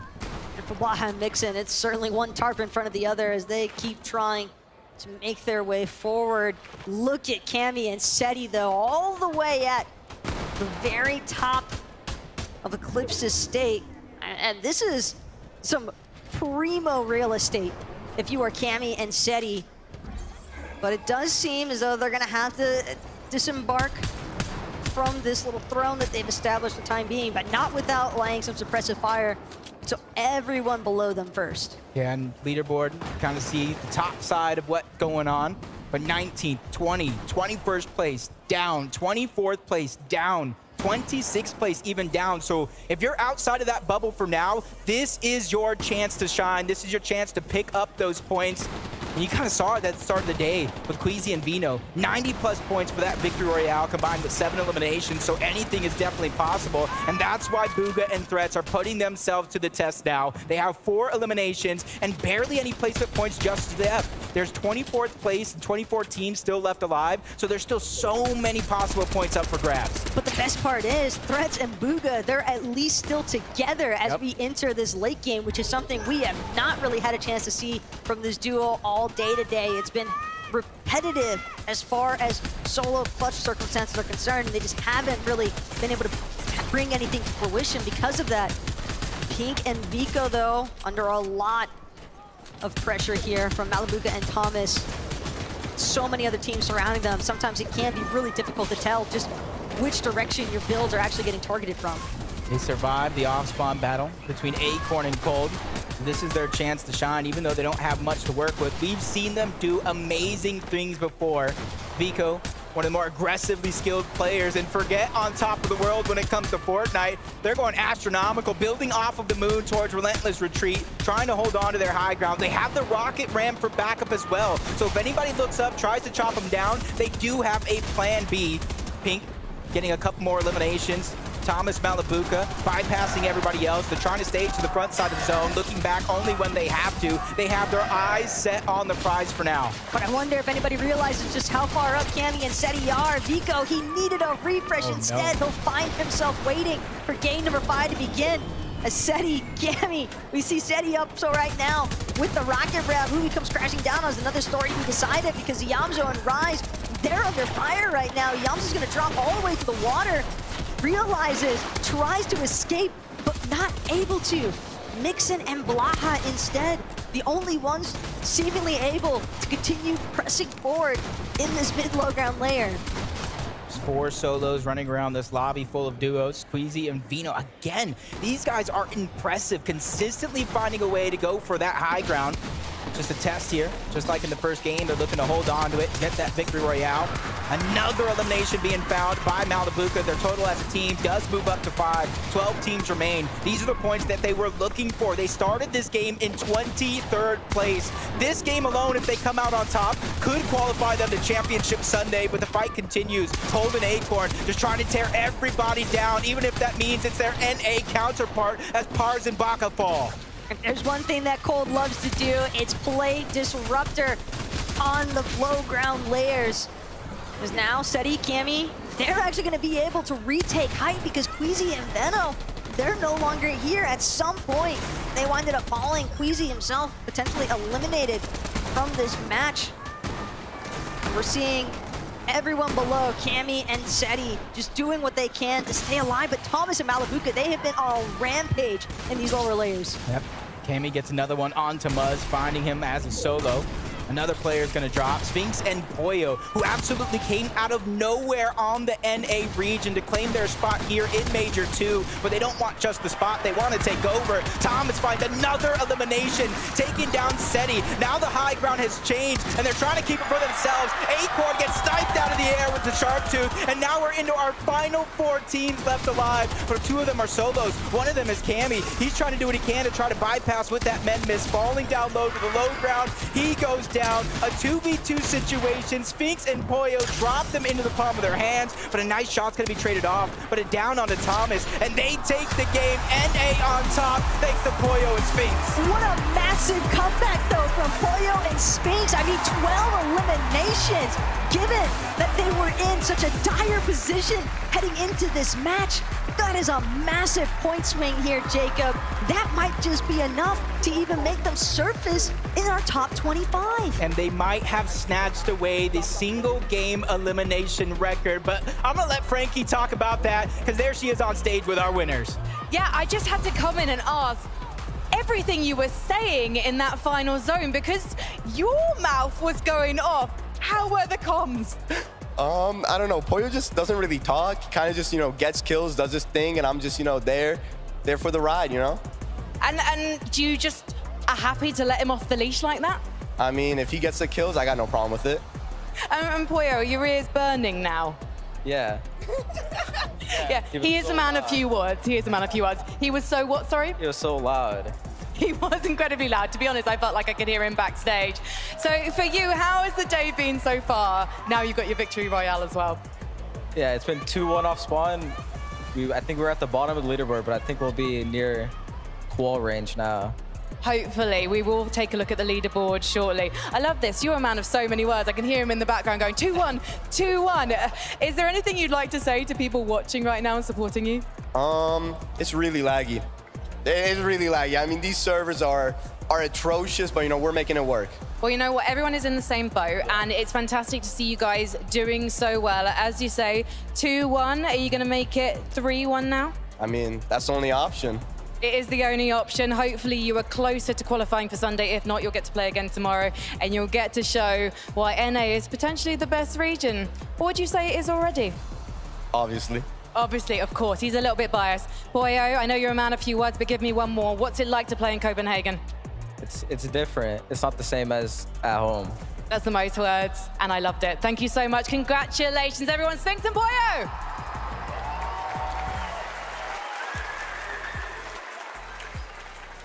Well, Levin. NA on top. What do you have to say now? Look, I just want to start by saying I love how like Poyo just won the game, hype moment, and all he's thinking is like, can Sphinx just stop talking? He's talking too much. Like, can you just pipe down a bit, mate. You know, like that's his only concern about that game. All I have to say is, right, after that, you know, Thomas HD and Malibuku were popping off. It looked like they were going to win the game. The crowd was getting loud. When Sphinx win the game, everyone's just like, oh, what did we just watch? Like the shots. Sphinx and Poyo were just hitting at the end there, Vivid. Insane. From the low ground as well. And yeah, I mean, you got to give the positional advantage there 100% to Thomas, HD, and Malibuku, right? High ground is usually what wins games in Fortnite. But the shots, like you mentioned, I mean, it's just too clean. And usually, I give my respect to Acorn and Cold because usually they're so good on the low ground. Poyo and Sphinx, they're looking a little bit better, especially in this game, because they were just getting elimination. Look at this. Elimination. Boom. That's the winning shot right there. You make it a 2v1, clean it up easy. Just disgusting. This one, I feel like I could say this about every game we've seen so far. They have been roller coasters from, you know, Seti and Cammy up on high ground, them going straight up, then suddenly it's Queasy and Veno. Just kidding, it's back to Seti and Cammy. Now it's Thomas HD looking to contest. I mean, this is what I want to see, is people get more comfortable. People say, look, we're just not going to let people go for the high ground. We want this too. Yeah, 100%. And look at this, right? They were talking about it. They were towards the bottom of the leaderboard. Look at that placement now, 15th, right? That question mark was there. I think we're in qual range. You are definitely in qual range if you are 15th right now. A couple more points might secure it for you, but it is looking good for them right now. Yeah, if they can keep hitting shots like that, they'll be well on their way to being in that qual range and being secure, right? So I think the big thing from them is not to let this win almost, you know, get them too excited, right? Stick to what's been working for you and sort of go with that going into this last one. I mean, again, I'm just still mesmerized by some of the shots they were hitting. They were putting on a clinic in that end game. Yeah, and I think it's interesting that, you know, you have one in Sphinx that maybe talks a lot by what they would consider each other, and then Poyo doesn't talk apparently at all. But yet they're sitting here racking up 12 eliminations in game number 4 of the Global Championship upper bracket. I did not think we'd see any duo break double digits, and they just went on and did it, Vivid. Yeah, absolutely incredible stuff. Now we get the opportunity to look at the standings. Acorn and Cold, they're pulling away with their lead, still in first place, but Queasy and Veno also managed to hold on to second place, and Cammy and Seti, they are on the rise. That top 3 looks all too familiar, right? You look at, if you were to analyze this whole year and look at who have been the best teams all across the world, these guys, you know, that top 3 in particular has just been 3 of the biggest names you mentioned. For sure. Yeah, but Levin, Zeke, I'm looking towards 10th place right now. Thomas, HD, and Malibuku, right? I said 23rd place coming into this game. It wasn't comfortable. So they went ahead and clutched up this game, but there was more than just one clutch this game. Yeah, they were going crazy, right? You know, I think we all talked about how they needed to start to step it up, and they finally did. Malibuku and Thomas started to cook. And I think we know them as being incredible individual players, but when they start doing things like this, Thomas going up on height, he doesn't care who's there. He just knows he wants it, and they take it so well. Of course, yes, Poyo and Sphinx win the game, and they sort of shut them up with a really big shot. But these guys throughout that end game were incredibly dominant, showing off why they are revered as one of the favorites for this tournament. And I wonder what put them in a situation where they didn't have those mats, right? What led up to that ultimately where, because if they had materials, it feels like that's an easy closeout, right? But they're kind of put in this situation where Poyo and Sphinx on the low ground of all things, they have materials, they have the angles. You're sitting there like a fish in a barrel like, yep, we're going to jump down. You've got your angles. We hope we'll hit ours. Yeah, I mean, listen, when you go up for high ground right, we saw them, they had to go ahead and contest the high ground right when they got the eliminations. It takes a lot of materials to go ahead and actually build up there. You have to make sure that all of your builds kind of stay supported and stuff like that. So that's probably why they were out of materials. And then not to mention Pollo and Sphinx just picking up so many eliminations on the low ground, almost impossible for them not to have those builds necessary. Of course, right? When you're racking them up over and over and over again, you're sort of just, even if it is just siphon that you're getting, right, it goes a long way, whereas Thomas and Malibuka weren't quite able to loot everything that they were getting. Yep. Just, you know, part of the trade, especially when you're up there on height as well towards the end of the game. Standard procedure, but they won't be upset with that game. They'll be very, very happy, especially when you look at the previous games they've had. And, you know, I got to mention it, right? That Thomas HD Malibuka clutch all spawn. Malibuka with the 1v2. Actually awesome stuff. And honestly, coming into this, they should have been expecting stuff like this, because throughout this chapter, Malibuka and Thomas, they have done that 7 times where one of them have gone down early and they've clutched it up. No easy feat, especially when you look at the competition they've been facing. Thomas, towards the start of the day, said, look, I've faced much better competition off spawn than Canada and Ages, right? So I'm used to doing this. And if he's able to 1v2 against players like that, they'll be confident they can 1v2 against Canada and Ages as well. So really good to see that happen. Like you said, the 2 clutches for them in that game. You guys talk about Thomas HD, and I'm thinking Thomas HD, probably one of the best snipers in the world. Then I kind of flash back to mid-game. I want to just quickly highlight King with 2 of the back-to-back most disgusting snipes we've seen today. Unbelievable. King is the kind of player that's always going to give you that special moment, right? You know, we all think back to the World Cup times, right? When he eliminated TFU, we were all hyped thinking, we were nervous, this Argentinian kid taking out TFU, right? Here again today. We expect Thomas HD to be the sniper machine. King sitting everybody down. You were saying it during the game, right? They were 200 down below Surge. Yeah. And then a couple minutes later, they're 600 above. That's ridiculous, all from his snipes alone. Those shots were absolutely clutch for sure. But now let's talk about the clutch that is necessary for teams that are in the bubble. That's right, 25. The top 25 will go on to Sunday. Take a look right now. M. Sherry and Rue sitting on that bubble. 68 points is the minimum going into these next games. Just take a look at some of the names, even just down there in 30th, right? Cooper and Miro right there on the bubble. Kitos and PHDN as well. But as we've seen, it just takes one good game and you can just change everything. Now, even look at 31st, Podesai and Snazy. M8, y'all out there? Yo, Snazy and Podesai? They're asleep, man. There they are. Y'all can hear them in the crowd. They're going crazy. But even someone like Booga and Threats, right, they've kind of been relatively quiet. Currently sitting in 34th. They can make up the ground, but they really need to come online here in this last game. Yeah, 100%. You know, we are at the Global Championship, right? Let's talk about regional representation in that top 5 or top 25 right now. EU, there are currently 13 duos. NA currently has 8 duos, and then 1 per each of the regions in OCE, Brazil, Middle East, and Asia. So that is currently what the regional breakdown is looking like so far through the upper bracket. Yeah, I think for me personally, the NA teams have impressed so much, right? Of course, they do make up a big part of the lobby, but I think what we've seen is not just the trailblazers, the typical NA teams you expect to dominate, some of the ones just in that beneath tier, right, that have come through and really made their mark on this competition, right? Showed us that they aren't just here to sort of hang around and enjoy, you know, Copenhagen and have a good time, find a girlfriend, some of them were saying, right? Some of them are here to actually try and win, right? That's what it's all about for them, right? So, you know, the priorities on a lot of these NA players are clearly, you know, to come here and show EU, show the other regions what they got. Yeah, and we kind of talked about this back in Major 2, right? At the end of it, I asked you the question, Levin, do you think NA hangs if we get to globals? At the time, it was no, right? And I think for a lot of players in NA, they're thinking, okay, 11-2K, we'll see you at LAN then. Because it feels like NA is playing with a chip on their shoulder. And I also kind of want to play a little bit of devil's advocate. What if we're revealing strategies a little too soon? What if EU is like, yeah, you guys are ahead. That's cool. Then Championship Sunday, they're like, okay, so we were just holding it all back. You know, we were letting you play out there thinking you had something. It's all a show. Maybe not an element of showing strats too early, but definitely let's not get ahead of ourselves, right? You know, it's just day one. It's just the upper bracket, right? The finals coming, right? And that's when we got to be looking at the leaderboard and really going, okay, how are the NA teams doing? How are the EU teams doing? I think once we get to that point, Zeke, that's when we can really start to give that analysis of, you know, regionally around the world who looks the strongest. I'm still going to say the EU boys, right? But there are some top NA teams out there that are showcasing that they can hang with anyone. Yeah, I mean, listen, you know, NA teams are finding themselves out there. I'm very happy to see so far the performance out of some of the top ones. Okay. Let's take a look at some of the stats we're seeing here out of the competition so far. This is the upper bracket. Let's break it down by the numbers. Currently, as we look at this list. Okay, most eliminations. Here we go. Acorn and Cold, that's not surprising, right? They're currently sitting in that #1 spot. It makes sense. Queasy and Benno right behind, though. Do you guys feel like this is the level of aggression we would see coming into day #1 of the competition?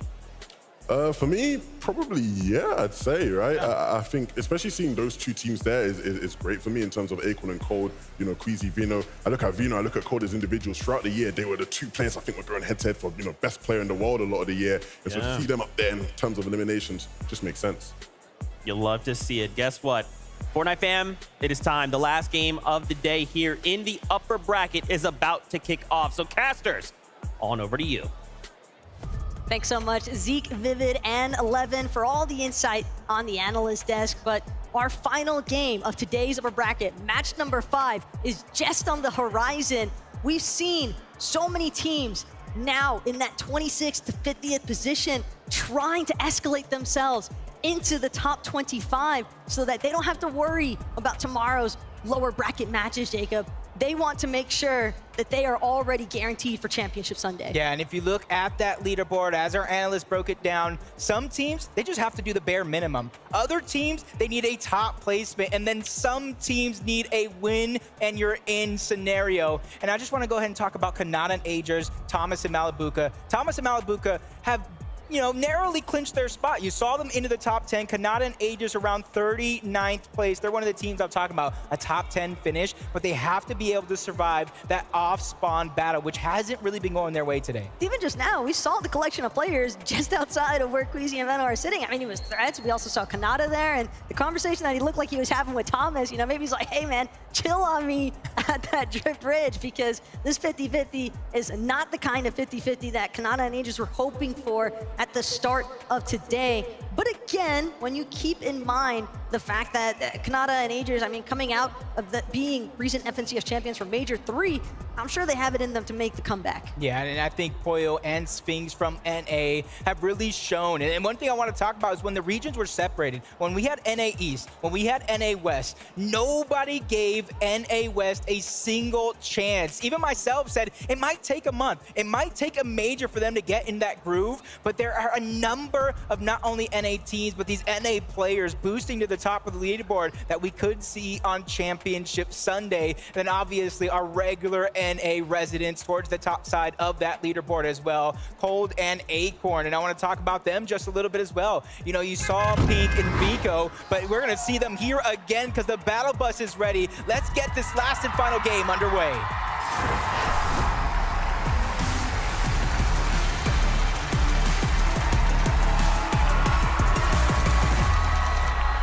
It has been a beautiful day so far of matches containing our 50 teams here in the upper bracket. Some of the strongest teams even from their respective regions, but only 25 can actually break through and guarantee themselves a seat on that battle bus for Championship Sunday.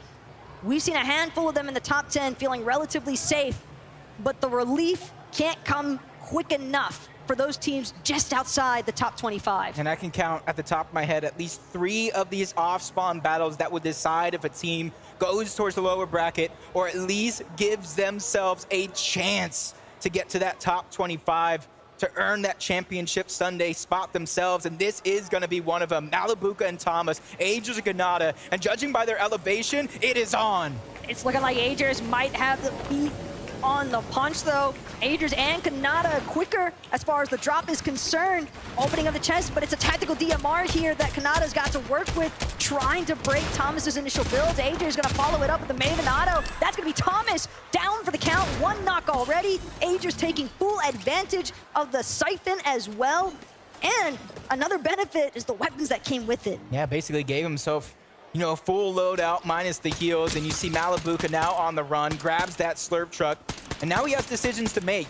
Do I try to fight the 2v1 while I have the underhand, Or do I go ahead and try to disengage and just already see it on the mini-map? He's just trying to survive. Even though they did lose the off-spawn battle, they know they have their spot secured, so now it's just for bragging rights.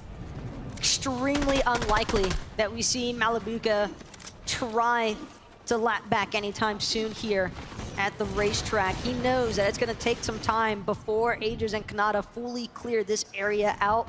And if he wants to get Thomas's reboot card, he might force himself into waiting. But the wait is over as far as Threats and Bugha are concerned. That's going to be a quick elimination to start things off for a team that desperately needs it. Yeah, you see Threads taking advantage of what is usually a triple chest on the side of that mountain. Mixing goes down. That's not only important points for Bugha and Threads, that's a Storm Surge to really give themselves a little bit of a cushion, because we know that's not going to be enough. But another one of our off-spawn battles that are paramount for our team success. King and Phaser, CalGamer 7-man. Shots are being fired. Phaser's gonna quickly disengage. He doesn't want to give up too much. He wants a chance to heal. You see, he has big pots, and if King can get to him, that'll allow him to heal up as well. But even with the vault card, Phaser, he can't charge into it just yet, unless CalGamer and 7-man have it in their best interest to just prioritize that. But King applying a little bit of pressure here from a distance. Keep in mind the resources, though. Builds not looking the best as far as 7-man is concerned. And CalGamer, again, seems as though he has none at all. So this is definitely going to put CalGamer and 7-man's push to a halt, and that is more than enough time for Phaser and King to get into the vault here at Relentless Retreat. Yeah, both of these teams need to have a solid performance if they want to see Sunday right here. Otherwise, they'll have to go to the lower bracket and earn it yet again. But you see a switch up of what we saw last game. King and Phaser this time around getting control of that vault over towards Relentless Retreat. But instead of just disengaging, 7-man and CalGamer are still looting up. There's a lot of loot there to grab, and what a huge battle going down yet again. But Cammy and Seti, they're separated, but they're trying to pincer them in. They're trying to surround from multiple angles and trap them in that little barn. One of the most common fights that we've seen so far today. And Stain and Data's, though, holding their own. Now, what a way to represent Asia, though. I mean, we talk all the time, ever since the Invitational, really, where we saw some of the potential, I think, from Asia's fraggers. And so Data's and Stain looking to try and follow that up as much as possible. They have been going toe-to-toe here with Cammy and Seti. And granted, Frenzy Fields hasn't necessarily always gone their way, but it's definitely made a little bit of an impact against Seti and Cammy, because they had to go nuclear, basically, the last 2 matches to play catch-up. Another one gonna break down a lot of early game skirmishes. With your back up against the wall, it almost leaves you no choice but try to get the elimination points. Axe Force, Robob going against PH Zin and Kitos. Kitos and PH Zin actually do need this. They are outside of the bubble, 26th place, and a nice shot to try to back down Axe Force. They pounce, they get the 2v1, give themselves at least a 1-man advantage. Kitos trying to heal up. They're not wanting to give them that opportunity. Drop them down into the palm of their hands. They're attacking from both angles. Time is running out unless a miracle happens here, as Axe Force a little bit of a jumble and a misstep, but his teammate is there to rise to the occasion and get that elimination. So we see our first team in the lower bracket facing against our last chance major teams. PH Zin and Kitos try their best. Kitos especially in that instance, but you got one below you, one above. Difficult for anybody to actually find themselves on the benefactory. I like this. I like this. Pink may have called it griefing, but no, this is just using your brain. Acorn and Cold, even though they've already qualified, letting Pink and Vico qualify off of their spot, which means they're going to get contested again on Sunday. So they want to make sure that team has as little loot, push them back as much as possible. As Anon and Suns, they need a big game here going against Queasy and Vino, who already got their spot secured. And I like the aggressive nature coming out of this. Start to build that confidence, get some points, and then you could probably take what they've been doing and put it to the test yourselves. But it all really comes down here if they want to actually fight it, because Anon looks like he's disengaging. He doesn't want to get trapped between both Vino and Queasy. This is a very risky team to try and tango with when your position in that top 25 is on the line here. Suns and Anon, they cannot afford to get eliminated just yet. But Queasy and Veno, they're not the sort to let anything go. We've got some player listen-ins coming our way, starting with Kanata. I got a Maven. 16 white. Going to you. I'm running. He's on my right. Yeah, run at him, run at him. 20 white. Kill him. 40 white, 40 white, 40 white. Nice. Oh, the one's at the height. He's at the height. Get the finish, get the finish. They're dead. Nice. We need to kill him, bro. He's running. He's running back. He's just running to rise. He's trying to not give us the kill points. He's at the hut right now. 9 damage. No, he ran, bro. We just camped the card. We just camped the card. He's a great.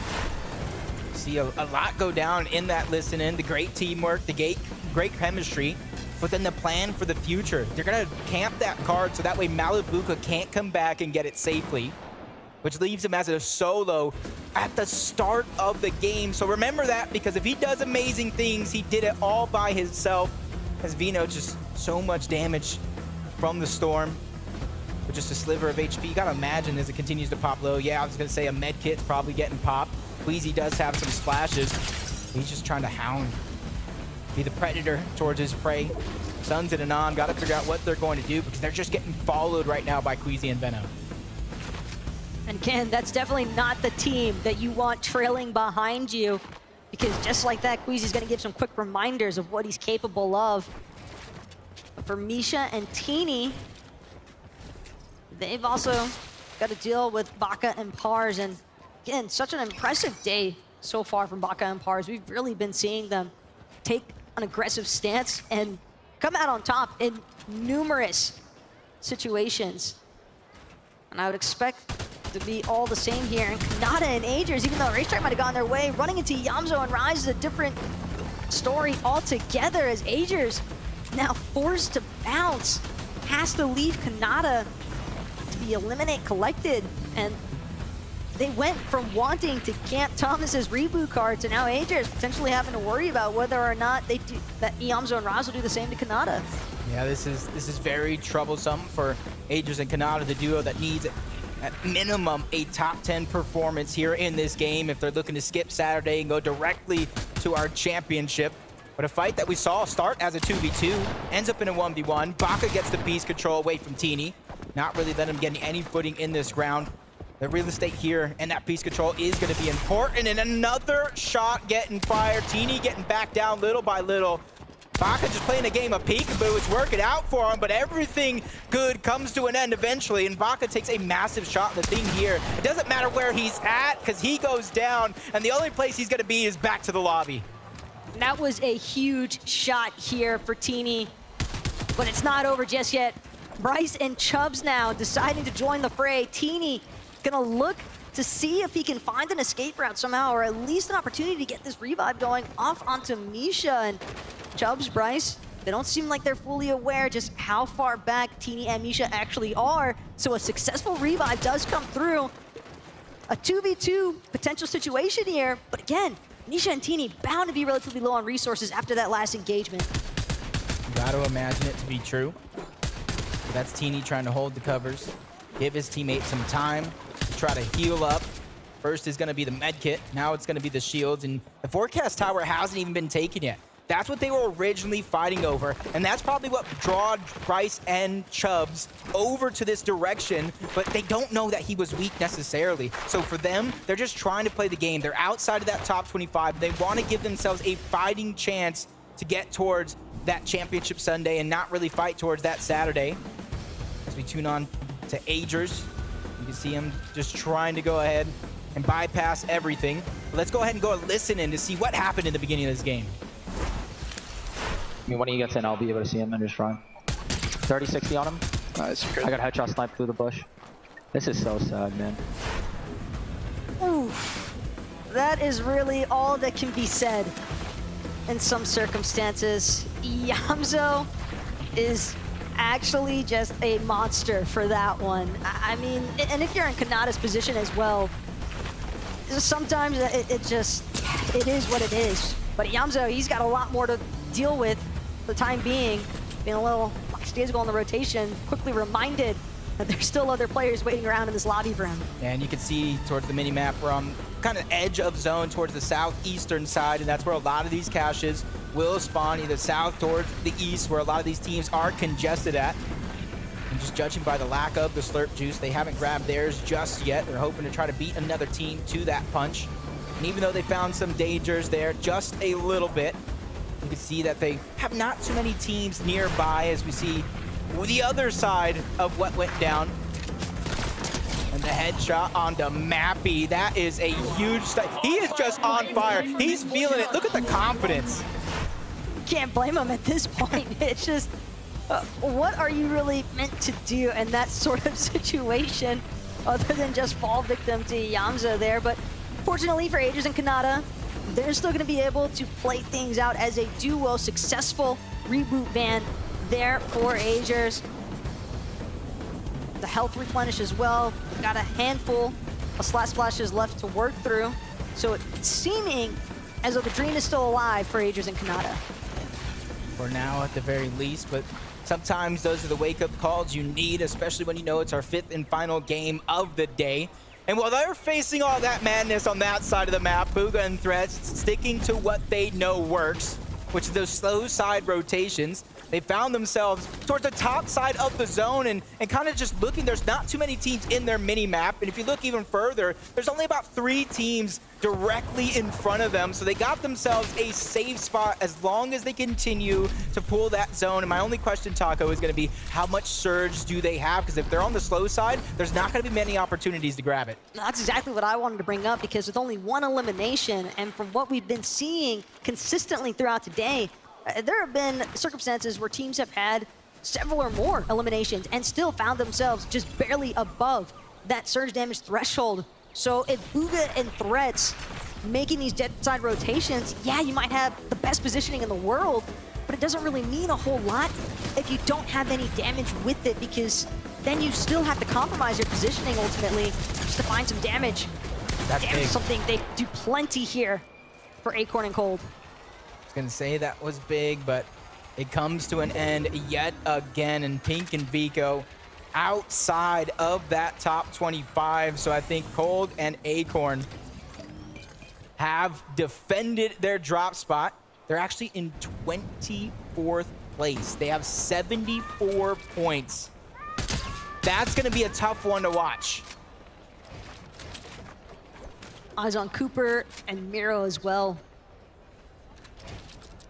One of our teams in that 28th position, but for the team on our screen right now, Vanyak and Karmi, they've also got to ensure that they're able to stay within this top 25, because again, just barely being above as far as the points are concerned, it does not leave you in a guaranteed position. There are ample teams that could look to leapfrog over you if you aren't careful. So we'll definitely keep that in mind and continue trying to be as methodical as possible with their movements. Yeah, you can basically see the tail end of that top 25. Pink and Vico down 74. Batman, Bugha, and Rapid 80. The points continue to climb the more you go up.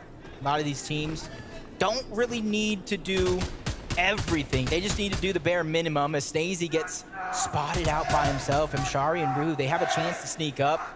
Snazy's all by himself. Podesai, we already saw him go down earlier on in the game. The strike from above, the sneak attack, and it's worked to perfection. And Shari and Rue, they get that elimination, and that's huge because they were the team in the 25th spot. They started the game with 68 points. Now you can kind of count them up, 72, but they still haven't passed up Pink and Vico at 74 points. Snazy was just so focused on teams that weren't on that Rift Island. He had no clue that those two were sneaking up behind him. The ultimate crouch maneuver, essentially, all the way up until they had their precise moment to pounce onto Snazy.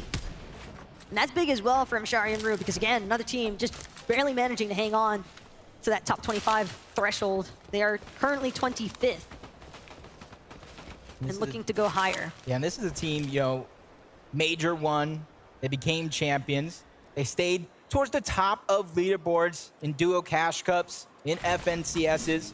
They're just trying to continue to mimic that, just like Cooper and Miro, who are almost not even duoing this season. It was left to a coin flip of all things. And what a coin flip it was. I hope Cooper kept that coin, maybe framed it on a wall. One would think, but I guess it maybe depends on how this weekend goes possibly for the duo. Regardless, they've done an excellent job as a team, but more importantly still, their placements, you saw it jump just a little bit. Part of that due to the fact that Cooper able to find a really nice elimination here, and this is a massive one as well. A good shutdown onto Cold, essentially. And that is huge for Cooper and Miro because they have had some problems in their rotations dealing with some of these teams that are already guaranteed to be participants of our championship Sunday. So knowing that Cooper was able to find that elimination on the Cold, it just makes the rotation all that easier. It probably builds a little bit of confidence too, because even though they went down and they got their spot on Sunday, Cold and Acorn, they're going to finish first in this bracket more than likely with how they've been playing. And when you see Cold go down, when you see Acorn go down, it makes that much more better. It's like a sigh of relief. That's one less dangerous player in the lobby that I have to go through towards the very end. I mean, 3 out of 5 teams in our top 5 are just not in the lobby any longer. They've all been eliminated. Only Cammy and Seti and Ritual and Reed, but again, the point difference so high. These guys can essentially choose exactly how they want to wrap things up for today. Meanwhile, Bugha doesn't get that same luxury. Bugha and Threats have to be on their A game. Yeah, it's going to be a must. 44 points. We saw the threshold around 72 points. Thinking about 28 points to try to get inside of that bubble or within contention, which really isn't much as long as they continue to have a upward trajectory in a lot of their games, much like Kanata and Agers. A lot was holding them back was Thomas and Malabuka in that off-spawn battle, but now they have a chance here to hold on to their own destiny. Fate is in their hands, and they just need to be able to find a little bit of a refresh. But where are they going to get their refresh? How long can they survive without it? If they stop just short of going deeper into the zone, they got themselves the edge. For a team like this with 329 above the damage threshold, that's just going to be enough for now. Considering that Agers had to get a reboot off onto Kanata, they were a little bit of shambles. Yeah. When you think about how this game started out for them, sure, that initial 50-50 might have been relatively successful. Granted, they would have definitely loved the double elimination factor there, only getting one onto Thomas, Malabuka forcibly retreating, but it is an endeavor, to say the least, to reboot your teammate and then find yourself successfully deep enough into a late game lobby to potentially catapult yourself into the top 25 leaderboards for today. Yeah, just moments ago in the feed, Bugha taking down Mappy. They're just trying to continue to control their own destiny as well. Teeny taking down Fast Roki. A lot of these teams outside of the bubble, and I thought I just saw iDrop go down to Ping, so that's another team eliminated out of this lobby. King and Phaser, though, they're still in it, and they're here to win it overall. You see the loot getting passed around. They have quite some distance to cover and a lot of players to run through if they want to make it there. On the bright side, though, they're not the only ones that have a decent amount of map coverage to go. Granted, when you are one of those last teams to come in behind everybody else, your primary concern is going to be, well, depending on where those other teams are situated, depending on where they're positioned, they might be able to cut me off entirely. And that's exactly what King and Phaser are trying to avoid. They're trying to make their way to zone as quickly as possible so that they can be the ones controlling the way that the lobby actually flows. Yeah, they don't want to get held out. They want to do the holding. They're rotating parallel to both Muzz and Paper, a team that is inside of the top 25. I wouldn't say they're as safe as can be. Anything could still happen. But Phaser's doing a good job of leading the charge. Found themselves a little bit of spot where they can hold up for now, but they're getting focused by a couple players in this lobby. Alex Worthy being one of them on the other side as he continues to peek through the cone. 81 below, Taco. This isn't looking good for now. They might not have the damage threshold just yet, but they do have a few crash pads. Phaser gonna instantly use one to jump a little bit further, a little bit more up on that height as well, but the shots come through all the way across the lobby, and that's gonna be an instantaneous knock just about onto Phaser. King now under heavy duress, trying to do what he can, forced to build down, forced to drop numerous layers, but again, with this legendary Slurp Juice, will be able to just barely prevent himself from being eliminated by the damage threshold tags off of the Storm Surge, but still, it is tough stuff right now for King. Yeah, if it wasn't Trulex and Chicho on the other side, it's Storm Surge. They're below the threshold. Even with the Slurp Juice pops, they're taking a lot of damage, but Rise Yamzo, team who took down Kanata and Agers in the beginning, well, it's just Kanata this time around, but if he can go back to his OG self, we used to call him one of the more prolific solo players in the game, being able to pick up a massive amount of points, a huge amount of clutches. We saw Agers do it in their major championship run. Now it's Kanata's turn to pick up the pace. You see him going low. He doesn't have a lot of builds, not a lot of resource. The only thing he really has going for him is the damage threshold when it comes to Storm Surge. A nice little gift though, just on the ground, managed to pick up some materials. It's gonna provide him more than the 4 builds he had initially to work with. Shot him up to 30, but still, Kanata also now with this nicely creature in tow, breaking through the floors of some of these builds and just hoping that there is not a full team on the other side of it, because you're looking at a 1v1 with Kanata, decent chance, but 2 versus 1 situations is tough for any player to deal with. There are more teams left alive right now that are outside of the top 25 trying to earn their spot than there is inside of the top 25. And placement points haven't even begun to kick in yet. That puts a lot of pressure on the King. He's already survived Storm Surge once. He has the Slurp Juice. He has a couple minis, but he's still 123 below. He's not even peeking out, going for shots. He's just trying to survive it. But if he looks down low, there's a bit of loot. I thought I saw the tip of a big pot down there as well, which will be crucial for his survival. He finally looked down. There's a med mist as well. He found a treasure trove and a miracle to keep himself alive, but he knows he needs to go. He knows he needs to continue moving forward, get towards the zone. You don't want to fall behind, but a nice shot from the backside. King forced to stabilize himself, stop the rotation. So that means a lot of teams are going to be able to hop over him and get to zone first. Again, right now, it seems the King, he's trying to prioritize positioning, just hoping that some other team, some other solo gets eliminated first, and that could potentially put him to where he actually isn't below that surge threshold. But Kanata right now, just barely clinging on, but it won't be enough. Finally finds himself eliminated from the lobby. Unfortunate run there for Kanata and Agers in our final game of the day. Yeah, at least he got this experience of playing on the big stage, because he's going to have to go again tomorrow against our last chance major teams.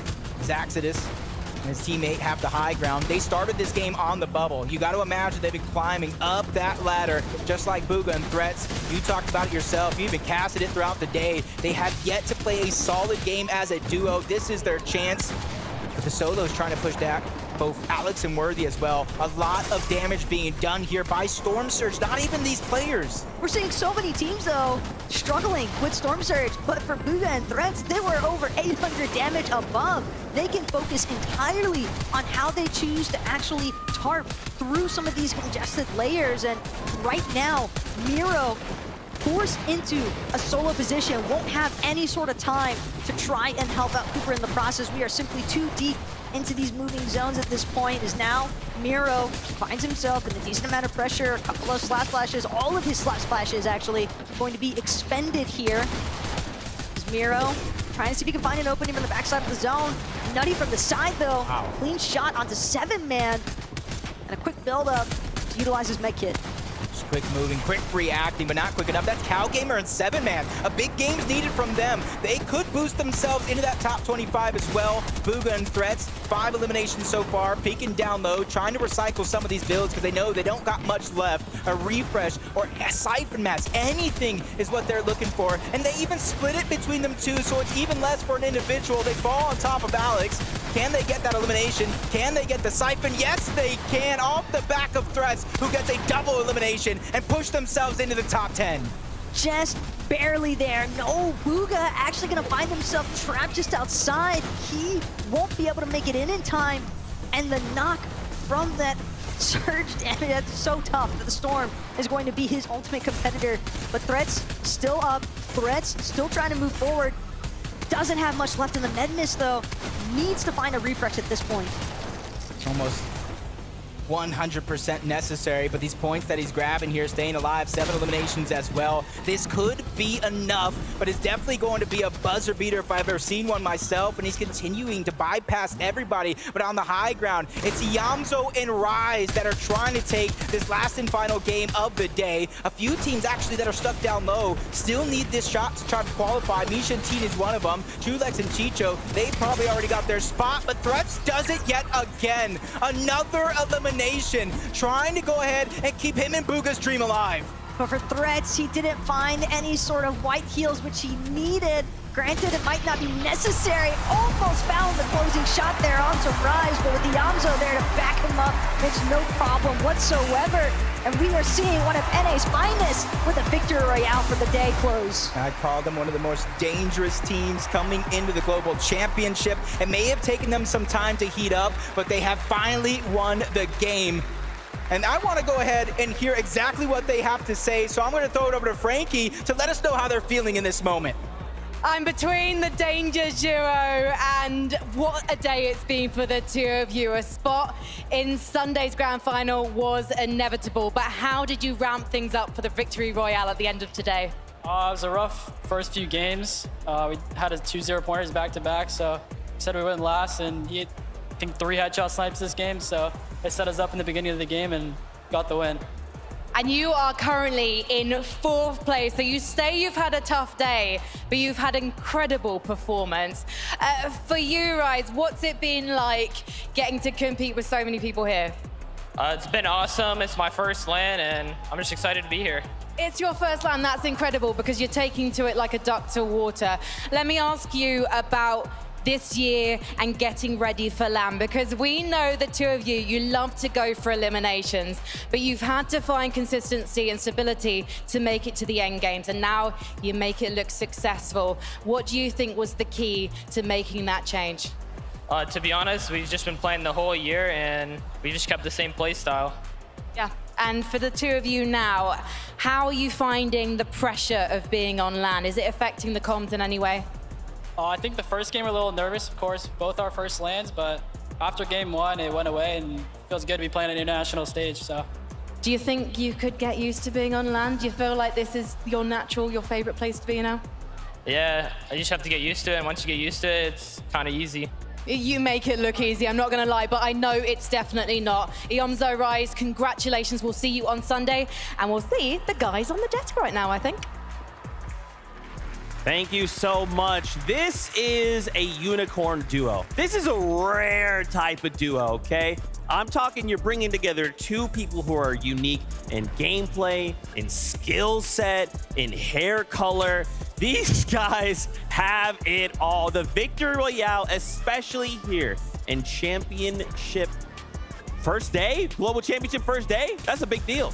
Yeah, I mean, listen, I'll be honest, I feel like they were a little quiet throughout the day. I wasn't really keeping a close eye on Yamzo and Rise, but of course, last game of the day, they're gonna be like, hey, by the way, guys, like, we're one of the best teams here, by the way. Yeah, 100%, man. The Ginger Giants, hey? These guys, look, you said a bit quiet. I had seen them sort of within almost every end game, right, towards the back end, right? You said, you know, he had the double 0-point games or whatnot, but then the rest of it was very consistent, exactly what you expect to see from Yamzo and Rise.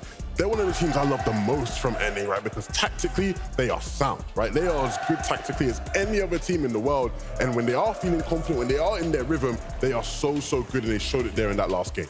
Yamzo's always been one of those guys, right, that is just ridiculously confident. And it's not in like a cocky way, it's just he knows what he can do. He's good. And now they're like, hey, look, kind of what he's saying, once we figured it out, it's easy. It's not necessarily easy. They are just that good. Yeah, and I mean, I want to point out the fact that, you know, they mentioned that, yeah, sure, the first game we were a little bit nervous. And a lot of the times we talk about experience being that, oh, they've been to these in-person events before.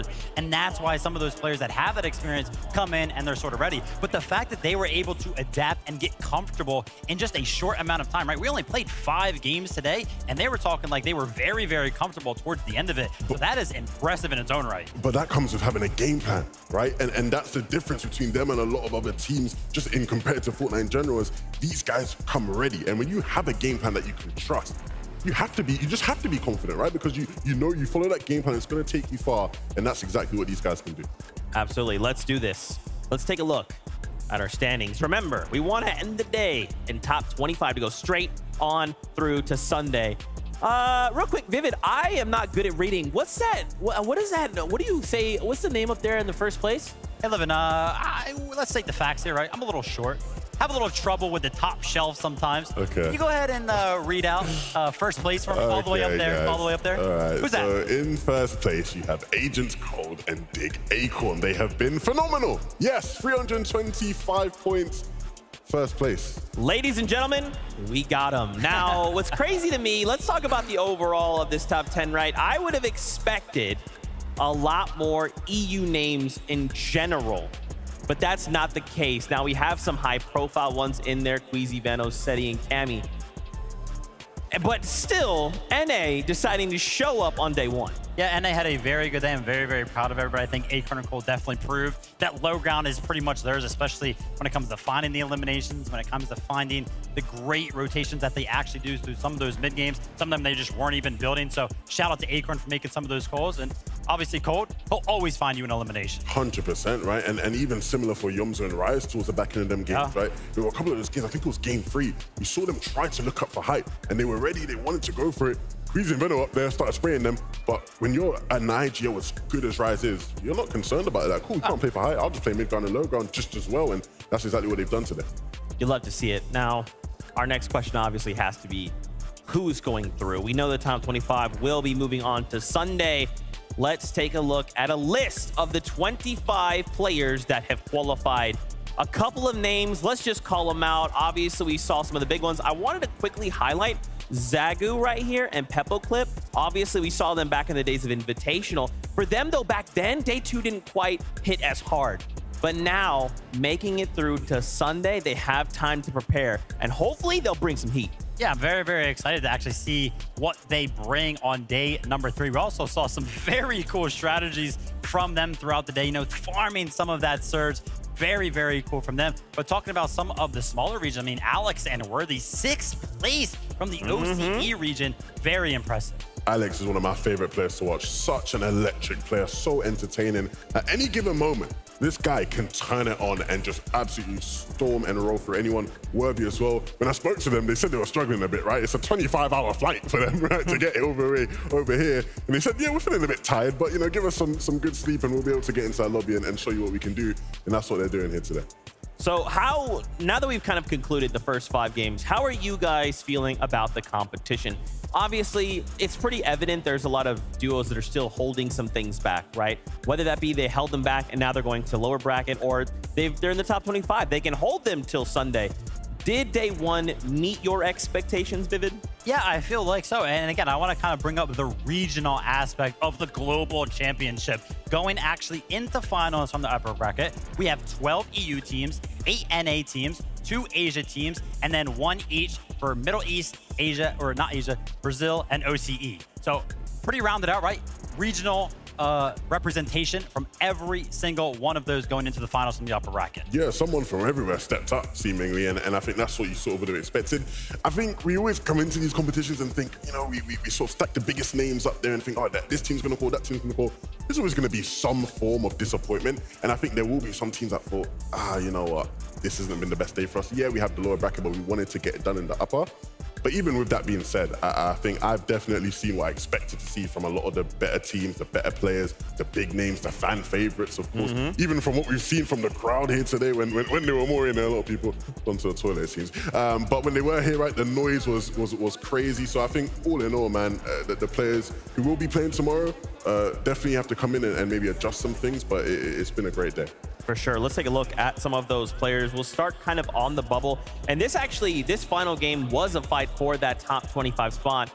Ultimately, it was iDrop and Mappy that do make it through to the grand finals on Sunday.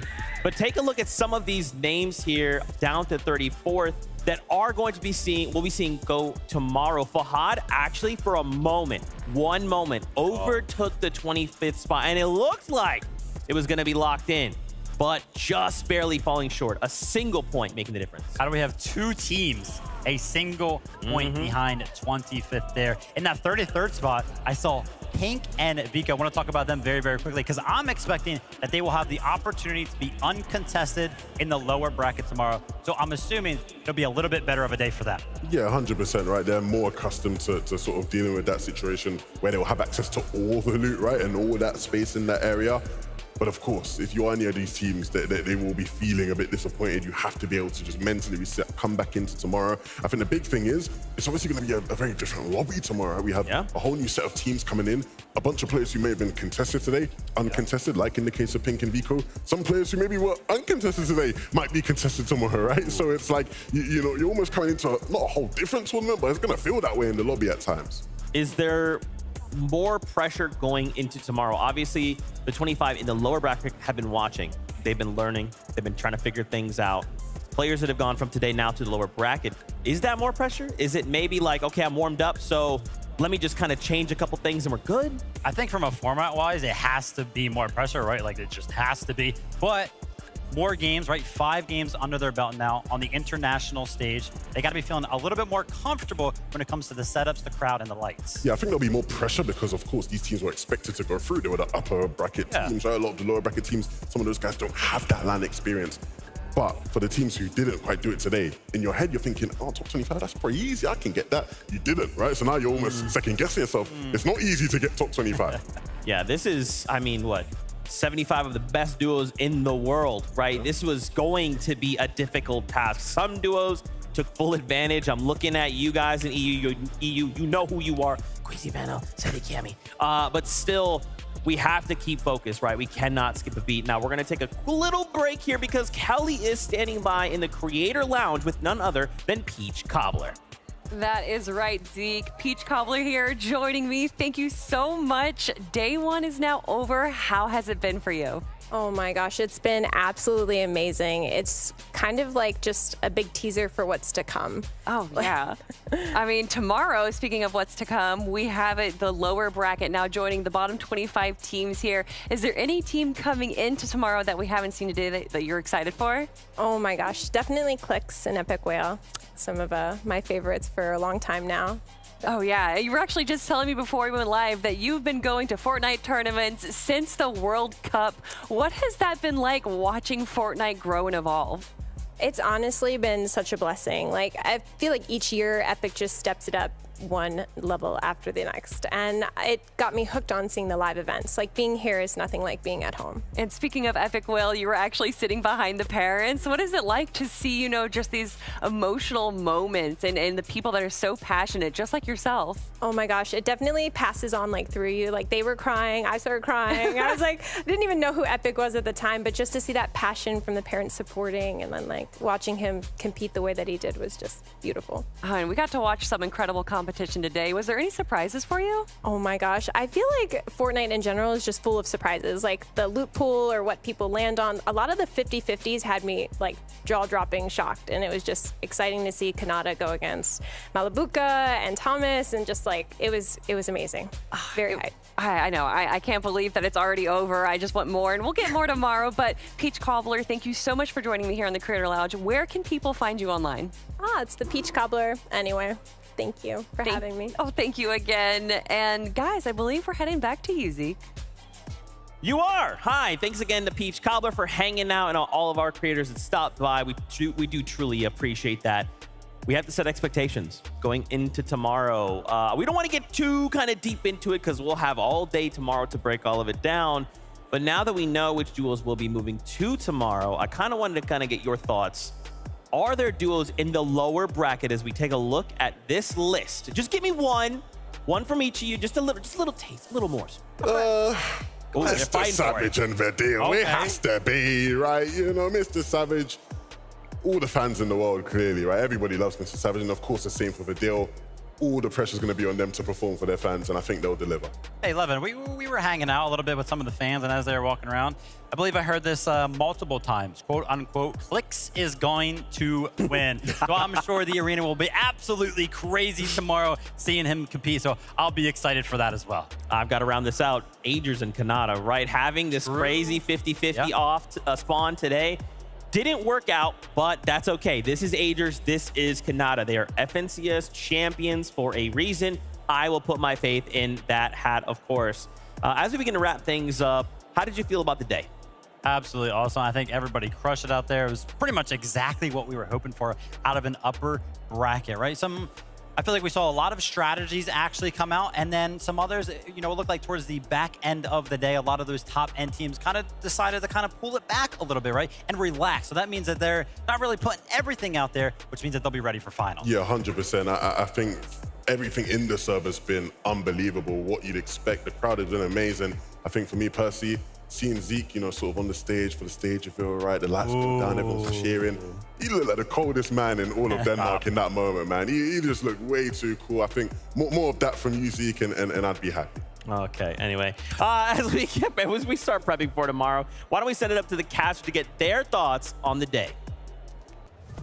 Thoughts? I have so many of these thoughts from watching the first 3 games in the crowd, this amazing crowd that's been so great all day long, to casting these final 2. All I really got to say, Taco, is for those 25 teams that are playing again tomorrow, look at it as glass half full. You have another opportunity to make your dreams come true. Just don't take it lightly. Look, the lower bracket was already looking pretty spicy as is, so seeing some of the teams that are going to be joining them after today's competition, it is going to be insane for tomorrow's lower bracket matches. And one of my favorite parts personally about today was being up here in the commentary booth the entire time and just hearing the moments of cheering, the crowd chants. I cannot wait to see what some of these fans bring for us tomorrow in the lower bracket match, because you have to expect that is the last opportunity. You either make it through in the top 25 of our lower bracket tomorrow, or that's it. You're going home. You're not going to see what the Global Championship finals lobby is going to consist of on Sunday. Yeah, this is something that I think we've been waiting for such a long time. 5 more games in the lower bracket, but that's going to do it for myself and the best Taco. Back to my best friends on the stage. Whoa, Jacob, I am your best friend. Okay, that was Jacob PR. That was the best Taco. And can't forget Monster D-Face as well for calling some of the shots for us today. But that is it. Now we set our eyes on tomorrow. The lower bracket kicks off same time, same great place. We'll have so much to talk about tomorrow, so make sure you do not miss it. Don't forget as well, grand finals on Sunday. Global champions will be crowned. Thank you so much for watching Fortnite fam. As always, we love you. Keep yourself safe, and we'll see you on that battle bus. Beep.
Just got real.